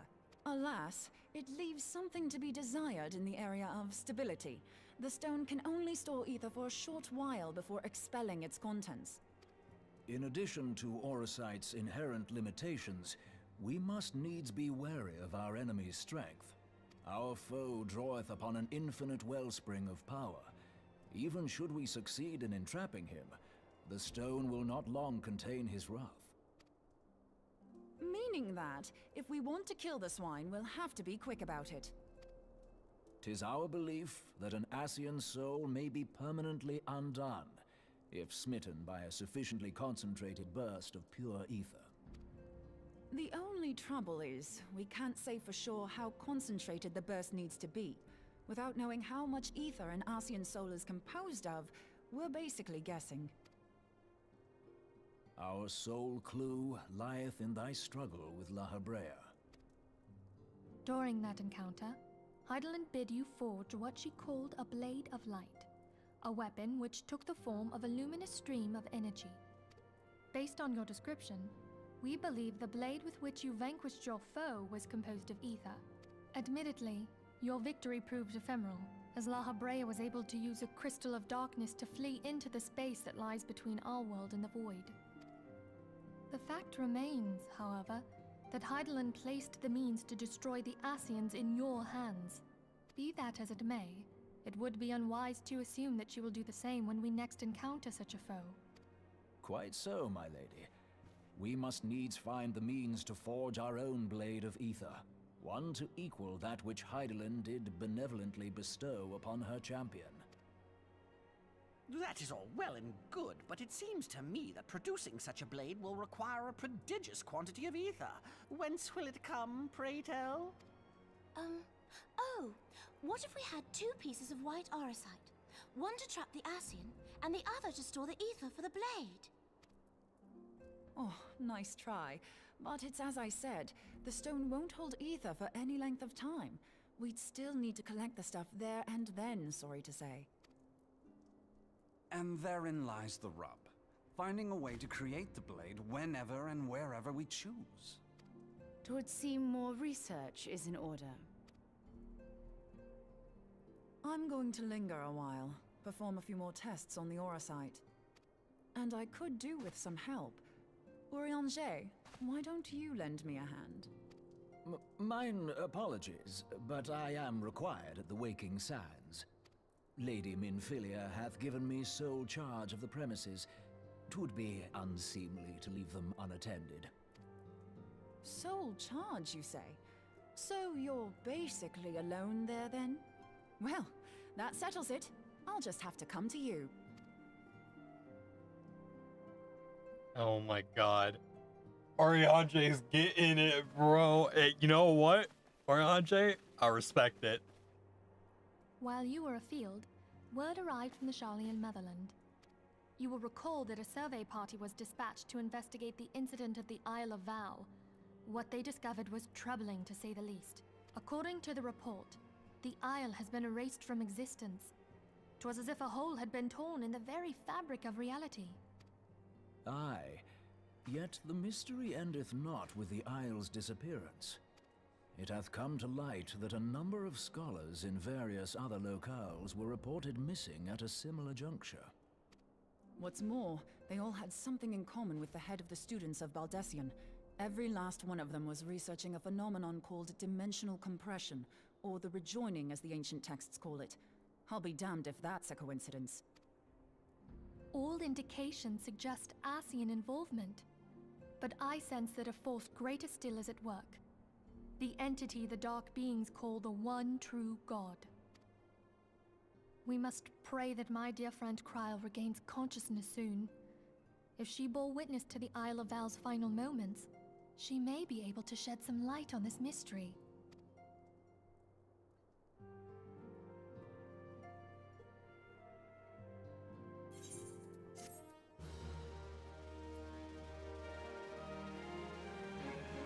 And with that, we are on the last set of quests for A Realm Reborn.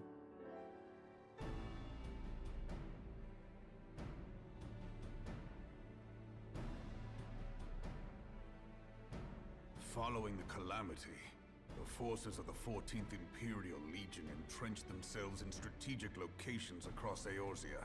So swiftly did they accomplish this, it was suspected that they had received help. To think that it came from Huayu, my right hand. There is more. We have reason to believe that Huayu didn't deal exclusively with the 14th. She also answered to a higher authority in Garlemald. But this higher authority could not have been the Emperor. By consenting to the Media Project, Solus Zos Galvus showed himself to be more concerned about preventing the spread of primal influence than claiming Eorzea for the Empire. He would happily have seen the lot reduced to ash. We believe a number of high-ranking figures within the royal household were against the decision, but that they knew better than to oppose the Emperor openly. Of course, this didn't prevent them from making clandestine provisions, in which Huayu played a part. Alas, these provisions did not prevent Dalamud from falling, and the ensuing chaos changed the face of the realm forever. Yet Eorzea survived. To all intents and purposes, the Meteor Project had failed, and the Empire was left to rue its lack of a decisive means to eliminate the primals. Until, that is, it stumbled upon the Ultima weapon. Even before the accursed thing was dug up, it seemed to me the 14th had the might to overwhelm our weakened armies. Yet they chose to hide behind their walls. Why? The Black Wolf was wary of making the denizens of Eorzea desperate, lest more primals emerge to bleed the land. The discovery of the Ultima weapon, however, emboldened him to resume his war of conquest in earnest. But there was one in Garlemald who believed that Van Belsar's actions were premature. One who stood higher in the Imperial Army's chain of command. He ordered the Legatus to halt his advance, only to find that the Black Wolf had slipped its leash, and that the 14th now acted alone. In a bid to bring Van Belsar to heel, he used the agent he had planted in Ul'dah prior to the calamity to undermine the Legion's efforts. A man who outranks Van Belsar, yet opposed the late Emperor's decision to annihilate Eorzea. This could only be the former High Legatus of the Garlean army, now known as Emperor Varus Zosgalvus. So he was Huayu's true master. But one of several in actual fact. We've learned that even as Huayu served the Empire's interests, she sold Imperial secrets to a certain faction in Eorzea. Oh my god, why am I getting spams?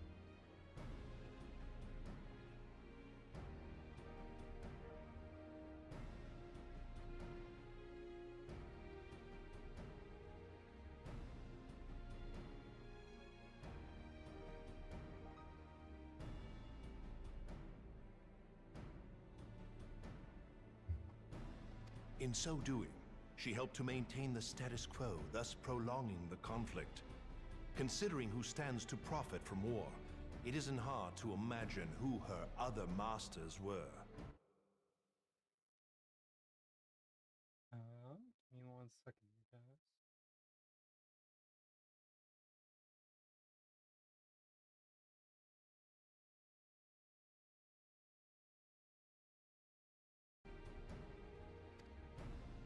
Seven hells! You mean to say that she was a double agent? Huh, triple, if you consider her services to Van Belsar and the new Emperor as separate. As neatly as these pieces seem to fit, one aspect of the puzzle remains unclear to me. By whose will was the Marshal feeding intelligence to the heretics? And try as I might, I fail to see how aiding their cause would profit either her Imperial or monetarist masters. Cameron, probably not tonight. I have to do my video uploads, then I have to prepare for 2 games that are coming out tomorrow. Which means I have to prepare a stream for that. I have to get them downloaded. So probably not tonight. I am incredible. This next week is going to be really busy for stream. Could it be that another hand is at work here? If so, Huayu must be made to reveal whose it is.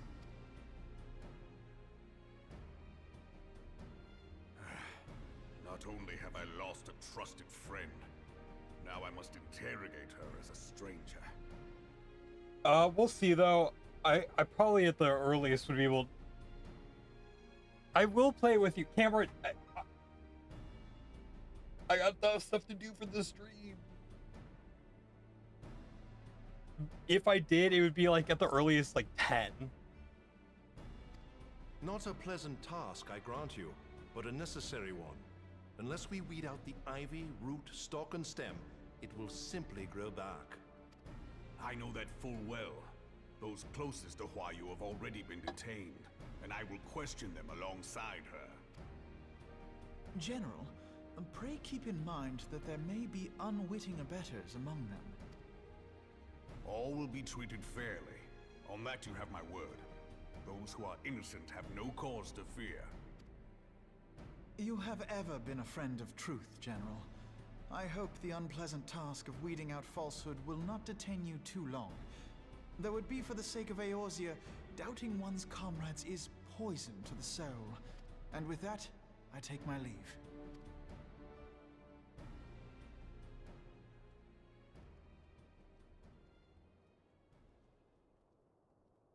We'll have to see then, Cameron. I'll let you know. All these years, I've been made to dance to their tune. How could you, Huayu? How could you side with them? Those cankers who take from this land and give naught in return, who use their power to disempower and grow fat while the people starve. I know you can hear me, monetarist scum! Your crimes will not go unpunished! One day I will purge this land of your sickness! Before the eyes of the 12, I swear it! Oh, that was aggressive. Oh my god.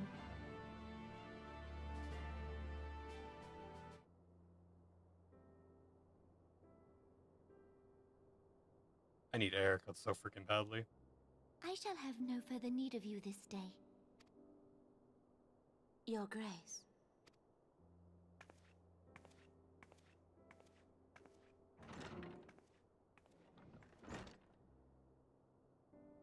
I fear that not even mine own chambers shall remain private for long.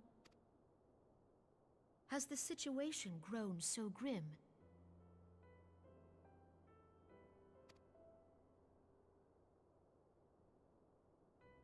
Ever since he proposed the Cartiner Reclamation Bill, Taleji Adeleji has risen to greater prominence upon the backs of impoverished refugees. The monetarists were ever united in their pursuit of profit, but the man's actions have torn a rift in their ranks.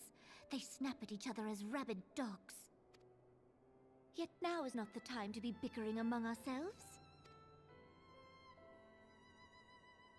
If this bickering is a threat to law and order, might you not have grounds to dissolve the Syndicate?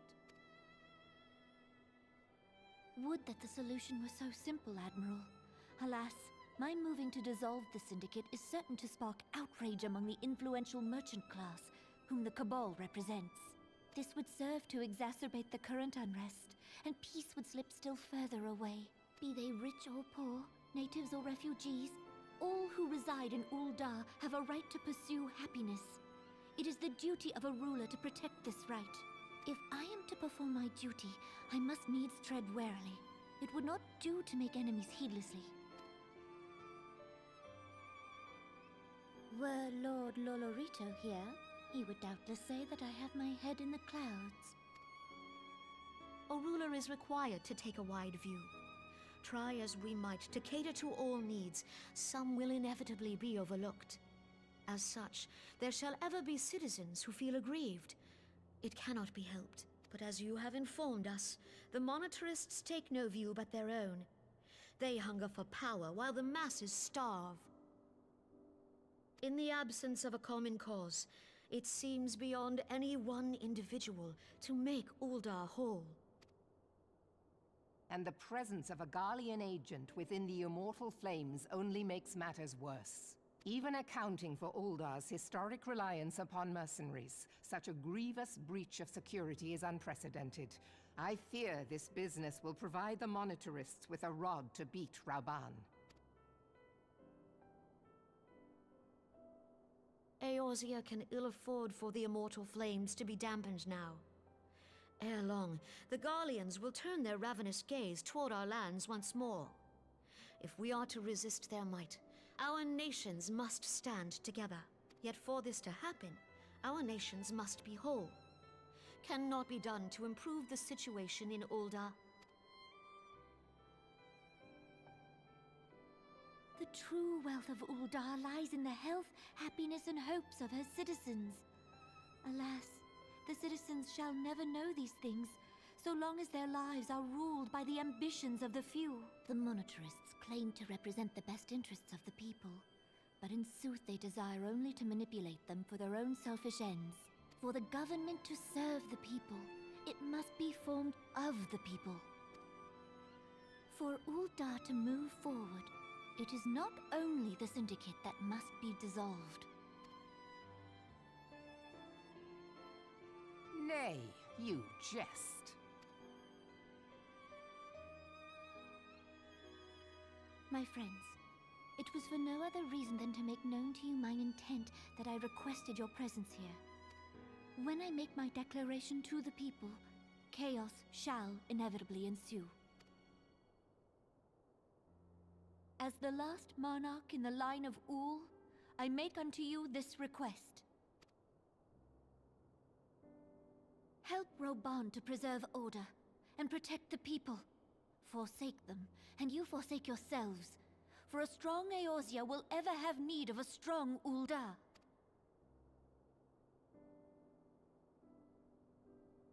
Whoa. Your Grace, are you certain of this? That's kind of crazy.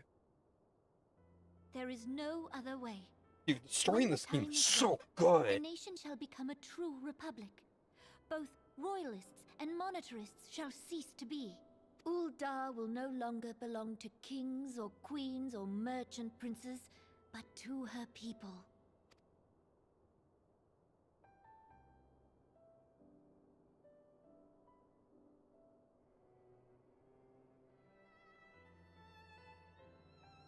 Burn, forgive me for casting aside all that you have toiled for in my name.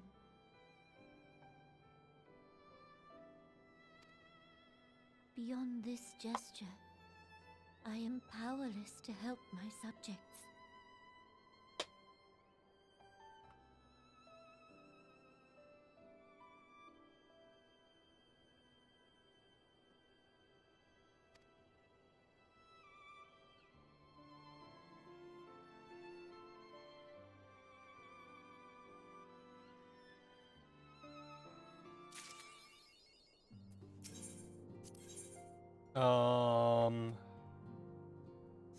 Okay, cool. So we have to go unlock.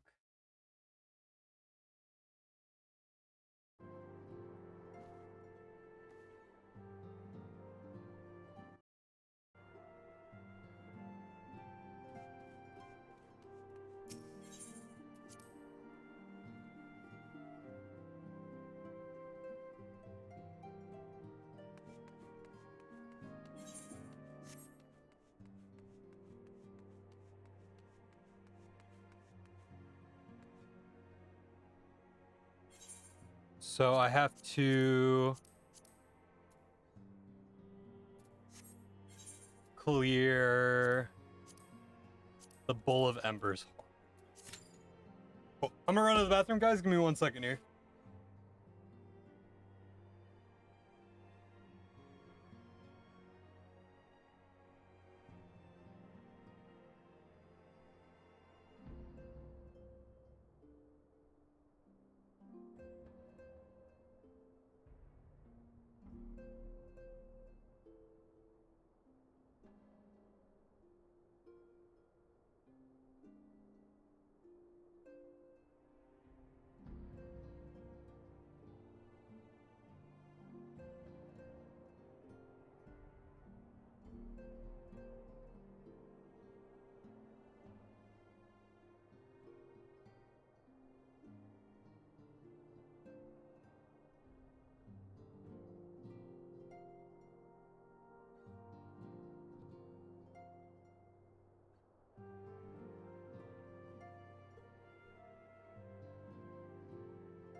Okay, so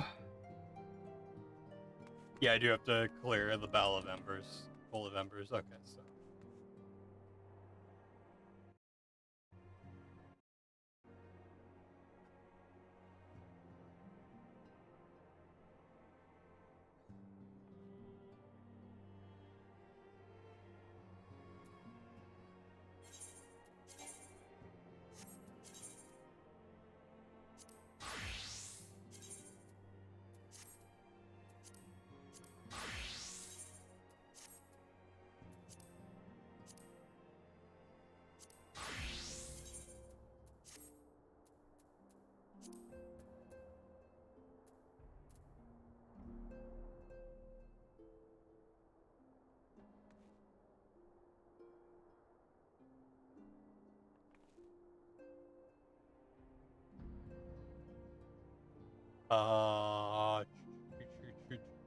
What class was playing again?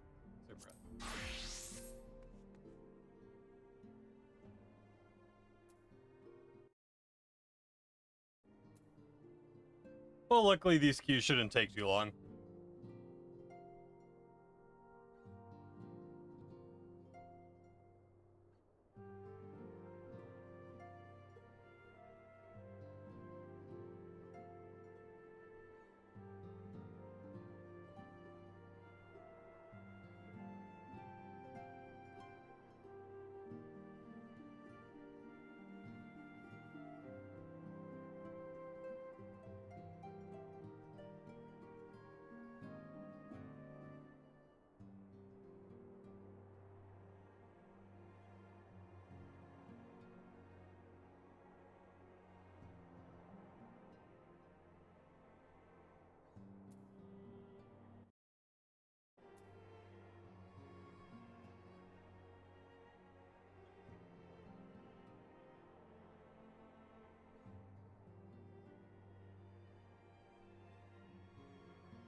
I am the samurai.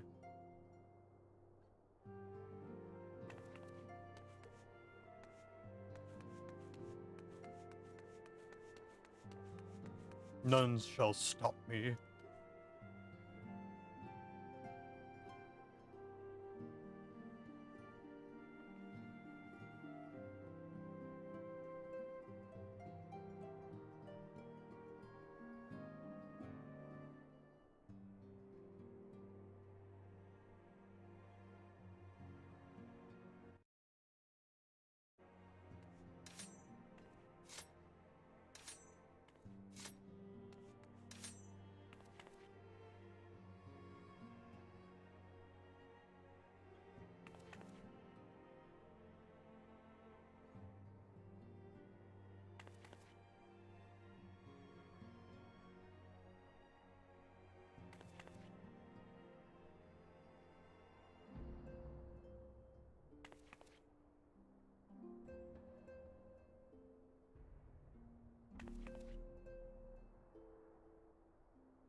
Let me just sit here looking all cool from the backside.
Menacing. I'd be terrified if I saw that come in my way.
I'm surprised it's taking this long to find a queue. My goodness.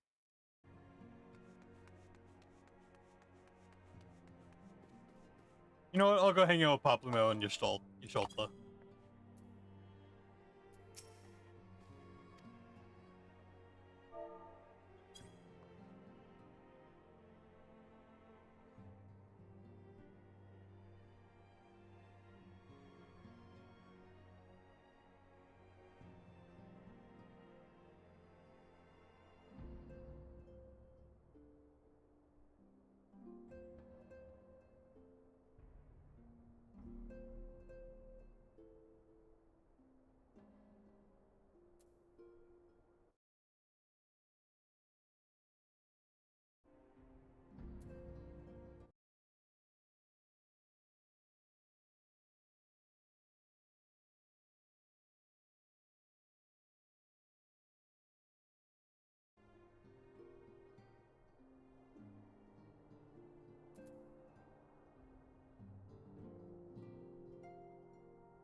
There we go. There we go. Get me in there. Put me in, coach. I'm ready for the beast. I'm ready for Ifrit.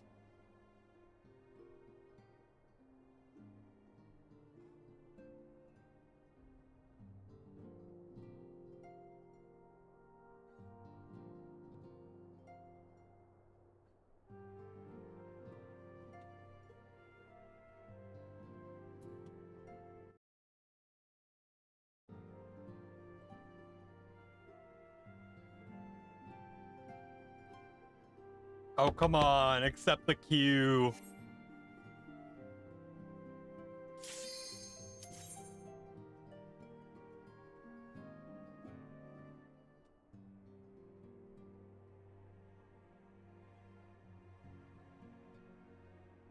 You guys.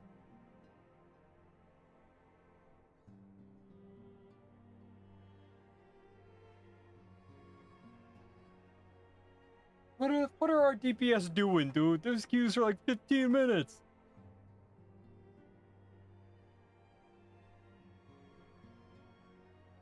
Oh my goodness gracious. Gee willikers.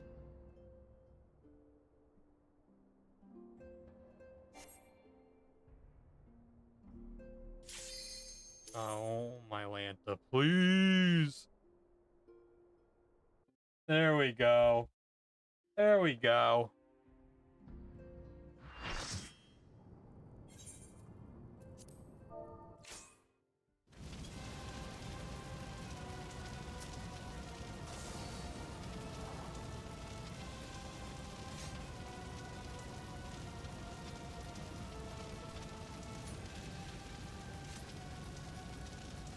Two melee, two mages.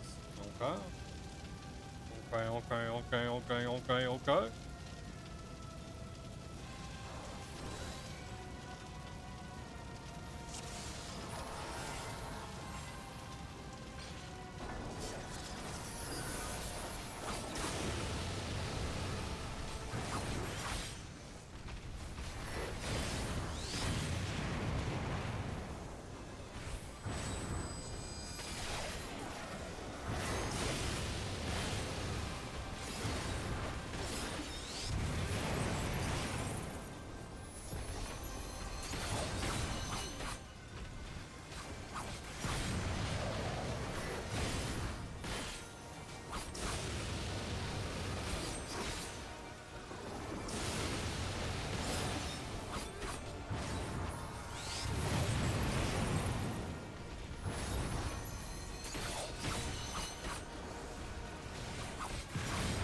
My toe.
I was gonna say the disrespect, you guys.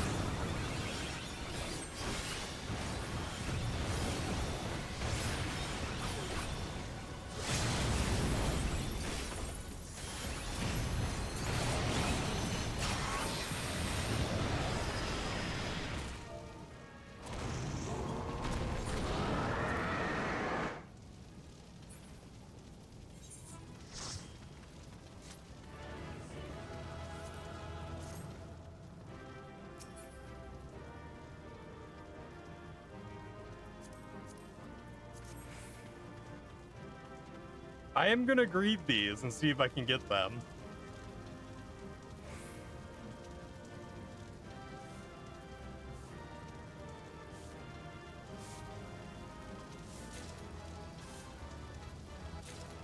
Yeah! What up, nerds?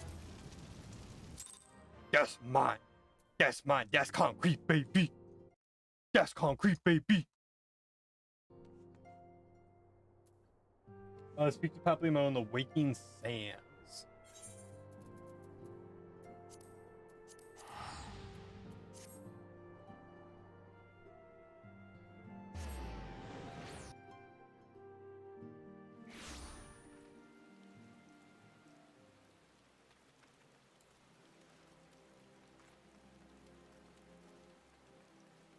That's concrete, baby.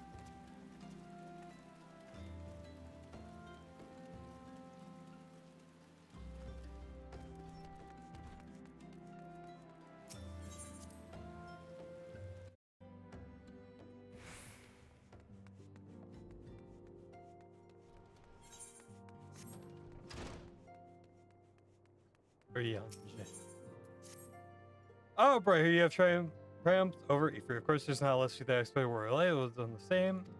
Yeah, just must go beat Garuta.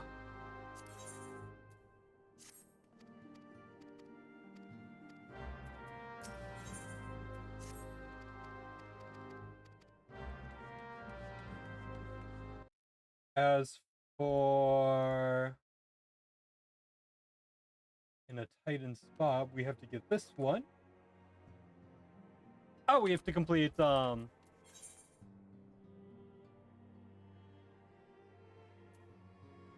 we have to complete the Garuda one first. So let's go ahead and complete this one quick.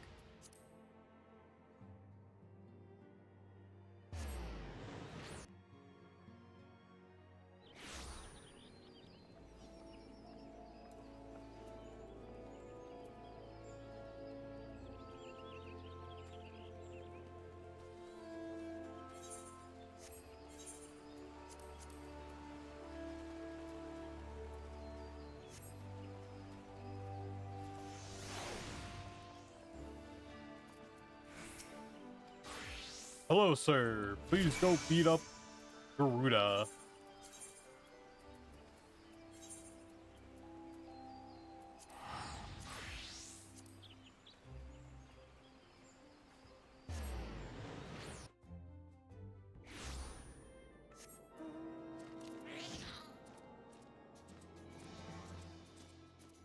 I might as well go grab the... Wait, hold on. And let's just go grab the quest for the Shiva one quick too.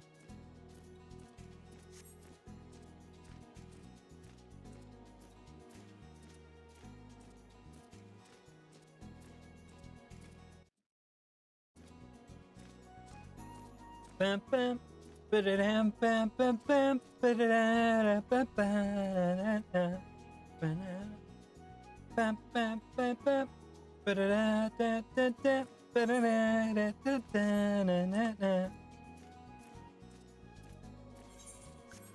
This is pretty cool too, cause we get an Inferno weapon of our choice for, you know,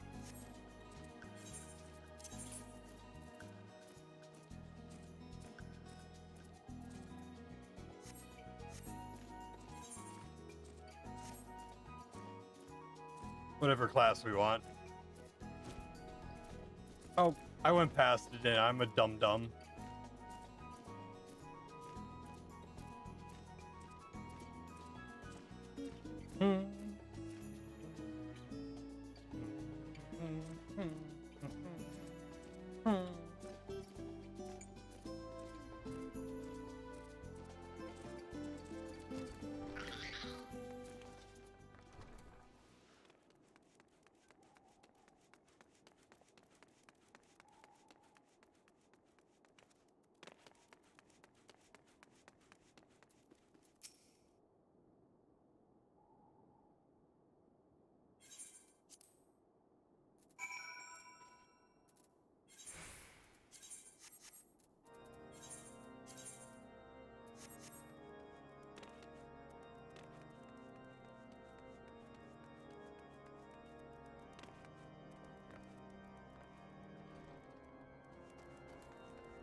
Wait, I haven't heard this part of the tune yet.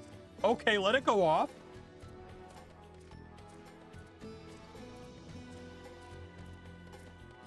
Lean with it. Okay, pop off.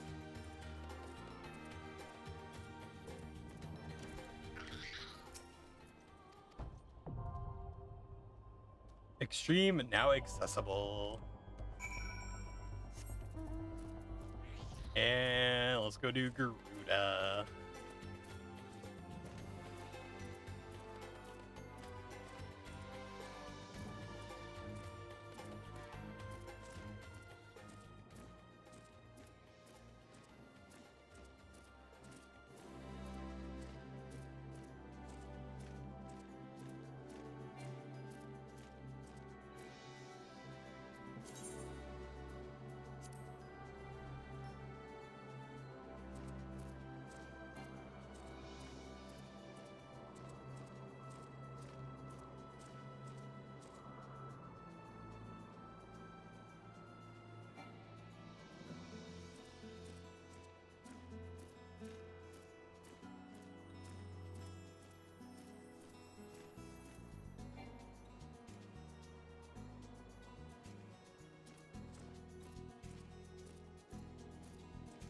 Bum, bum, bum, bum, bum, bum, bum, bum, bum, bum,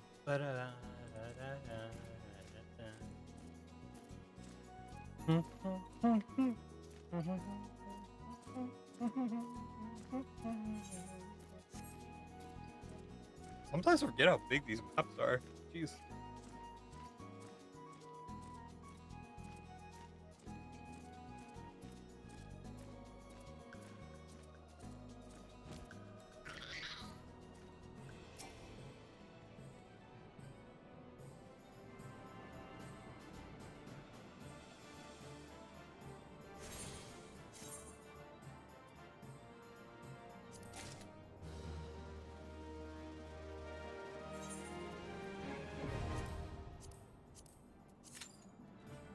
All right, back to the waiting game, boys and girls.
Oh my god, these cues are killing me.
Oh gosh, I'm sorry. The cues are super exciting, guys.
Oh, come on, game.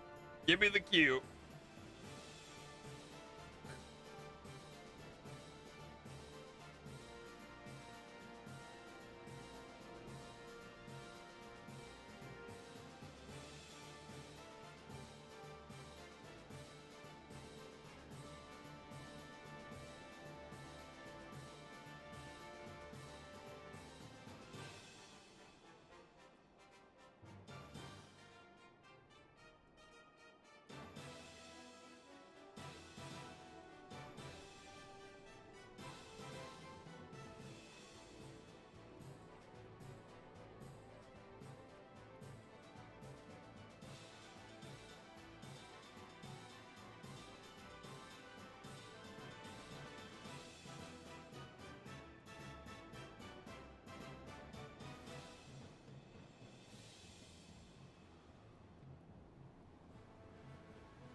Please, I just want to play the game.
Oh.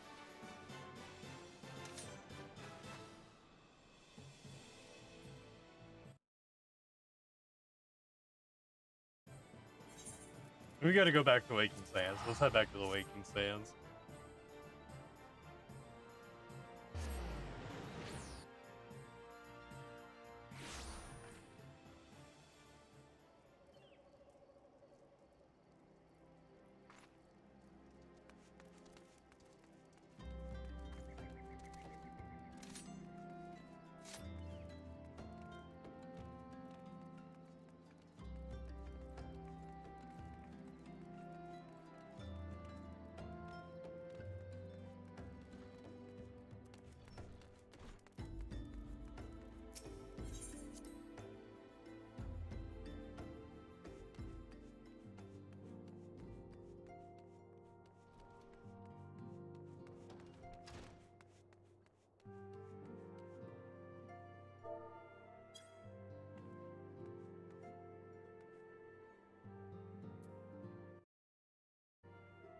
Oh boy, oh boy, oh boy, oh boy. I should have done this off stream.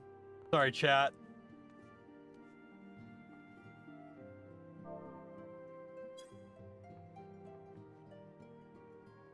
That's one way to sit on a stool.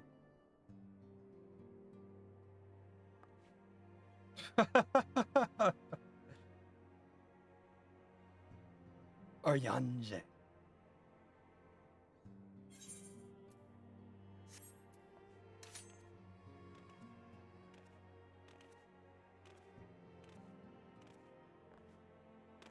Man, yeah, I should have done this off stream, man.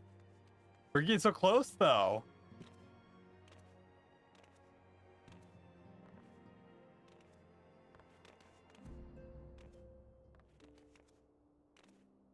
We're almost to Heavenward. I want to get it done. Especially because we're not going to be playing Final Fantasy much for like the next week. Minimum.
Okay, I sit in that chair. That's so weird.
Jeez, man, 19 minutes is crazy work.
"22 minutes, where's my cue?"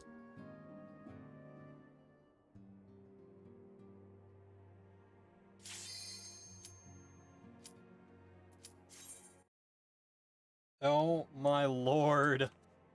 Now if everyone can just accept. Please! I beg of you. I beseech you. I beseech thee. I shall cut you down if you do not accept.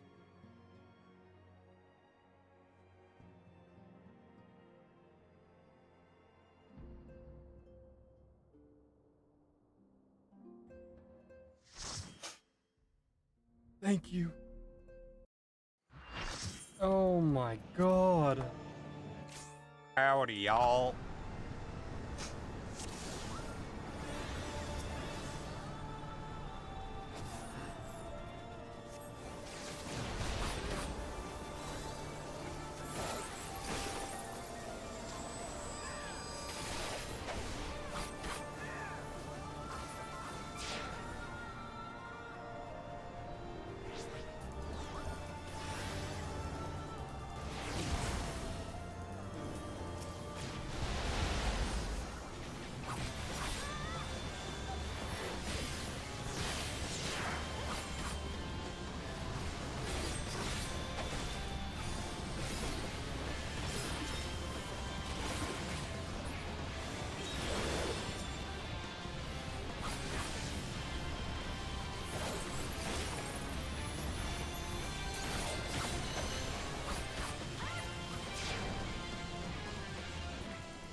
25 minutes of waiting for that.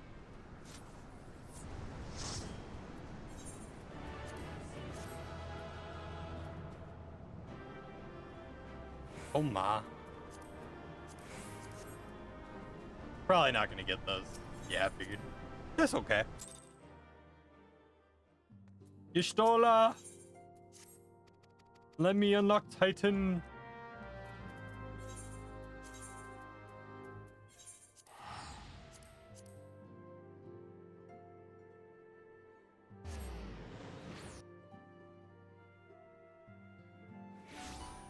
Let me unlock Titan so I can finally get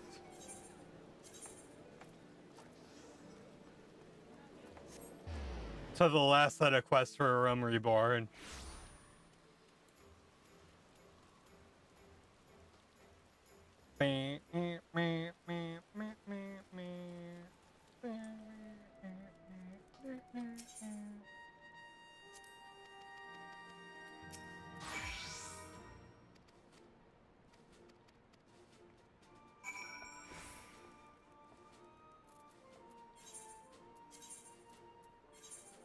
Go unlock Leviathan Extreme.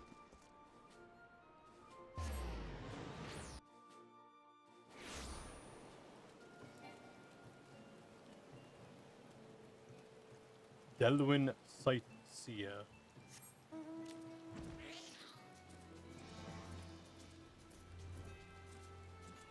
Bun Bun Bunny Buns, I meet you once again.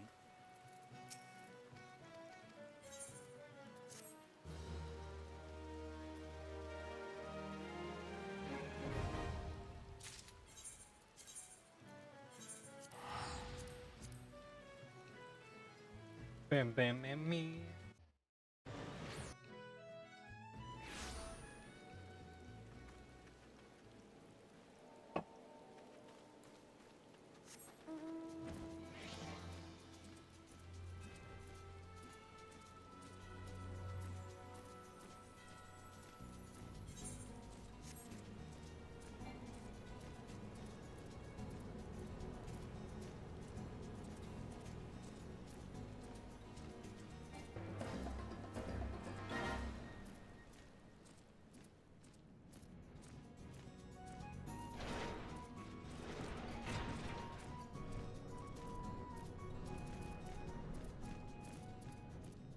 God, where am I going? Chat.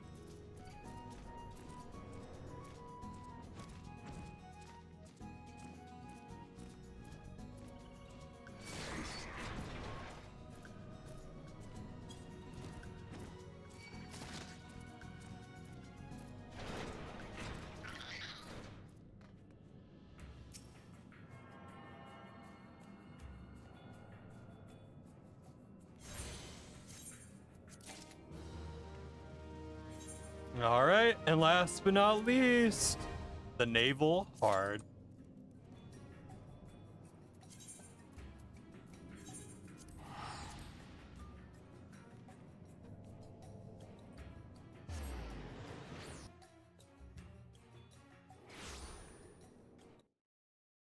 All right, let me run to the bathroom, guys. Give me 1 second here.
I have returned from the grave, my children.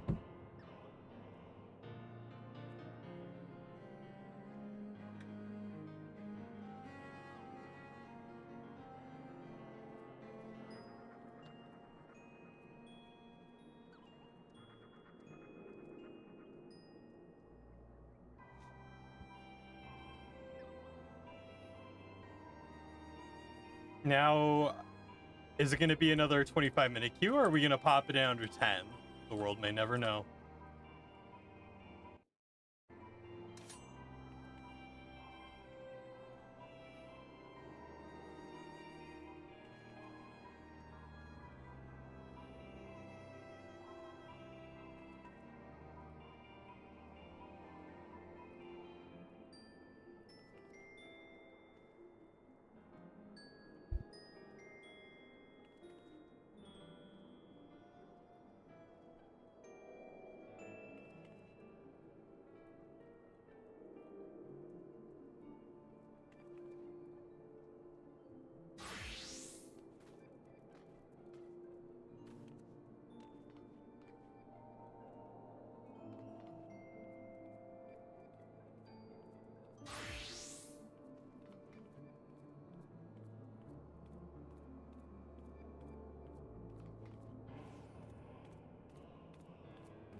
I've been muted this whole time. Oh my.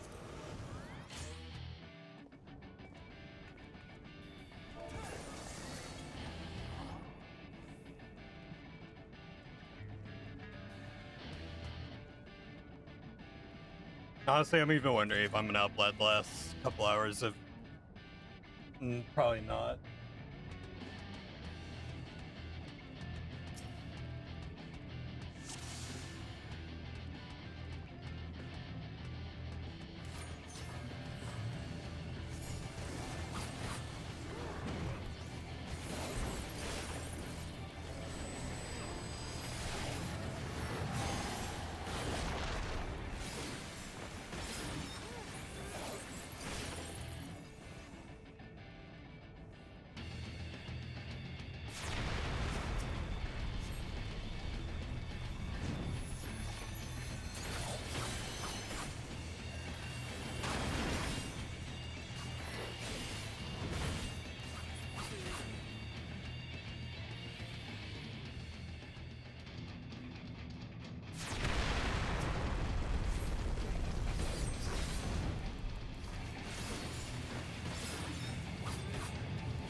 Are we not concerned about?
Oy vey, oy vey, oy vey, oy vey.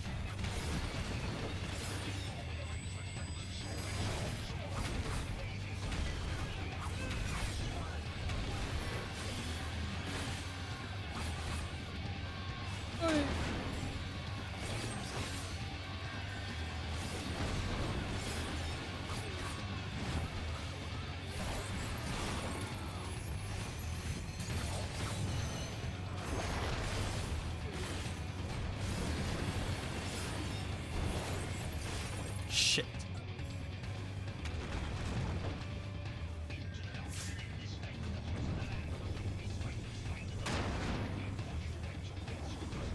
They got this.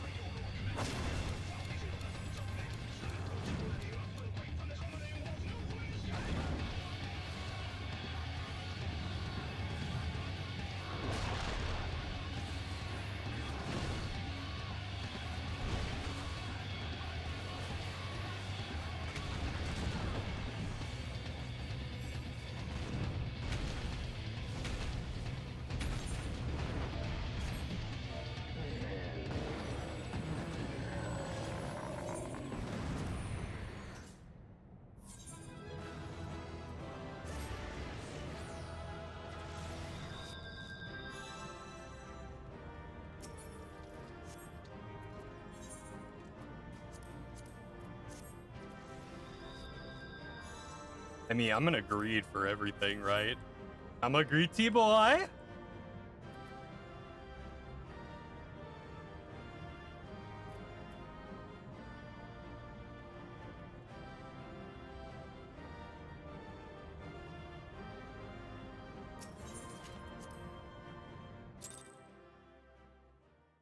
Oh man, am I glad to be done with that.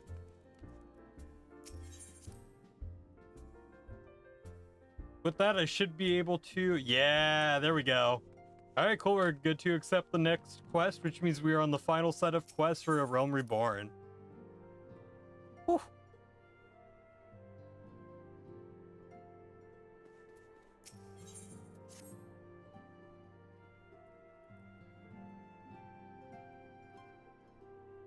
I am most eager to address the Asian threat, however, we dare not neglect our other pressing concerns. We both know full well that Saint Shiva will not be the last primal we face, and our relationship with the Ishgard is still tenuous at best. To think that the resolution of the primal threat was once the sole priority of the Scions of the Seventh Dawn, some days I wonder if it was wise for us to take on so many other responsibilities. Lest you forget antecedent, the Scions should never shoulder the burden alone. We're not the Crystal Braves established for this very reason. True, we're presented with a multitude of problems, however, we have all the resources we need to address them in turn. Obro in particular is ever a steady in hand, who I trust will continue to support the Braves. To what do we owe the pleasure? Have there been further developments regarding the situation in Ul'dah? As expected, the Immortal Flames have been struggling to cope with the revelation that one of their highest-ranking officers was a Garlean agent. Suffice it to say, Teleji Adelaji and the Monterist ilk have wasted no time in attempting to turn the situation to their advantage. Coupled with ongoing unrest, the Flames are finding themselves hard-pressed. Finally, General Orban needs our help, and I will direct the Crystal Braves to offer what support they can. If I am to stay abreast of the latest issues and issue effective orders, however, I cannot afford to waste time traveling back and forth. And so, for the foreseeable future, I think it would be best for you if we were to remain at Ul'dah unless you have an objection. None whatsoever matters here well in hand. Moon Brida's research is proceeding as planned. So she tells me, though I am not familiar with the details. Urian J is poring over his tomes at the Waking Sands, and the others are contributing in their own ways.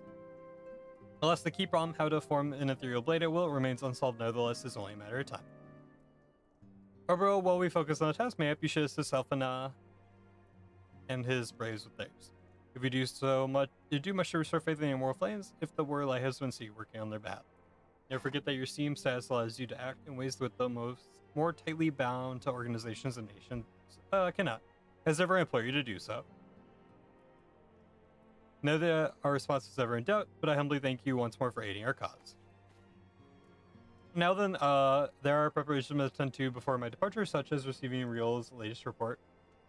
He has proven to be quite skilled at gathering information others wish kept secret, and that's why I planned place him under direct command and order him to investigate the Ul'dah riots. When you're finished here, join me outside, depending on what he has to say. I may have a favor to ask. If there are any other developments in front, I shall inform you once in the usual fashion.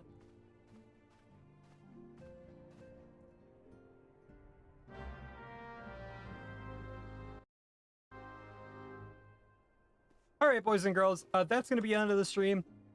Thank you so much for hanging out. Tomorrow we will be playing Arc Raiders for that launch. Super excited for that, and then we have our Halloween stream. It will be primarily Arc Raiders as well, but I got a little surprise for you guys. Well, I think it'll be fun. And then Saturday, Sunday, I will be off, and we will be back Monday with either Arc Raiders or possibly Outer Worlds 2. So, yeah, we're going to start Outer Worlds 2 next week at some point. Otherwise, I think what I will do is probably get through the rest of the Realm Reborn stuff off stream. And then we'll save Heavenward for once we get there. So, I might push far enough in Heavenward where I can unlock Machinist, Dark Knight, and Astrologian off stream, but we won't push past that, so we'll see what happens. Otherwise, I will catch you all tomorrow. Have a great rest of your night, and peace out, everyone. Catch you later. Bye-bye.